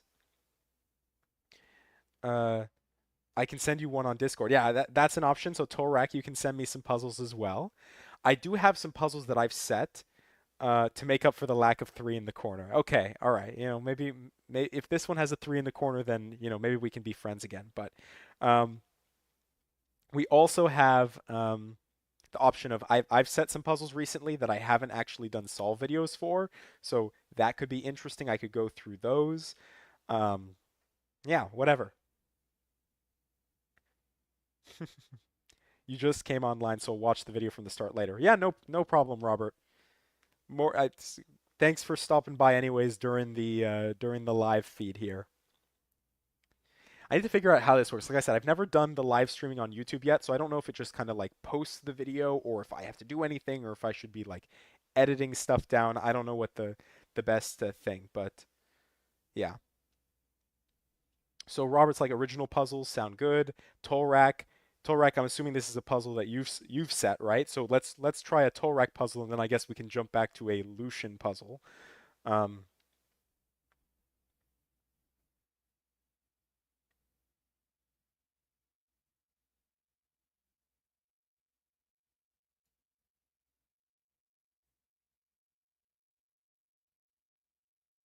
should be on Discord. Oh, sorry. Just trying to mess with some stuff in my scene here. I don't know what's going on with the timer. It's like something wonky's happening. Hmm. Yeah, it's giving me like this weird thing. I think that's okay. I might need to give my timer more space. We'll figure it out. This is what I get for trying to do it last minute. Yes, if Torek sent his, do that. Of course, yeah. All right, Sudoku pad, copy link. Let us put it into the live chat here for you guys. All right, there we go. Let's throw that in here. Oh, Fog T3. It's a Fog of War puzzle. All right. This is exciting. 43 though. A 43 cage? What are you trying to do to me, man? Hello, Lucian. Hey, Zaid. How are you? We're just about to solve one of Tolrak's puzzles. I do love a good Fog of War. And knowing Tolrak, I'm sure this will be a good Fog of War. Fog T3. That's funny. It's very cute. Very cute name. It's something I mentioned it in one of the videos recently, where I solved one of Tyson Price's puzzles. Coming up with names for these Sudoku sometimes is a lot more challenging than I guess you might think. Because you want it to like really represent what you've created in a good way. But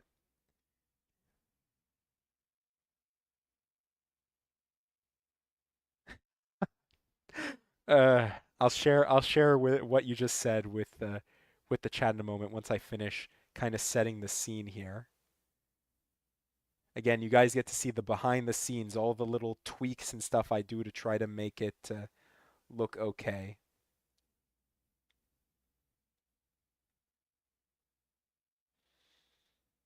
Let's do it like that. It's a little blocky, but I think that'll be okay. I'm assuming you guys should be able to read the rules just fine here. All right. So Tolrek said the three extra unfogged cells are for aesthetic reasons, and not at all because the fog didn't clear in the right place when it was supposed to. Cough. I really appreciate that, Zaid. I'm glad that you're enjoying, I guess, the puzzles that I'm putting out there. You always refer to my visit. I really appreciate that. It's yeah, I started, like I said, I started this a year ago. No one was doing the daily gas daily. Like Mark on Cracking the Cryptic would do the daily gas, and that's normally why I didn't. I'm gonna be honest, I didn't really do the daily gas, is because I would just be like, oh, I'm gonna just watch Mark do it. But for me, I was like one day, I don't know what motivated me one day to just say, why don't I just start solving these myself daily? No one else is doing that.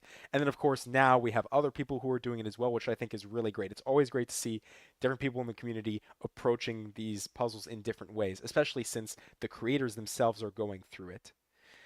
Same got to a point where just the sound of Lucian's voice in the background gives me the spark of inspiration.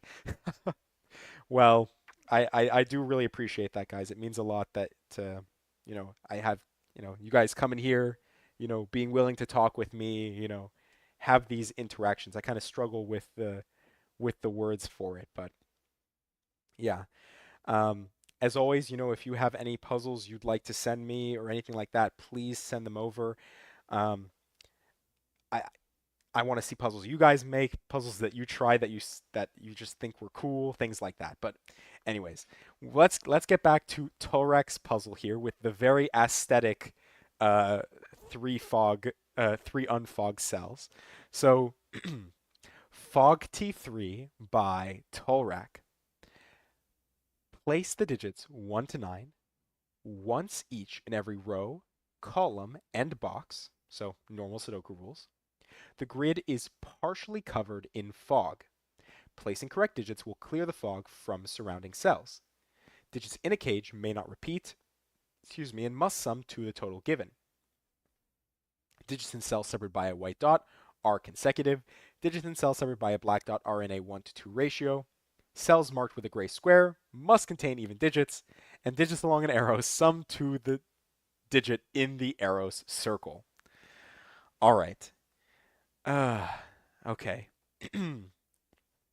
So like I said, there's normal Sudoku rules, so that's easy enough.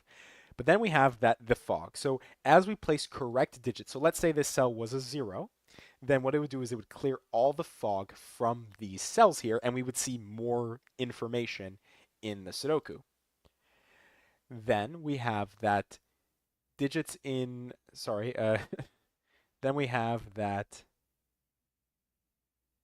sorry, I'm getting distracted by the 43. Digits in a cage may not repeat and must sum to the total given. So what that means here is that we have this cage here that is a 43 cage. That means that this cage grows in such a way that all the digits in the cage, when summed together, sum to 43. And we have that 3 times here, which I'm struggling to even conceptualize what these cages are going to look like. Okay. I guess I already know where the first digit goes. At least I think I do, but we'll get into that in a moment. Then we have that digits in cells separated by a white dot are consecutive. So right here we have our white dot. So these two cells must have consecutive digits. That means they have a difference of 1. 1, 2, 2, 3, 3, 4, 4, 5, so on and so forth up the line, give you your consecutive digits. Then you have your digits in cells separated by black dots. So we have just the general crop key pairs. 1-to-2 ratio just means that one value is twice the value of the other. So 1, 2, 2, 4, 4, 8, and 3, 6, where 5, 7, and 9 will never be on a black dot because 5, 7, and 9, when multiplied or divided by 2, do not yield normal Sudoku digits. Well, I guess 5, 7, and 9 could be on non-normal black dots, but that's besides the point. Cells marked with a gray square must contain even digits, so somewhere under this fog, there is going to be at least one cell marked with a gray square, and that cell will have to contain the digits 2, 4, 6, or 8, because those are our even digits. Then finally, we have that digits along an arrow, digits along an arrow must sum to the digit in the arrow circle. So I don't see any arrows right now, so what I'll do is I'll actually use the pen tool to draw an arrow. So this would be the circle of the arrow, and then there would be a little line coming off of it and a little arrow tip.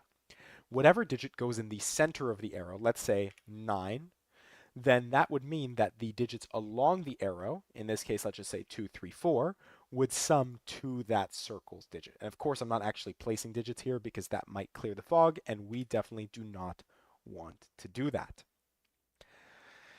All right, that's it. Those are the rules. Let's jump right into it. All right, so I said I think I already knew where one of these digits went, and let me walk you through my logic real quick. A 43 cage This is why I was struggling. I was getting distracted by the 43 cage. 43 cage has to be an 8 length cage. It has to be a cage that is made up of 8 cells. That's the only way I can think to it, where it contains the digits 1 through 9 minus 2. I don't think there's a negative constraint. Normally, it would say all black dots or all white dots are given. Generally, my assumption, so generally what I assume is that if there is no specification that all black dots or all white dots are given, I don't assume that it's a negative constraint, but I guess it's possible. I feel like Tolrec can probably confirm it, but I don't think there's a negative constraint on this one. So if you're trying to solve this for yourself at the same time, I wouldn't worry about the negative constraint unless Tolrec says otherwise. All right, so I know that a 43 cage has to be 8 length, but I know something even better. Because I know about the secret. Okay, yeah, Tolrec confirmed no negative constraint. Because I know about the secret, right? The digits 1 to 9, once each, sum to 45. What that tells us is that a cage that is 43 is only 2 less from our maximum, which means we would need to remove 2 from the 43 cage, or from a 45 cage, to give us a 43 cage. So, the question is, at least for me, is where in the world does 2 go in this box, right? So if we start kind of drawing out the cages, at the very least, we know that this cage, the cage goes in this direction. Maybe color coding would be better than the pen tool. I know that this 43 cage, we'll color it blue, has to at least grow in this direction. I also know that this 43 cage has to at least grow in this direction. Well, we know that this has to be at least 8 length, so this needs to continue this way. And then this 43 goes down as well. If I continue down the line and I say, okay, well, this has to be yellow, this has to be blue, already there's something really interesting. The 43 cage can never contain a 2 in it. So, some people assume that oh yeah, arrows, sorry.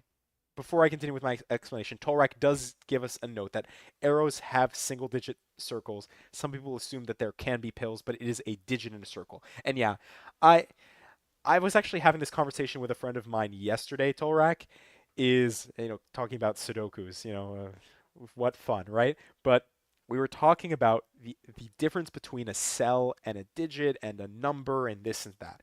Because I was kind of walking him through some of the stuff that I do here on YouTube. And digit kind of throws people off sometimes. For me, a digit just means 0 through 9. That's a digit, right? A number could be 0 through 9, or it could be 10, 11, 12, whatever. So whenever I see the word digit, I think like single digit, like single value. So I don't know. For me, that I guess that's why I drew like the circle and I just drew the arrow. I would assume that if you were trying to do some sort of pill Sudoku, you would say something like the number or something like that. But yeah. All right. So in any case, what was I saying? 2 can't go in the 43 cage. Well, we know at least these cells must be 43 cage. So that means that this cell here must be 2. It must not be in the cage. And look at that. So if we continue down the line, we know that yellow grows in this direction. We know that blue grows in this direction, at least, right? Red grows in this direction. And I guess what we can think about is what goes here? 3, 6, 4, 8. Those are options. Is there anything else I can do? This is a consecutive.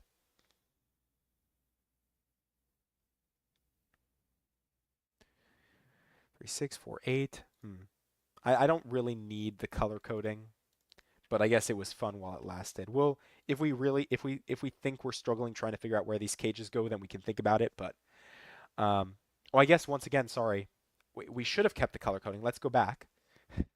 Once again, where it's all about twos, I guess. Where does 2 go in this box, right? 2 by Sudoku can't go here. It means the yellow has to go this way. Look at that. And the yellow has to go this way. And we do have an even square here, which means this will be from the set 4, 6, 8. I won't mark that just yet. I do know that blue goes in this direction. I know that this cage has to be exactly 3 length, right? Because it can't be any more. I do know also that where does 2 go? 2 must go here. Sorry, I should have realized I had my 8 length 43 cage. So now we will remove our color coding. It was fun while it lasted, but I think that was a good example of what we need to do. 6. 6 definitely can't be 1, 2, 3. It can't be 2, 4. It must be 1, 5. 1, 5, 2. It could be 2, 3, 4. Hmm. Probably overcomplicating it. 6 has to be 1, 5. Oh, what 1, 5 means that. Okay, that's easy. If this is 1, 5, it means this can't be 1, 3, 5. So that means it must contain a 2, which means this is always 2. So we are just kind of chasing the 2's around the grid. Um, and it must be 2, 3, 4 because otherwise, how would the 1, 5 work? Hopefully, this is all solid logic so far. Um, 1, 2, 3, 4, 5, 6, 7. So once again, 7, 8. It has to grow in this direction, right? 1, 2, 3, 4, 5, 6. It can't go up, so 7. Where does 2 go? 2 goes here again. Yeah, 7, 8. Okay. This is a 44 cage as well. Um, so where does 2 go here? Somewhere here. I don't know if I want to pencil mark it just yet. 44 cage doesn't include a 1 in it. So just like our 43, our 44 doesn't include 1. I guess we also have a 44 here. Excuse me, my goodness. 4 goes this way. So 1 will go somewhere here. We'll go somewhere here. Hmm. Let me just start pencil marking. No reason to be stubborn. 4, 6, 8. This will be 1, 5. This will be 1, 5. This will be 3, 4. 1, we already knew how to go there, even without the 1, 5. 1 will go somewhere here. 2, 3, 6, 4, 8. I'm still not sure which one. Maybe I should be sure, but 8.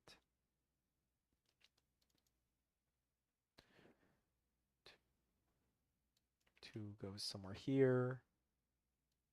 Somewhere here, not sure. All right. What am I not considering? What am I not considering?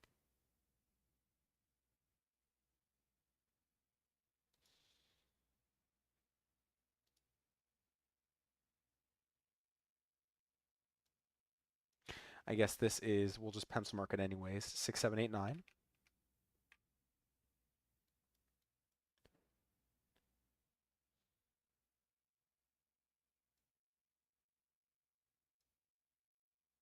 3, 4, 5, 6. And then how do we grow out the rest? It could be something like 7, 8, 9. It could be 7, 8, 9, 7, 8, 9. Oh, but we also have to consider how this grows down, because this can at most be 7 here, 8, 9. Wow, so yeah, that actually limits us a little bit more than I expected. This is the best we can do because we know that, well, it doesn't specifically specify it here, but I think it's a fair assumption to make that the digit is always in the top left corner of the cage. So for example, this couldn't grow up any higher than this, right? So maybe that's a poor assumption to make, but I would claim that it isn't. I do know that these two cells are these two cells, so I guess I could color it that way, but oh, I don't know that because it could just grow down like this, but sorry. The point of what I was saying was we can try to see how much we can grow in either direction. So the minimum that we can grow into this box is these two cells here. So these two cells are taken up. The minimum we can grow into this box would be, again, 1, 2, 3, 4, 5, 6, and then 7. It could be 8, 9. It could be 8, 9, but we couldn't ever grow into here, but that's not actually a problem, is it? It isn't actually a problem.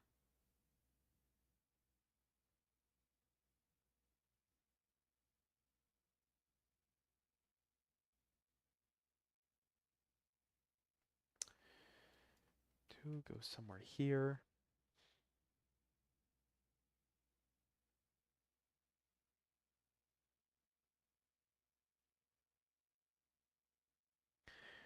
1, 5. Oh, sorry. Again, once again, I'm forgetting about 2's. 44 definitely requires 2 in it. So then the question is, where does the 44 get its 2 from? I don't think it can ever get its 2 from here. Yeah. 7, 8, 9, 7, 8, 9.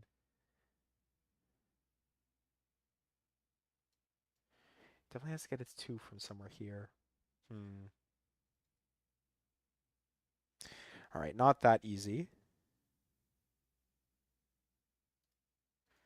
Do you give the Tolrak, is this like a 2-star, would you say? Because I don't think it's a 1-star, but I don't think it's necessarily hard enough to be a 3-star. I'm just struggling to see some really basics. How many cells in the... Oh, 9. Why do I keep count? Oh my goodness. I kept counting 9, didn't I? Thank you. Oh yeah. So okay, so 1 second. Tolrak told me how many cells is the 44 cage again. So I kept counting to 9. It isn't. So I was thinking the right way. Where does the 2 go in the 44 cage? Don't worry about that, guys. I know how math works.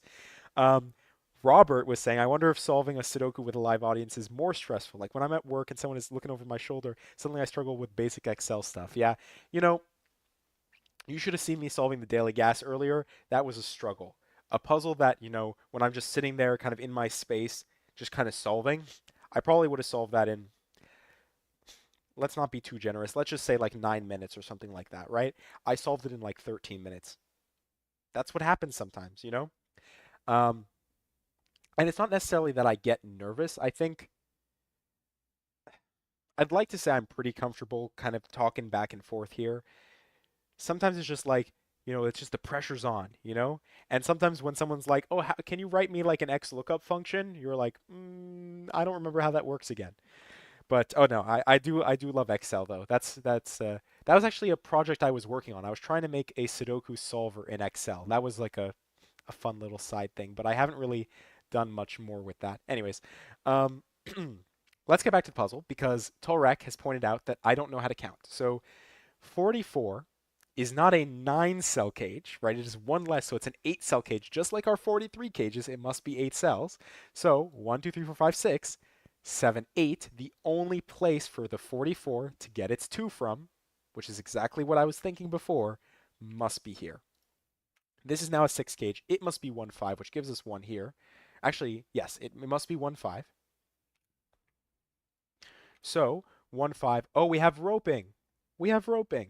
So this is 5, unless I've done something wrong, but I think that's correct. We have roping. 3, 4 will go somewhere down here. That means 3, 4 goes somewhere in here. Yes.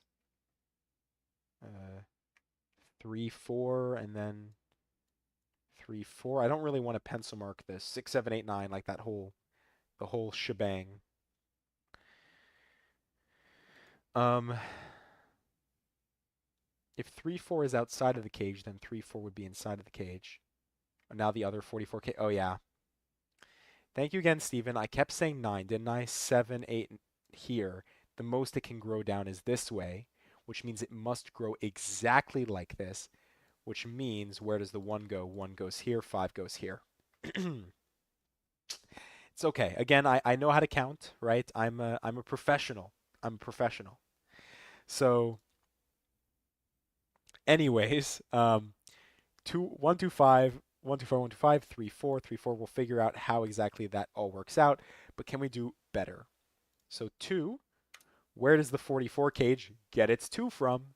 Once again, right? It must be here. So, oh, and now we're seeing our first arrow. We're seeing the edges of our first arrow. We do know that it can't be more than a 3-cell arrow, right? That's pretty basic, right? Because 1, 2, 3, because it's all, well, sorry. If it was spanning through multiple boxes, it could be more than a 3-cell arrow. But because it only exists in one box, the minimum sum of 4 digits is 1, 2, 3, 4, which is 10, right?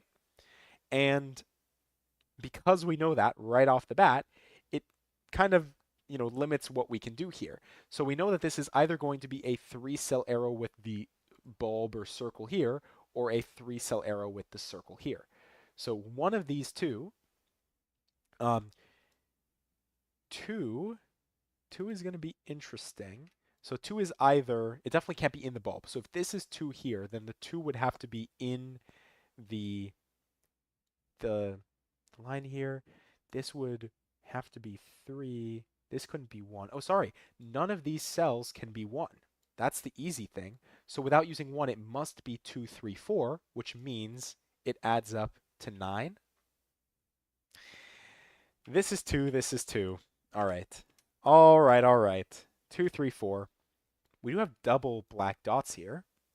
Without using 2, it has to be 4, 8, 3, 6. It has to be 4, 8, 3, 6, 3, 6, 4, 8. Sorry, I should have selected everything. 3, 6, 4, 8. Though we can do better than that because of the 3, 4 pair. 3, 4, 6, 8. 3, 4, 3, 4 tells us 3, 4 goes somewhere up here again. But yeah, that was all of our 2s. So 2s really were the key. Luckily, I, I, I was reminded how big a 44 cage is again. But there we go. We got all the 2s now in place. And from here, this is the next big step. Where do we go? So 6 or 8. I guess we could do 6, 8, 3, 4. 8, it can't be 9. 8, it could be 7. And 6, it could be 7 or 5. Hmm. Oh, we do have a 3, 4 pair, which gives us a 6, 8 pair, which leaves us with 7, 9. Don't know if that's super helpful, but it's something.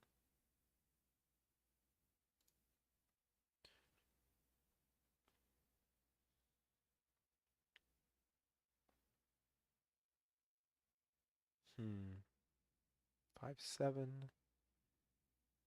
8.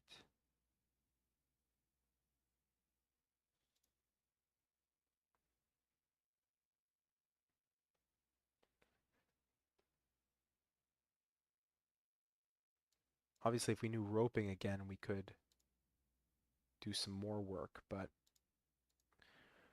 we don't know that there's roping. 2, 1, is that what I'm not thinking about? No.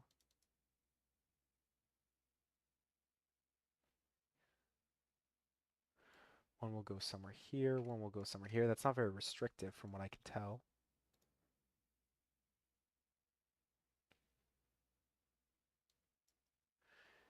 3, 4, 4, 5, like lots of options.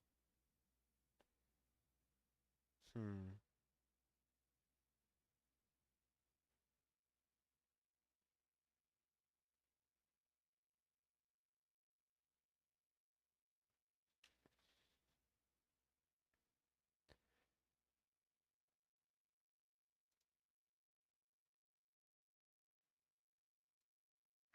It's almost certainly has to do something with like where does this cage get its blank from, right? Like where does this cage get its 7 from?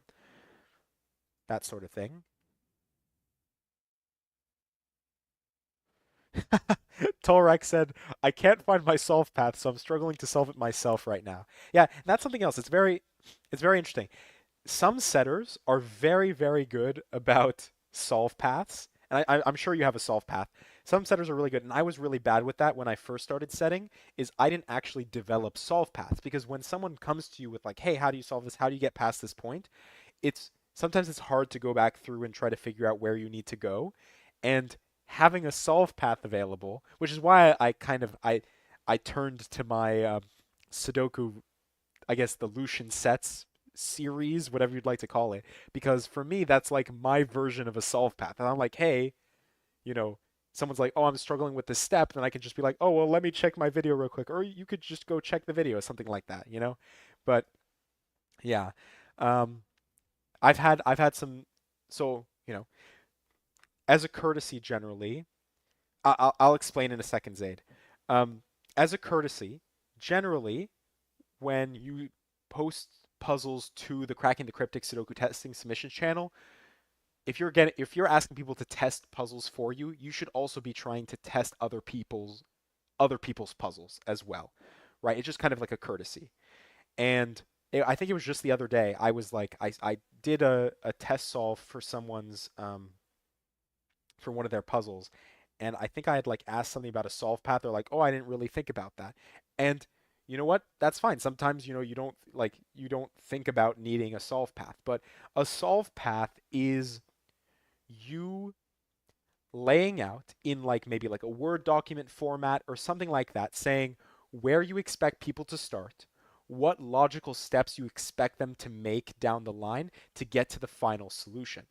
So, for example, I'm kind of getting distracted with this puzzle, so I apologize, Tolrek, but I'm sure once you figure out where you need to go, you'll clue me in. But for example, there was that prime cage Sudoku puzzle that I did, the 9 by 9 a while back. I think it was Fool on Hill. I think Fool on Hill was the one who had created that puzzle. And I struggled a lot with it. I wasn't really sure where to go. I was like messing around with cages forever, and I solved the puzzle. I sent Fool on Hill my solve. Just kind of give him a heads up. Hey, here's what's happening. I made this solve. I hope you don't mind. I'm gonna post it to my channel. Let me know if there's a problem. And he was like, no, it's all good. And then he sent me the solve path for the puzzle. So I was able to look back, and it was like a Word document, literally a Word document, and it said, this thing allows you to logically deduce this thing. And then that thing allows you to logically deduce that thing. And you don't need to put every single little last step like, oh, you need to place a 2 here and then a 3 here. We assume that people, when you're developing a solve path, we assume that people can understand the basic Sudoku aspects, which sometimes are a struggle, right? Sometimes I struggle with even the basic Sudoku aspects, right? You guys saw plenty of that in some of my recent solves. But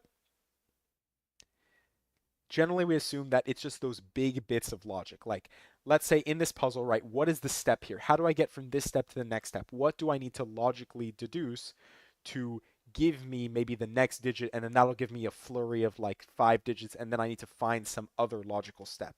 So hopefully that makes sense. If it doesn't make sense, Zaid, or anyone else who's watching along, please let me know. Maybe I could actually pull up Fool on Hills solve path as an example once we get through once we get through this. I do need to drink some water though, so give me a second.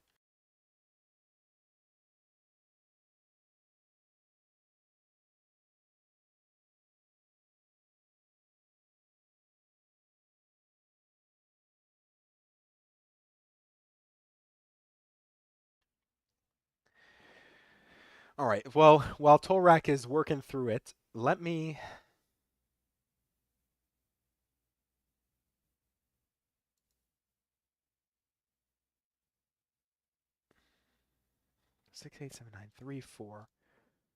68793411579. I feel like that just doesn't give me anything. I'll pencil mark it anyways.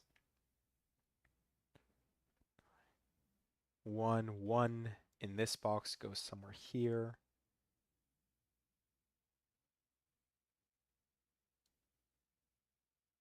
Is it about where we get our 1 maybe? Like if 1 is here, then 1 going here, but then we could still place 1 somewhere here. Um, I'm not sure if you are also a Sudoku setter, but how can one get started setting a Sudoku? I will show you. I will show you. The way that I got started was with F puzzles, and F puzzles is an amazing application. And there's nothing I hold nothing against F puzzles. It's an amazing tool, but nowadays,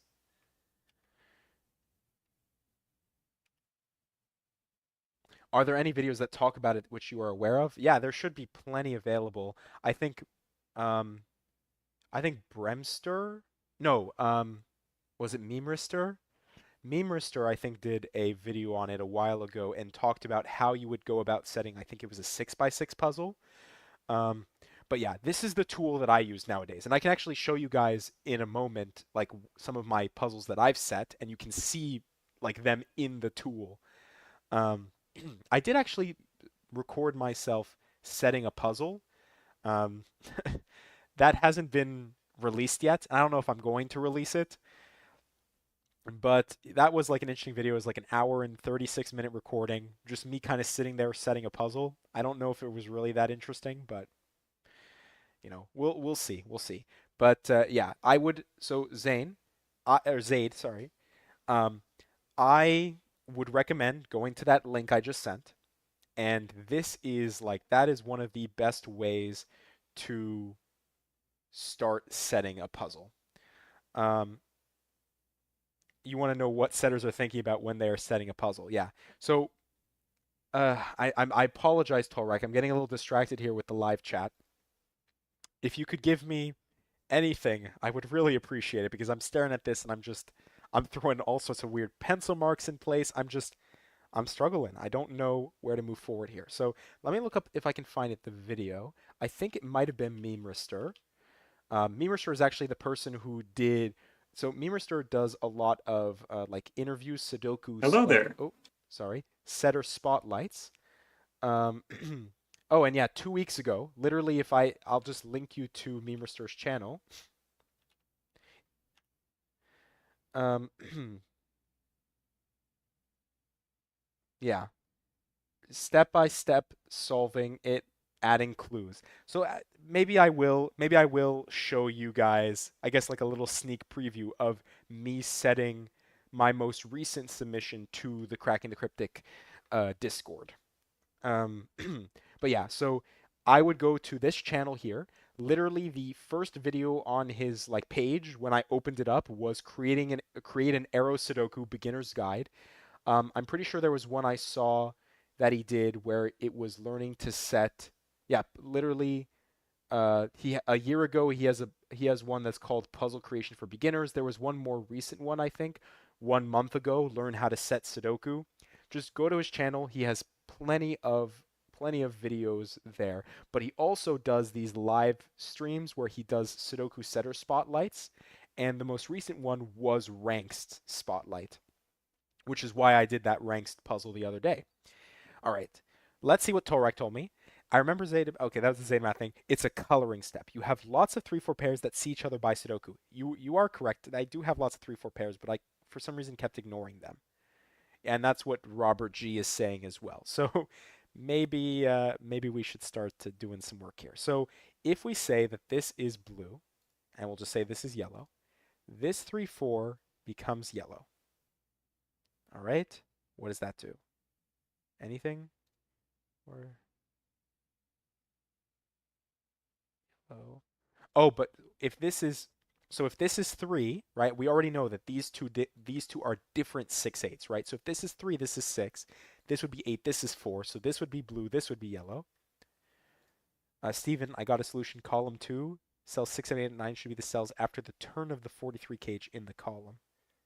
Oh yeah, well, I guess that's right. The law of leftovers, isn't it? So then this isn't 7, 9. Column 2, cells 6, 7, 8, 9 should be the cells after the turn of the 43 cage in column 2, right? So the 2, obviously, so we account for that. Then this would have to be 6, 8, wouldn't it? So this can't be 7 or 9. That's a cool little trick as well that I wasn't even thinking about, which is, again, kind of more set work here, right? 2, and then these three need to be exactly the same because of the overlap. That's a very good way to think about it, Stephen. But I want to continue with what Tolrak suggested, this coloring step, and what Robert G had me trying to look at as well. Though maybe I'm going to struggle with this, and maybe I should just continue looking at it with the set approach. Because 3, 4, 1, 5, this would have to be either 3, 4 or 1, 5. It can't be 5, so it would have to be 1. Uh, hmm. Maybe there is a good way to think about it. I'm just not seeing. All right. 3 yellow. So yellow goes somewhere here. Blue. This can never be blue. So the blue goes somewhere here. I don't know if that's helpful. Yellow. We know that this is yellow-blue in some way, but what does that do besides that? Yellow can't go here. Sorry, this should be white because it can still not be that. Oh, so blue is always in the 44 cage, so this can't be blue.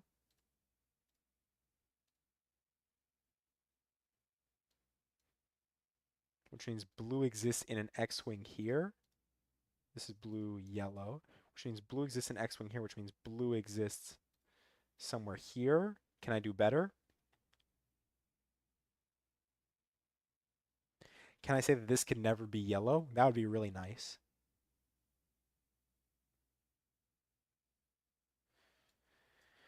Then I have 3, 4, 3, 4, 4, 6, 8, 7, 9.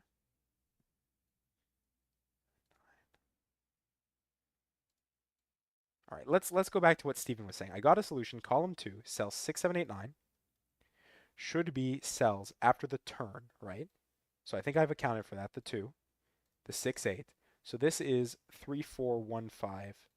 So 1, 3, 4, 5. This can't be 5. 1, 2 doesn't work.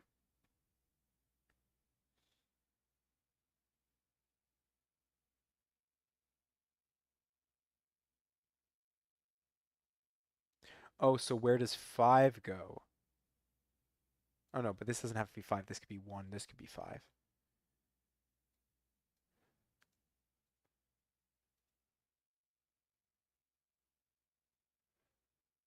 Hmm.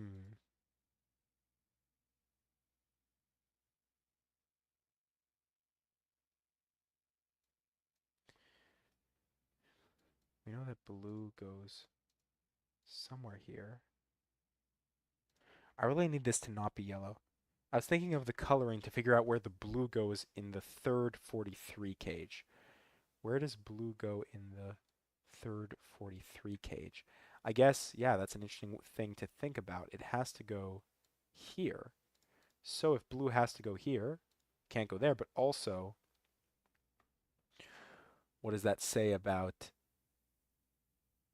this here? Oh, well, we already knew that this had to be yellow, right? If we think about this, we already knew that this had to be from the yellow set.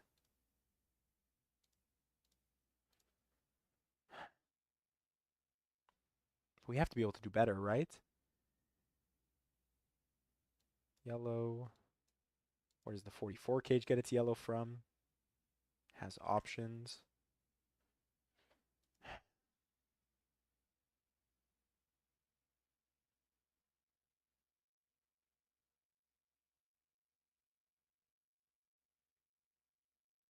Oh, sorry, this can't be yellow. This can't be yellow.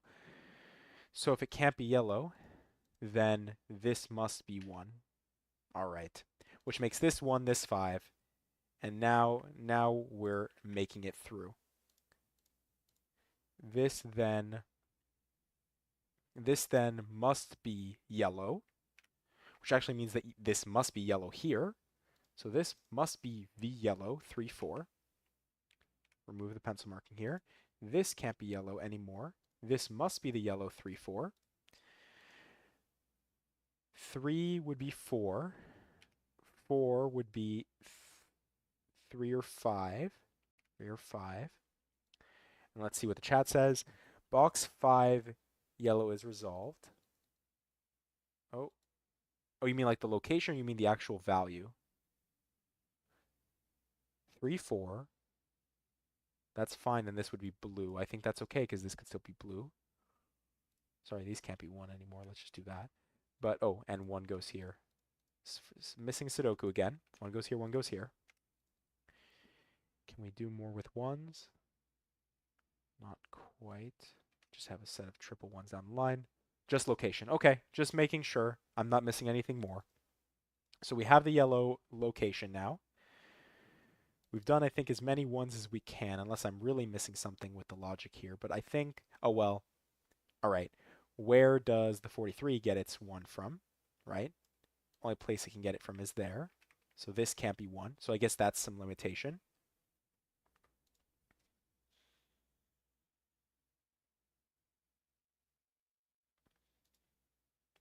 Which means this, this has to be yellow 3, 4 now. I wasn't paying attention to that.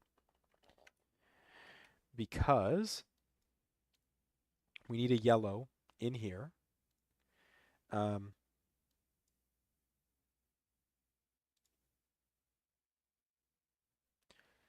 8, 7, 9.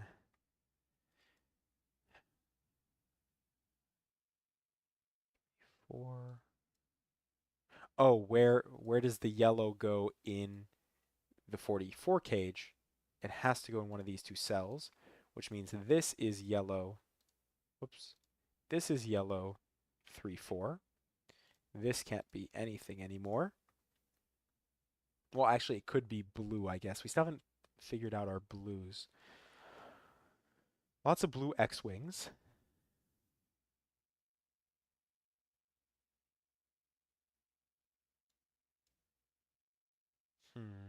Hmm. Blue. All right.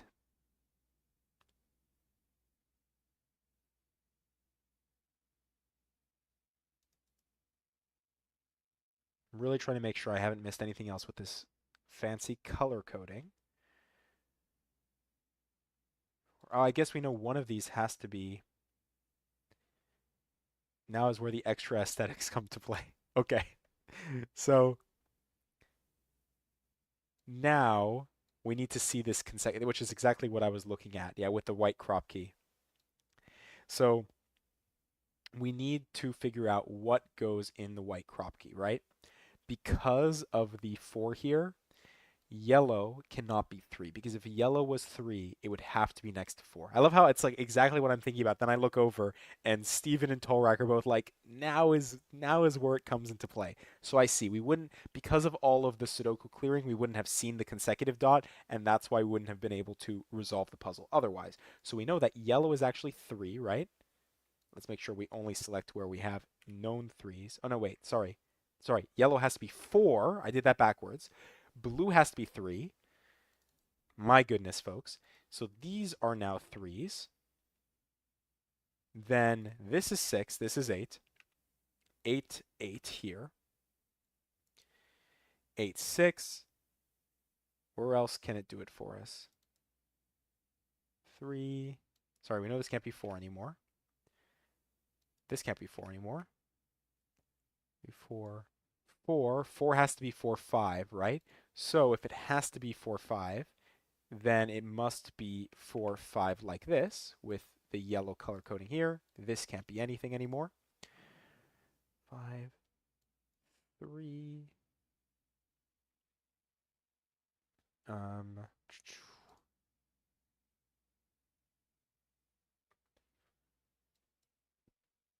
This can't be 4 anymore. 1, 3.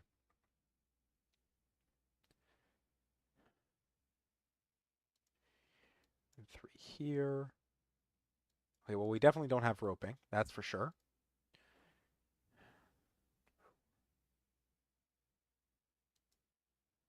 And 6, 7, 8, 9. So 4, 3, 6, 7, 8, 9.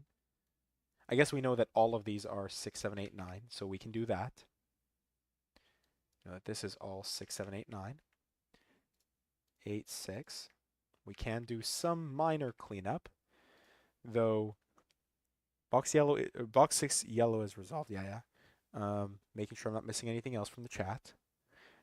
3. Can we do more? 4, 5. 5 has to go in one of these two cells. Very tempting there. 5 has to go in one of these two cells. X-wing of 5, or not, there's actually 5 can go in any of these cells still. Box 3, 3, 4 pair. Oh, thank you. 3, 4. Again, basic Sudoku, folks. Basic Sudoku. Now, all of our yellows are resolved. That gives us 3 here with a 3 in the corner, which is what Tolrak said we were starting with to make up for the non-3 in the corners before. 3 now, 4. So we're done with 4s entirely. 3s are not even close to entirely done. Unless, no, I don't think so. 3, 3 here. 3, 4, 5. This is 6, 7, 8, 9. 6, 7, 8, 9. Oh, gray square. Sudoku. 6 means that this is also 6 by our set work.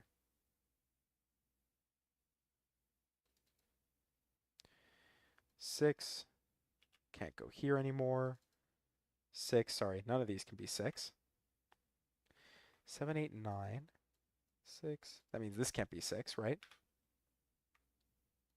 And this must be 6 somewhere up here. 6 goes somewhere here, which means this can't be 6. 6, 6 going somewhere here says, where does 6 go in this row? I think this has to be 6. It does clear the fog. All right. All right, all right, all right. So, oh, and also, sorry, the second I got the 8 here, how come I didn't place a 7? How come I didn't place a 7? That's a great question. I don't know why I didn't place a 7. So this is 7. Um,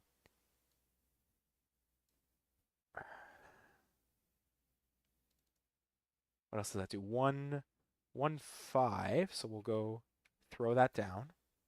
1, 5. Oh, but we know that 5 in this box goes in the cage already, which means if it already goes in this box here and that's only in the cage, this can't be 5. So this must be 1, this must be 5. 1, 5.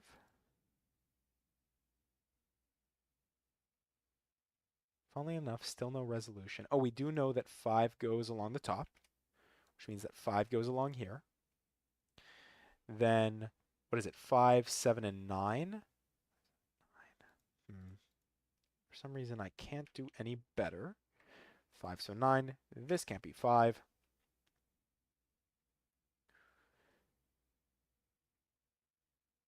Oh, sorry, this can't be 4. I don't know why this is still a 4 option. So we need 3, 5, 7, 9 that still need to be placed in this box here to resolve ourselves.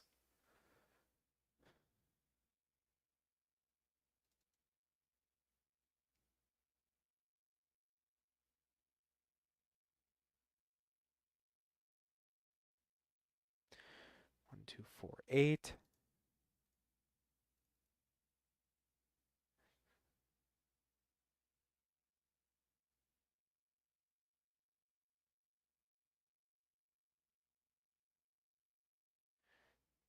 Three we know goes somewhere here. Let's just make sure we have that marked. But there's got to be something more. Is it just more Sudoku? Is it more box work? Where does this cage get its 3 from? Oh no, but sorry, all of these can be 3. If this is 3, then this cage gets its 3 from here. If this is 3, so if we get double 3s in the corner, then this cage would get its 3 from here. But yeah, it's just kind of like X-wings here. I feel like I should be able to do better, but I just don't see it. So 1, 2, 4, 8, 5. So 3, 6, 7, 9. Again, 3, 6, 7, 9. 3, 6, 7, 9. Where this can't be 3. Both of these should have options as 3.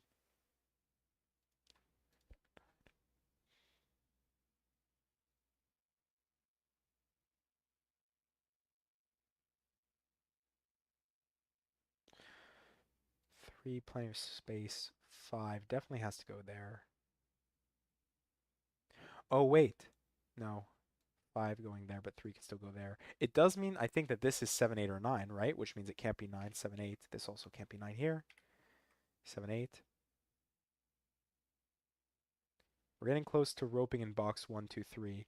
We just need one more number. Yeah, I know. I'm really hoping. I'm really hoping for it, but we'll see. Um, I do know there's roping down here, right? We do have roping down in boxes 7, 8, 9. We already disproved roping here. So I guess, yeah, our last ditch hope is that we can get some more roping, but everywhere we're just missing something, right? Obviously, if this is 7, automatically we're roped, we're happy, right? If not, then, we're still happy, right? It gets us along, but it would be nice if we had more roping. It's always nice to have good old roping.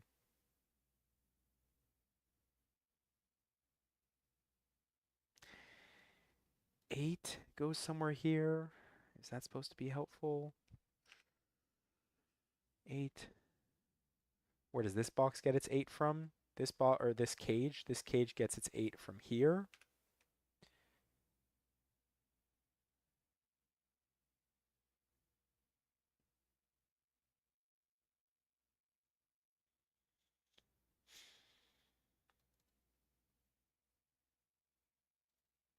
Done 2s. 3s we're still struggling with.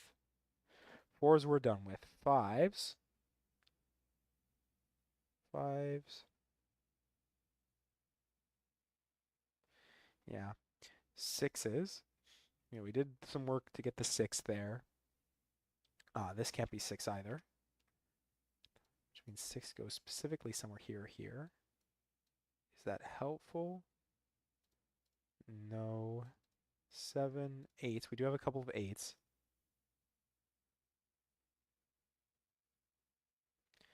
We know that 8 goes somewhere here, somewhere here.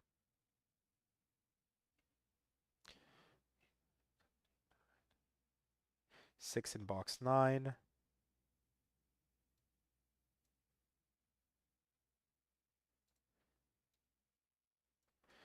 All right, I've been told to look at box 6 and box 9. So let's take a look. So, and just like there we go, right away. Just like with the 43 cage here, why we were able to resolve this 1-5 with the double 5 here, the double 6 here tells us this can never be 6.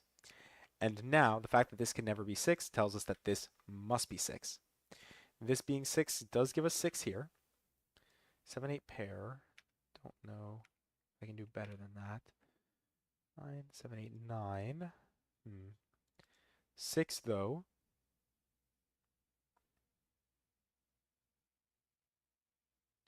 All right, gave us some more options. Let's see what Steven said. Just pencil mark the box entirely here. So let's just think. We have our 7, 8 pair in this. So we need 3, 6, and 9. If we need 3, 6, 9 here, it says this can't be 9, which makes this 9. If this is 9, then it's 4, 3, 9. 4, 3, 9, that makes this 9, and everything will start to give us something here, right? This is 8, this is 7, so it is 6, 7, 8. Oh, wait. That wasn't one of the things we were talking about. What was it? It was here we were considering 6, 7, 8.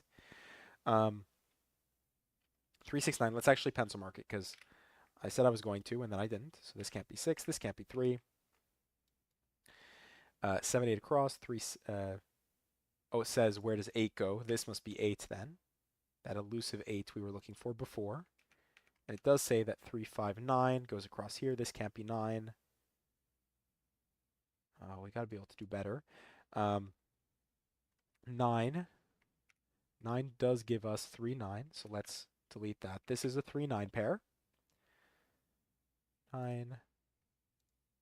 This can't be 9. 7, 8.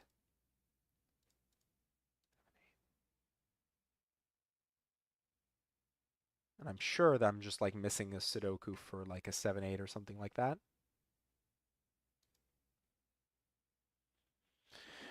All right. So 3, 4, 6, 5, 2, 9, 1. Oh, sorry. This is 1, 7, 8, right? So 8 has to go along the top here. Not that that really does that much, does it? This is 1, 7.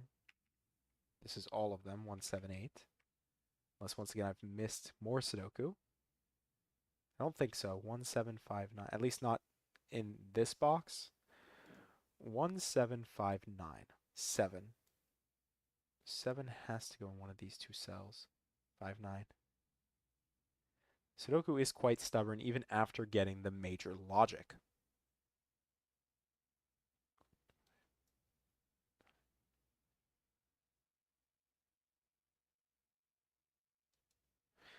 This has to be 1 or 5. It's not just it can be, it has to be 1 or 5 because it can't be 7 or 9.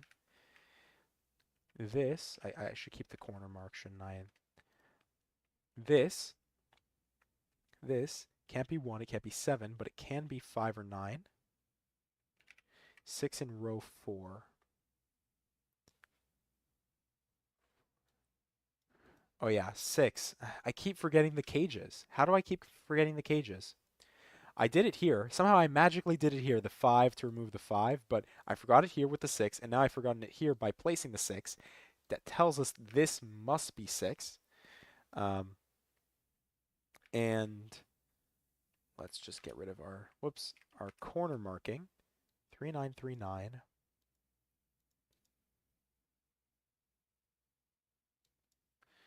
6 now here. 3579. This can't be 3. 3579323. Um,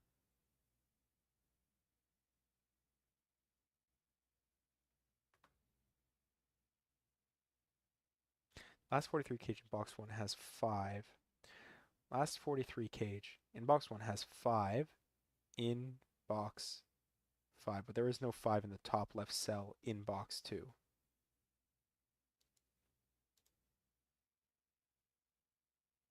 Sorry, I guess I'm missing this. The the last 43 cage in box 1, do you mean like this one? Has 5 in box 5.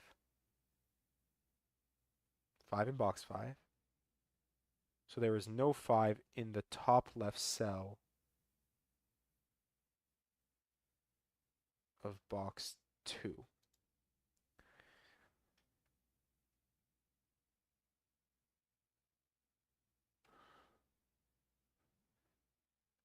Because if this was 5, am I missing 5? If this was 5, then this would be 3, right? This would be 5. Hmm. Is no 5 in the top left cell in box 2. If this is 5, what breaks? 7, 9 pair. This becomes 3, so this has to be 3. 3, 9, 7, 9. This is 7, 9.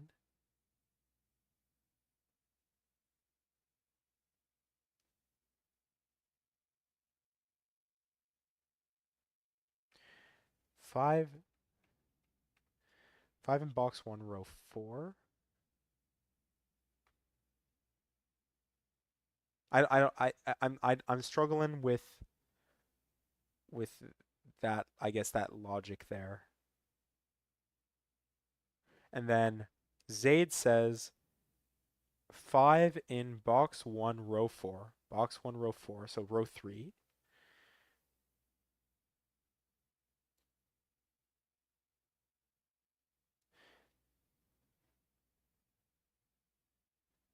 Yeah, so Zaid, what were you trying to say about this? Box 1, row 3.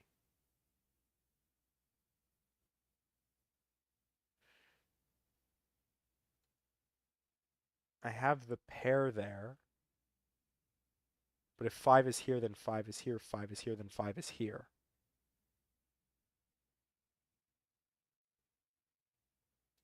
Right? It's just the X-wing.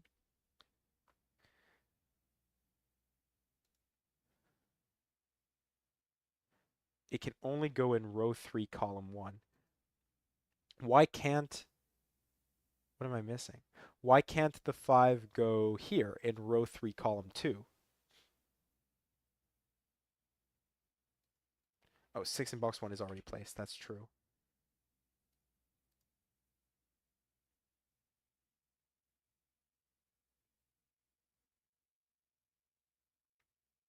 Like the 5, 9, you mean?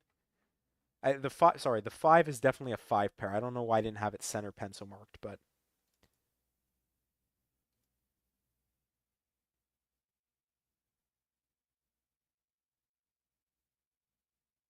sorry, this is not the, sorry. I had the corner mark here for the double 5 and the corner mark here for the double 1, but I didn't have the center mark there. So if that's why the confusion was there. Yeah, no, no, it's okay. That's I wasn't pencil marking properly. I knew what it meant, but I should be making sure that I pencil mark so everyone knows what I mean.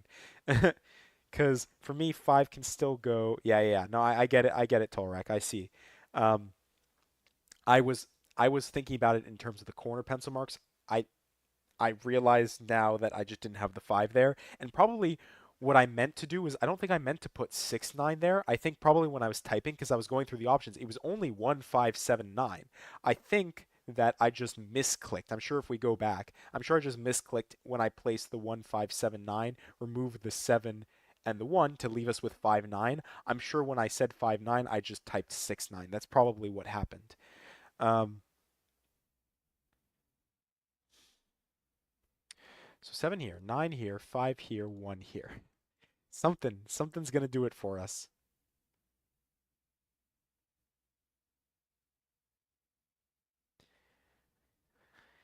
3579. Is there something I can do here? Oh, 7 7 9. What? How did I miss this? This is just 9 by Sudoku. This is 357, so let's do that. 357. This can't be 7. Oh, and this must be 7. 7 3 5. There we go. This is a 3 5 pair now. 3 5 pair gives us 9. 9 gives us 3, and now we're getting somewhere.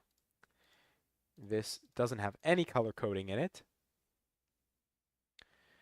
So again, it was just Sudoku 7 9. I've been trying to figure out what's been going on here, but it's literally just 7 9, which means where does 9 go in the 43 cage? 9 must go here, and 9 resolves everything because this is like it's not really a chocolate teapot, but it's kind of like a quadruple chocolate teapot. This is 5, this is 1.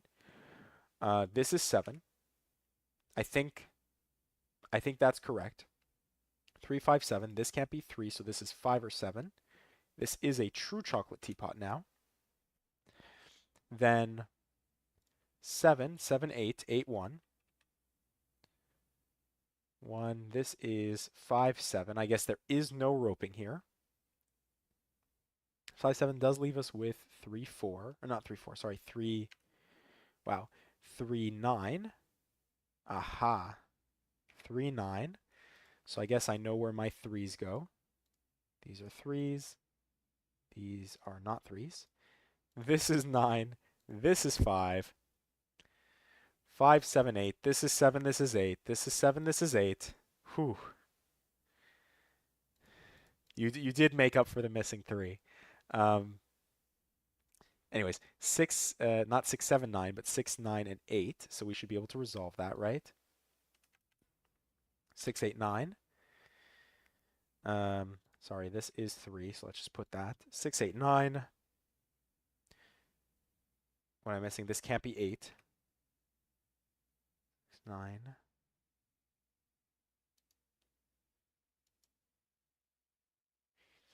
9. 9 3 3 9. Again, Sudoku. 3 gives us 3 here. 3 here gives us 5 here, gives us 7 here. 7 gives us 8. 8 gives us 5. 5 gives us 7. We are missing 9. We still need 6 and 8. Here we need 7 and 6. And finally, to finish us off, we have a 3 in the corner in 58 minutes and 41 seconds with Fog T3 by Tolrak. Oh my goodness. So we got a double 3 in the corner there, which was wonderful. Yeah, it's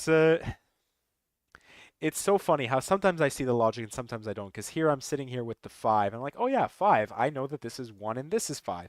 And then over here, the exact same logic with the 6, or even just simply placing 6 in the cage. I just kept forgetting to remove the cages here. But this was a ton of fun.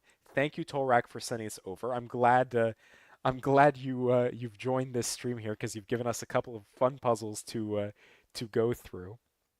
But yeah, so I guess let's see. I'm still up for more if people are interested.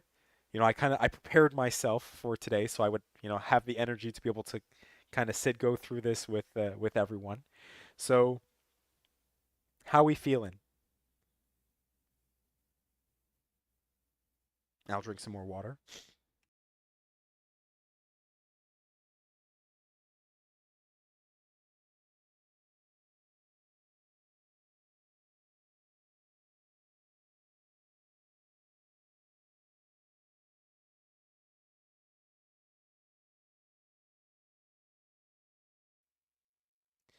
Because like I said, I can go through like maybe my most recent puzzle that I set. Like I can show you Sudoku Maker. If Zaid, you're still interested in that, or people in general are interested in that, I can go through Sudoku Maker a little bit. All right, we'll keep going. I got a keep going from Tolrak. Is this a 24-hour stream?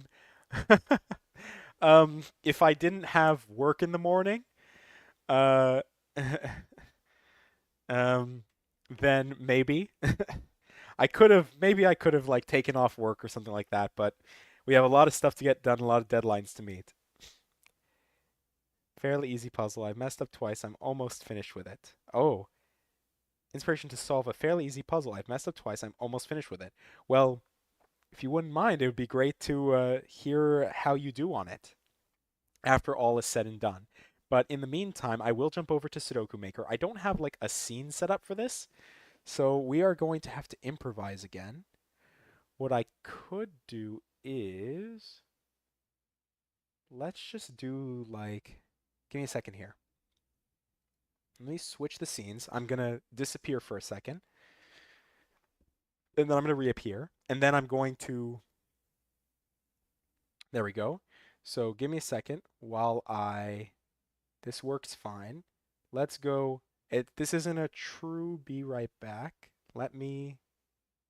Give me a second. Let's go back to the puzzle real quick. Let's go back to this scene here, and let me go into studio mode and let me mess with stuff. So if I want to do a full display capture for everyone, what would this look like?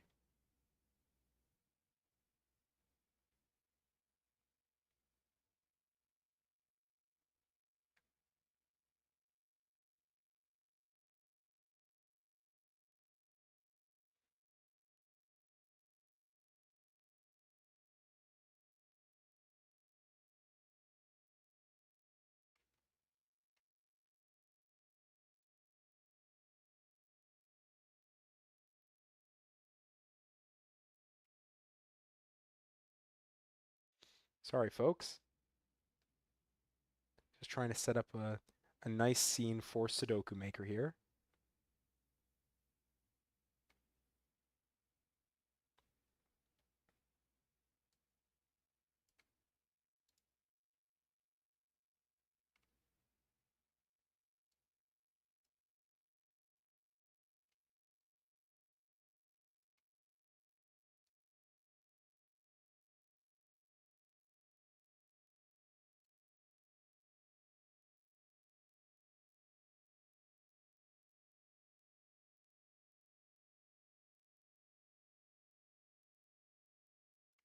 All right.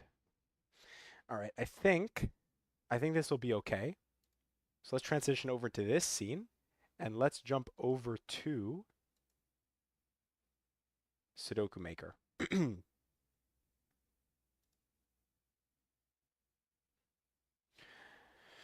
All right. So this is Sudoku Maker.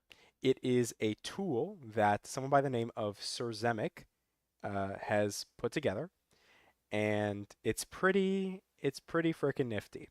So this is the tool that I've used to set most of my recent puzzles.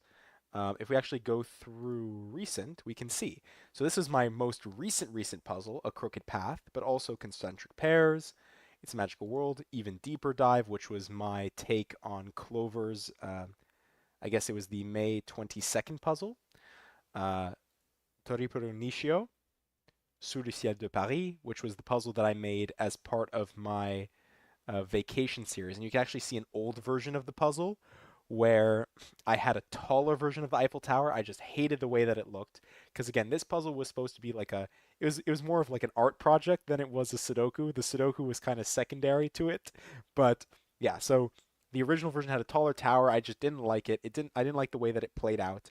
So again, more behind the scenes that you're getting. I switched it around. I removed a cage, so I still had the clouds going on. Um, Sudoku Theory. This was my puzzle explaining anti-knight rules in a 6x6 Sudoku. Then I have this one. So this one was a struggle. So this one took me a long time to set. This was Pencil Mark King Nightmare. Um, and like it took me a while to set, but I had a ton of fun with it too. So let me actually jump to it real quick. And the way that you would do fog cages in a Sudoku like this on Sudoku Maker is you just take any cosmetic cage, you just plop it down, and you say fog light. That's it. There might be an easier way to do it, but that's the way I know how to do it, and it'll just make a fog light at that location. So let me actually delete. Whoops. Let me delete that cage there. But yeah, so you can see on the left-hand side, you can add all sorts of constraints, negative diagonal, positive diagonal, extra region, anti-king, anti-knight. So what we'll actually do is let's just do a new puzzle. We'll just do, let's do like a little 6x6, make it easy. Let's say create. That's it. We've just created our puzzle. We can mess around with the regions. So if we wanted to make this a like an irregular Sudoku, what you could do is you could just go like 1 here, 2 here, something like that. Or maybe we can go like 2 like this, 3, and it'll yell because there's too many cells here, right? We'll say this is 4. We'll say this is 4. We'll say this is 6. This is 5. And there you go. Now we've just designed an irregular Sudoku very quickly, right? But like, I'll reset it to default boxes. Like Tolrak was saying, Zeta Math, who is an amazing setter, and he also solves like does live streams just like this on YouTube, solving puzzles.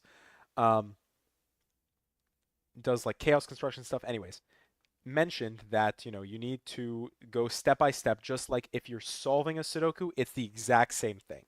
So when I set my last puzzle, which was my whatchamacallit, my give me a second here, my Streamlabs recordings, my crooked path puzzle. It's actually going to be trippy here. There you go. There's me. There's me from like however many days ago I recorded this. Let's go properties and just see real quick. I recorded this June 12th. Okay, so a little while ago. I recorded this June 12th from 9 p.m. to 11 p.m. So you're getting a real sneak peek here. You know how long it took me to set, or what time I was setting this puzzle. But essentially, this is me going through and using Sudoku Hello, and Maker. welcome to Lucian Sets. It's me. This puzzle is a little different than we've seen in the past because normally I come to you with a Sudoku that I have already set and present to you I guess the path, the walkthrough. But today we're doing something a little bit different. I want to actually show you me setting a Sudoku. So I recorded this. I don't know if I'm going to post it. Um, Maybe, we'll see. I might want to edit it down because an hour and 36 minutes and 48 seconds is maybe a little bit too much. I don't know if it's going to be. I really don't think it's that interesting. But maybe I'm wrong. But I go through how I want to set this puzzle. So what my goal is, and you can see just like Tolrak was saying, you should set it as if you're solving it. To be So as I able go through to, here, I'm trying to figure out and the twins. problem, Yeah, exactly. Isn't it crazy? Except that one has a little bit more unkempt hair, than this one here. But um, and look, I even have my old background before I figured out how to do this fancy stuff where there's nothing behind me. But um, I use my binary rule, so you can actually import special rules into this. Um, Surzamic is just a really I don't not even creative. He's just like very he is creative, but I'm like being able to set this tool, but also allow you to add custom constraints. So if the constraint you want to use, maybe you've thought up of some new constraint, right? You're like, oh, I don't really like the idea of like arrows. I want to do something different. I want to do something different. Maybe you want to do triple arrows. I don't know. But let's say you want to do triple arrows, you could actually, using JavaScript, program your own constraint, right? Your own constraint. So I do have some constraints that I've used before. You've seen the X windmill symmetry. You've seen rotate. Well, actually, you haven't seen rotational pairs. I've released that puzzle, but I haven't released it as a video yet. Um, but that puzzle was interesting, and that uses rotational symmetry. That was my. Let me just my concentric pairs puzzle. This one here.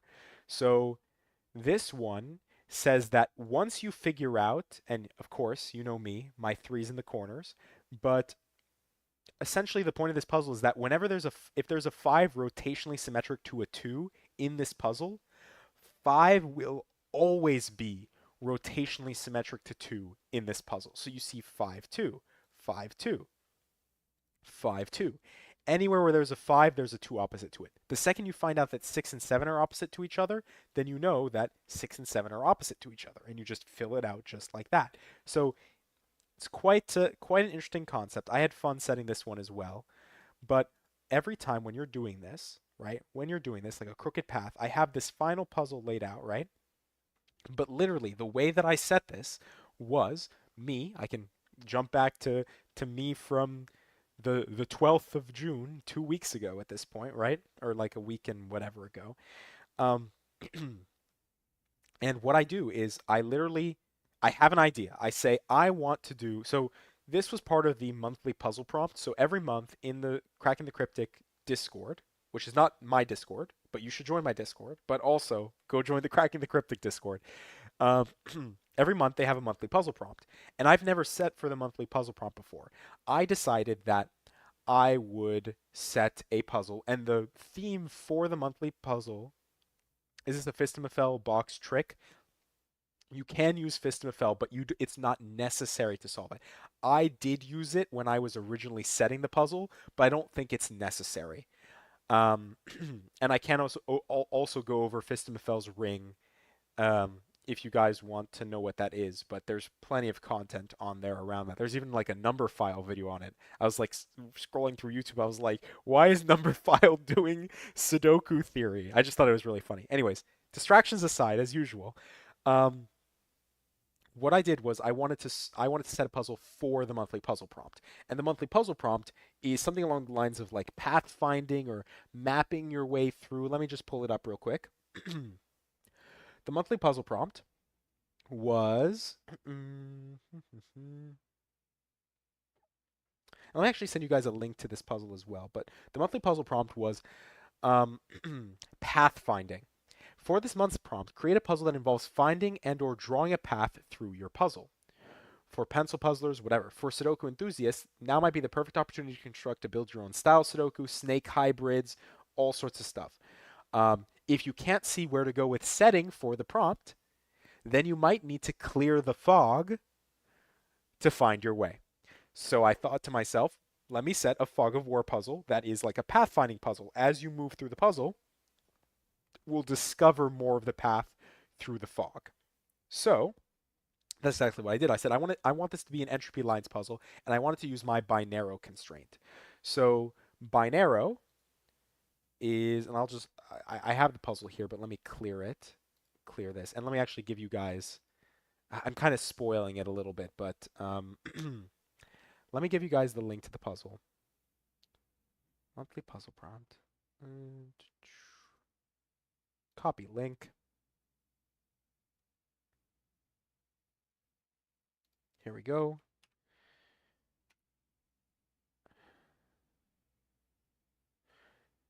There's the link to that puzzle. So this is the puzzle you see before you, crooked path. And technically, you get to see all the stuff beyond the fog just because, I guess I revealed it to you guys. But yeah, it's fine. You can still try it anyways. I think it's done pretty well overall. I haven't made a video on it, and how many solves does it have on it? It has 148 solves on it, so I think that's pretty good. But yeah, feel free, give that a try. Let me know what you think. But what I did is I literally, step by step, I said, this is what I want to do with this puzzle. So how much fog can I use? So I started with like 2 fog lights here, and I said to myself, okay, what can I do?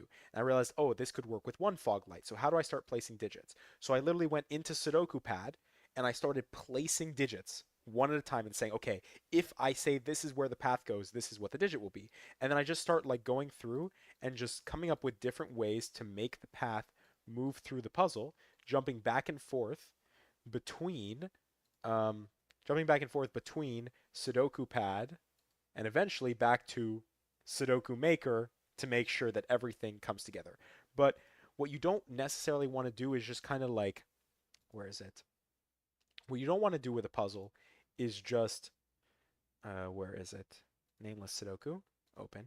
You don't want to just throw in some numbers like 1, 2, 4, 3, 6, 5 and just say, okay, solve the puzzle. Oh, no logical steps down. Okay, so let's put a 1 here. Okay, let's put a 2 here. And you could just, design a Sudoku this way. But I think probably, it would be good practice to learn how to actually like set a Sudoku properly. 6, and then we can resolve that, and there we go. And we end up with a 3 in the corner. So now look, I've literally just set a 6x6 Sudoku in like 2 seconds. I just kept placing random givens and I went go. And if I go play, right, here we go. I'm kind of blocking it, so give me a second here. I'll move my face over here. Look at that, I fly. Um, or I have no torso, whichever one you prefer. But here you go, Nameless Sudoku by Lucian. We can actually go through and solve this. 6, where does 6 go? 6 goes here. This is 2. Right? We're missing what? 5, 5, 6, 2, 5. 2, where does 2 go? This is 2, this is 6. 1, 4, 4, 3. From the box, 5 and 6, 6, 5. From the row, 1, 4, 1, 4. From the box here, we're missing 2 and 6, 2, 6. We still need 1 and 3. This is 3, this is 1. Here we're missing 2, here we're missing 5. 5, what are we missing across? 1 and 5. From the column, we still need 4, and finally we get our 3 in the corner. And there you go, look at that. We've just set our very first Sudoku. So, maybe when you're first starting this, you could just go through and do it that way. For me, I find it really interesting to to use, like, to maybe go at it a little bit more systematically. So let's just clear that. Let's delete our givens. All right. Let's clear all that. And then we can say to ourselves, okay, what can we do instead? Let's actually, sorry, I shouldn't have deleted given digits entirely. What we can say to ourselves is we say, okay, well, what do we actually, let me move myself back over here. What do we actually want this puzzle to look like? Solved your Sudoku. All right, well, congratulations, Robert, on getting through the Sudoku. Um, Early start tomorrow. Have fun, everyone. All right, well, I guess back to work, back to the grind, right? Thanks for coming in, joining, helping out with the puzzle.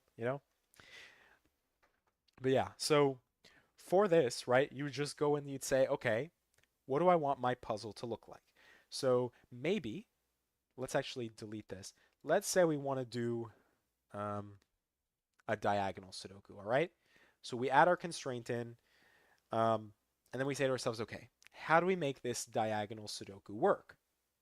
So one thing we could say to ourselves is, all right, how would we limit cells in these boxes? Well, maybe we should give some givens first. Like we should put some givens down. So let's actually go back. I've deleted givens again. Let's remove the new constraint. We won't do anything fancy here. So given digits. So how could we restrict this maybe? Well, one of the ways we could start is saying like if we put 1 here and 1 here, right? What does that do to this diagonal, right? So these are our givens. If I'm the solver, what that would do is that would say, okay, well, I know that this diagonal needs to contain the digits 1 to 6 once each, right? So where is 1 going to have to go? Well, 1 will have to go here.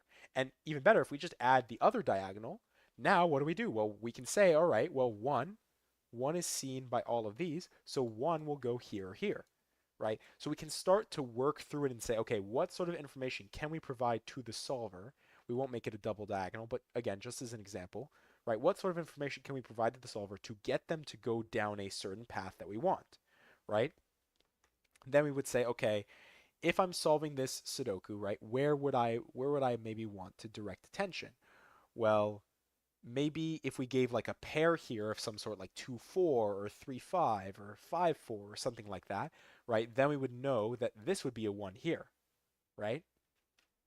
So we would do that, but we would need to put a pair here. So what pair would we want to put here? Maybe, let's just, for fun, let's just say 4-5, all right? 4-5 allows the solver to say, oh, well, these need to be a 4-5 pair, and then the 1 then gets placed here, right? So actually the first step would technically be getting the 1 here, but then you'd be able to resolve 1s fully in this Sudoku just because of that. Because I don't think otherwise, yeah, without this diagonal here, right, if we went back and we assumed that the diagonal didn't exist, right, we don't actually know what's going on with 1. We know 1 goes here, great. We know that this is a 4-5 pair, but without the diagonal, we don't know if 1 goes here, here, here, here, here. We have so much information. But just the work that we did at the beginning with the diagonal gives us 1 here, right? That tells us 1 goes here. Also, sorry, before I was saying this and this when it was really this and this. And then here that gives us 1 there. So right off the bat, we know that placing these givens like this in this formation with the negative diagonal gives us a valid solution, I guess you could say. We know that the remainders are what? 2, 3, 6. So again, we just solve it as if we're solving a Sudoku. And then when we get stuck and we say, okay, there's no more information we can get from this puzzle, we add more givens, or maybe we add more clues. Maybe, for example, okay, I want this to be a 2-3 pair, but I don't know how to force that. Well, if we just look up our XV clues, we know our XV clues. Let's just throw a V here. Let's just throw a V here and see what happens. All right, a V here tells us that this is 2-3, and that makes it 6. Great. All right, what else can we do with that?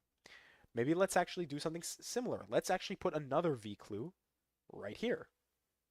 Right here. And that would say that this can't be 6 either. This must be 6. Well, if we look along the diagonal then, we have 2-3, right? 2-3-1 means 4-5-6 is left over. So let's just pencil mark. Oh, well, we don't need to. 4-6 gives us 5, and then this is a 4-6 pair. And then we keep going. And if at any point, what's great about this tool, if at any point, excuse me, we're not sure if we've broken the puzzle, because we might do something that breaks the puzzle, right? Right now, it looks like we're okay, right? We don't see that the puzzle is broken for any reason yet, just by clicking this little solve step by step logically. But we want to go back because we don't want the solver just to give us the answer. We want to actually go through and try to figure it out ourselves. So then we would maybe say to ourselves, okay, how might we move forward from here? So, 4-6. All right, here's a way I could break the puzzle. If I place an X here, the only way you can make an X is with the digits 4-6 in a 6x6. So, because of that, 4-6 pair would break this. So I'm sure if I go like this, yeah, puzzle is broken. So you can see right away, I've done something that broke the puzzle. I knew that I was going to break the puzzle, but it's good to know that, right? Even if I added even if I added a V here, that would also break the puzzle because it can't be a 1-4 pair for a V here, and it would have to then be a 2-3 pair, but then that would break this 2-3. So little things like that you start to kind of pick up on, One, if I put a V here, that would look like it would be a deadly pattern, but I think that what would happen is I might be able to resolve something here, and even though this looks like a deadly pattern, because it's on the diagonal here, I do know that I'll be able to resolve this in some other way. So that's something else you want to avoid, right? Little things as you start to set more and more. I'm not very experienced myself. I'm still trying to get better at setting puzzles, But, you know, it's always one step at a time, right? Just like solving a Sudoku, it's always one step at a time. So what happens is if there wasn't a diagonal here, this 2-3 pair, we would never know what order it goes in. It could be 3, whoops, excuse me, it could be 3-2, 2-3, or it could be 2-3, 3-2. But we don't know. But because of this wonderful 2-3 here on the diagonal, we do know that at some point we should theoretically be able to resolve it, unless we also put a V pair here and we had a double deadly pattern. Then we would have no idea how to solve this puzzle. But let's just avoid that. Let's just make sure we don't we don't allow that to happen in this puzzle. So I guess what could be the next step?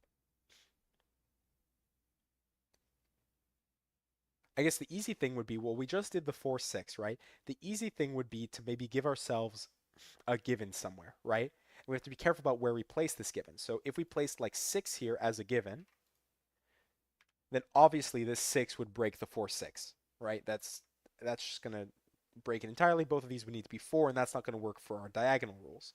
So instead, we could maybe place like a 6 here, or we could place a 6 here, or we could just place a 6 in this box as an example, right? Let's actually place a 6 up here. All right, and what does that do? Well, it gives us 4 here. It gives us 6 here. 2, 3 with 4 gives us what? 5, 5, 6. So this is 6, this is 5. We now know that this is a 2, 3 pair here. So I guess we already knew that because of the 1, 2, 3. And then now look, we've broken the puzzle. So a 6 here breaks the puzzle, right? The reason is because 5, 6, 4, what cell can this be? Well, this also needs to be, yeah, exactly, Stephen. Yeah. So we've seen, oh, wait a second, we've just broken the puzzle by placing that 6 there. And that's how, and then we just go back. We just say, okay, 6 doesn't work as a clue there. So is there somewhere else that we can maybe place that clue to help us disambiguate this 6? Well, if we place 6 here, right, as a given, then what would that do? And again, we could just click the button and it tells us, hey, puzzle is impossible, but it's good practice to work through it ourselves. I bet if we actually go back fully and we say 6 here, it'll also tell us puzzle is impossible. So let's just make sure that the puzzle, oh, did I break it entirely? I might have actually broken the puzzle entirely. It might not be possible to solve like this. So look at that. There's never a place. So this is why sometimes it is good to just check every once in a while. So something we did, one of our last steps that we did, probably the V here broke the puzzle.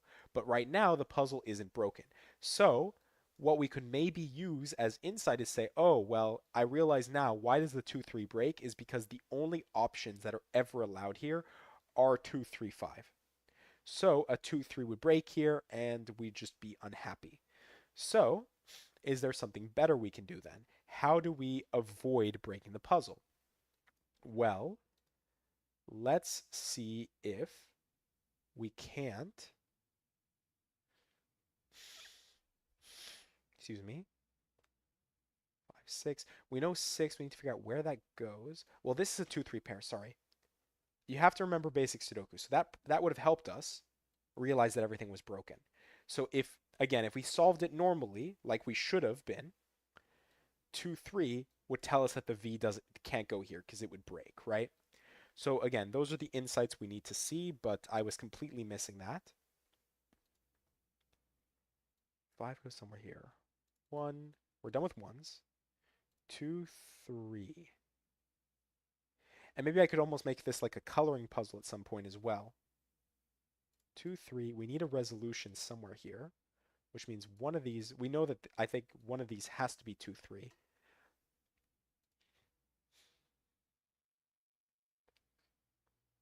We know an X here breaks. I don't know if an X here breaks. We could put a V here. We know that this is, with this 1, we get a 1, 4. Let's see if that does anything for us. So 1 would give us 4. This would then be 5, 6. 5, 6. I don't immediately see any problems, but let's keep working through it. 4, this would be 2, 3. We're missing 2, 3, 6 here.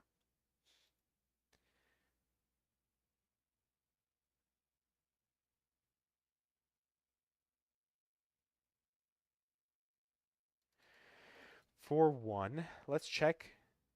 All right. It did, we were able, oh, sorry, 4. I'm forgetting my own puzzle. 4, 6, 6, 5, 6.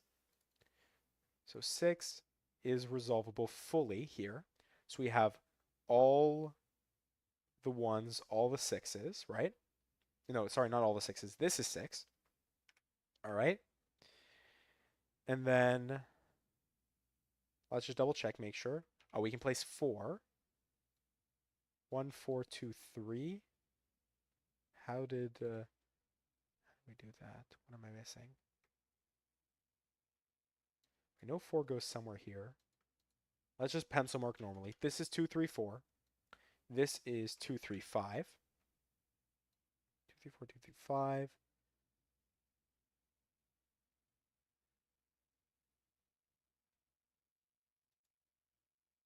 This is 2, 3, 5 itself. And then this is 2, 3, 4. So 4 in column 5. Yep. That's what I was just. It's so funny. Just as I'm typing it all out, you guys are getting to me beforehand. So 4, right?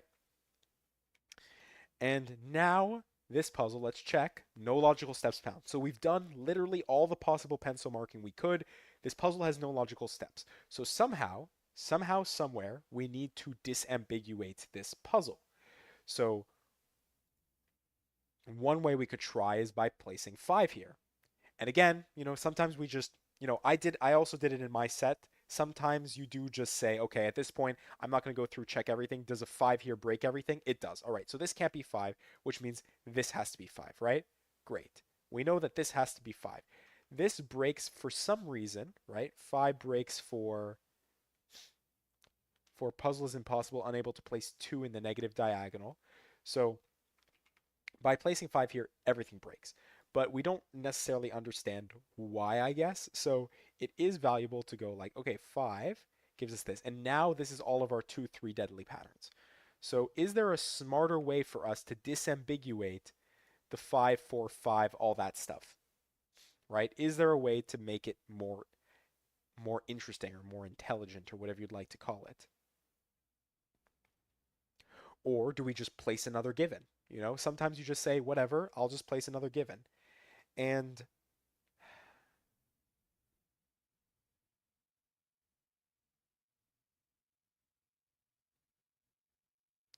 let's just say well, this is a 5. All right. We check. All right. We'll walk through it, make sure this can't be 5. Whoops. This can't be 5 here. This can't be 5 here, which means this would have to be 5, right? 5 gives us 4. 4 gives us 5. 5, 2, 3. Let's check. Oh yeah, 5. Sorry. 2, 3 pair gives us 4. And that gives us 2, 3. So now we check ourselves. We make sure, okay, we followed Sudoku, whatever, right? We're set. Now comes the last part. How do we choose how to disambiguate this puzzle, right? What is the key? And with this one, it might be as simple as placing a 2 here as a given from the start. And maybe, again, maybe there's a more intelligent way to do that. And that's something that we'll check once we finish setting the puzzle here. We're going to go back through from the start and see if maybe there's any tricks or any ways that we can, I guess, skip some of the logical steps we were trying to get our solver to go through. So, and I can already see like some examples where we instantly know that this is 2, 3 because of the 4. We instantly know this is 2, 3 because of the 1. But yeah, we'll say there's a 2 there, and 2 gives us 3, 3 gives us 2, 2, 3, 3, 2, 2, 3. 2 gives us 3, 3 gives us 2, 2 gives us 3, 3, 2, and finally 3, 2, and we're done, right?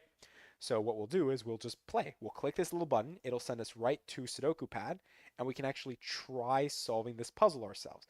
So right off the bat, I realize, oh, wait a second, that 2 instantly resolves our 3, 2.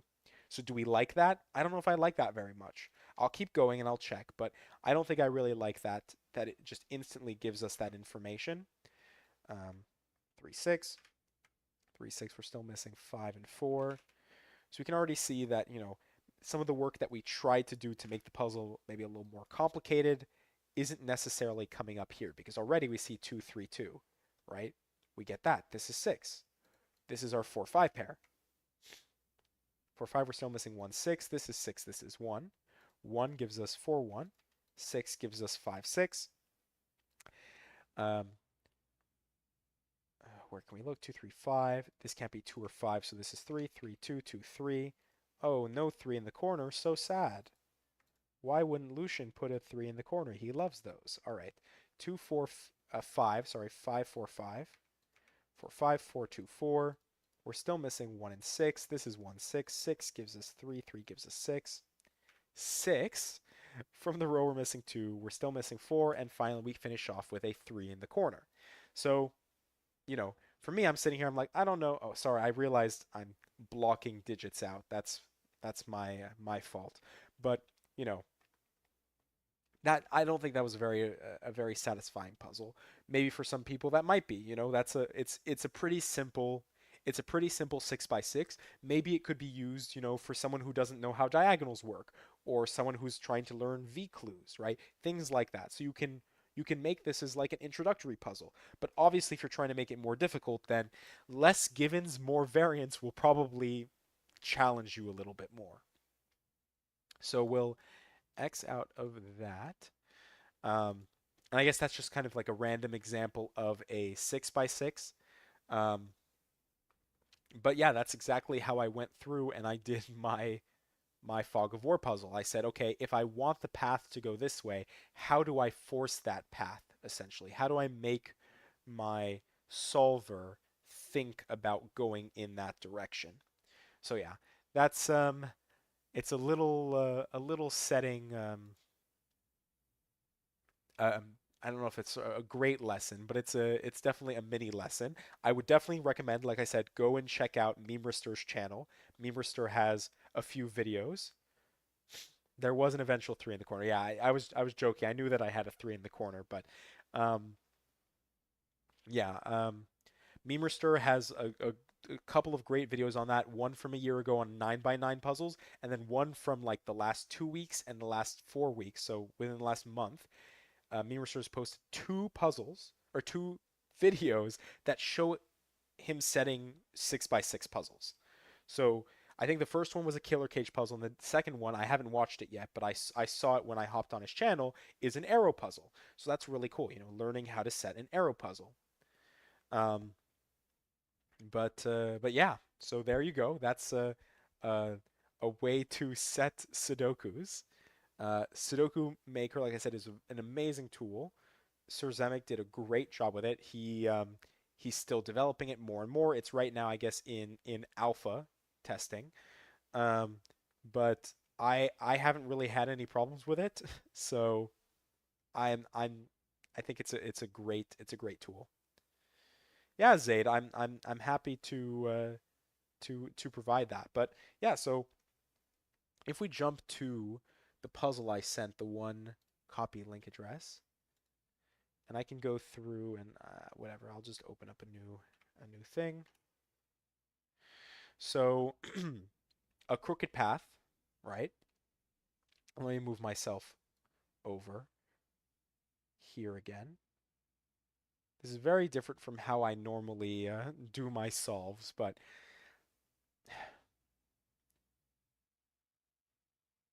essentially how I set this puzzle is I said I want it to start in a certain way. How do I force my solver to start placing digits to reveal fog? So this is a crop key pair entropic line Sudoku. So your goal is to find the path, and I guess again, technically you guys have already seen the path. I'd be surprised if you memorized it, but if you did, good for you. But there's a path that goes somewhere in this Sudoku that is a massive entropic line. So again, my goal with this every single time was what step lets me push my solver to the next point, and how should I draw the path? World Sudoku Championships. I probably need to improve a little bit more before that, but maybe one day that could be interesting. This is for a while from now. This is like a year from now, but I do plan on going to SudokuCon, which is going to be in April of 2025. It's going to be in Boston, Massachusetts. So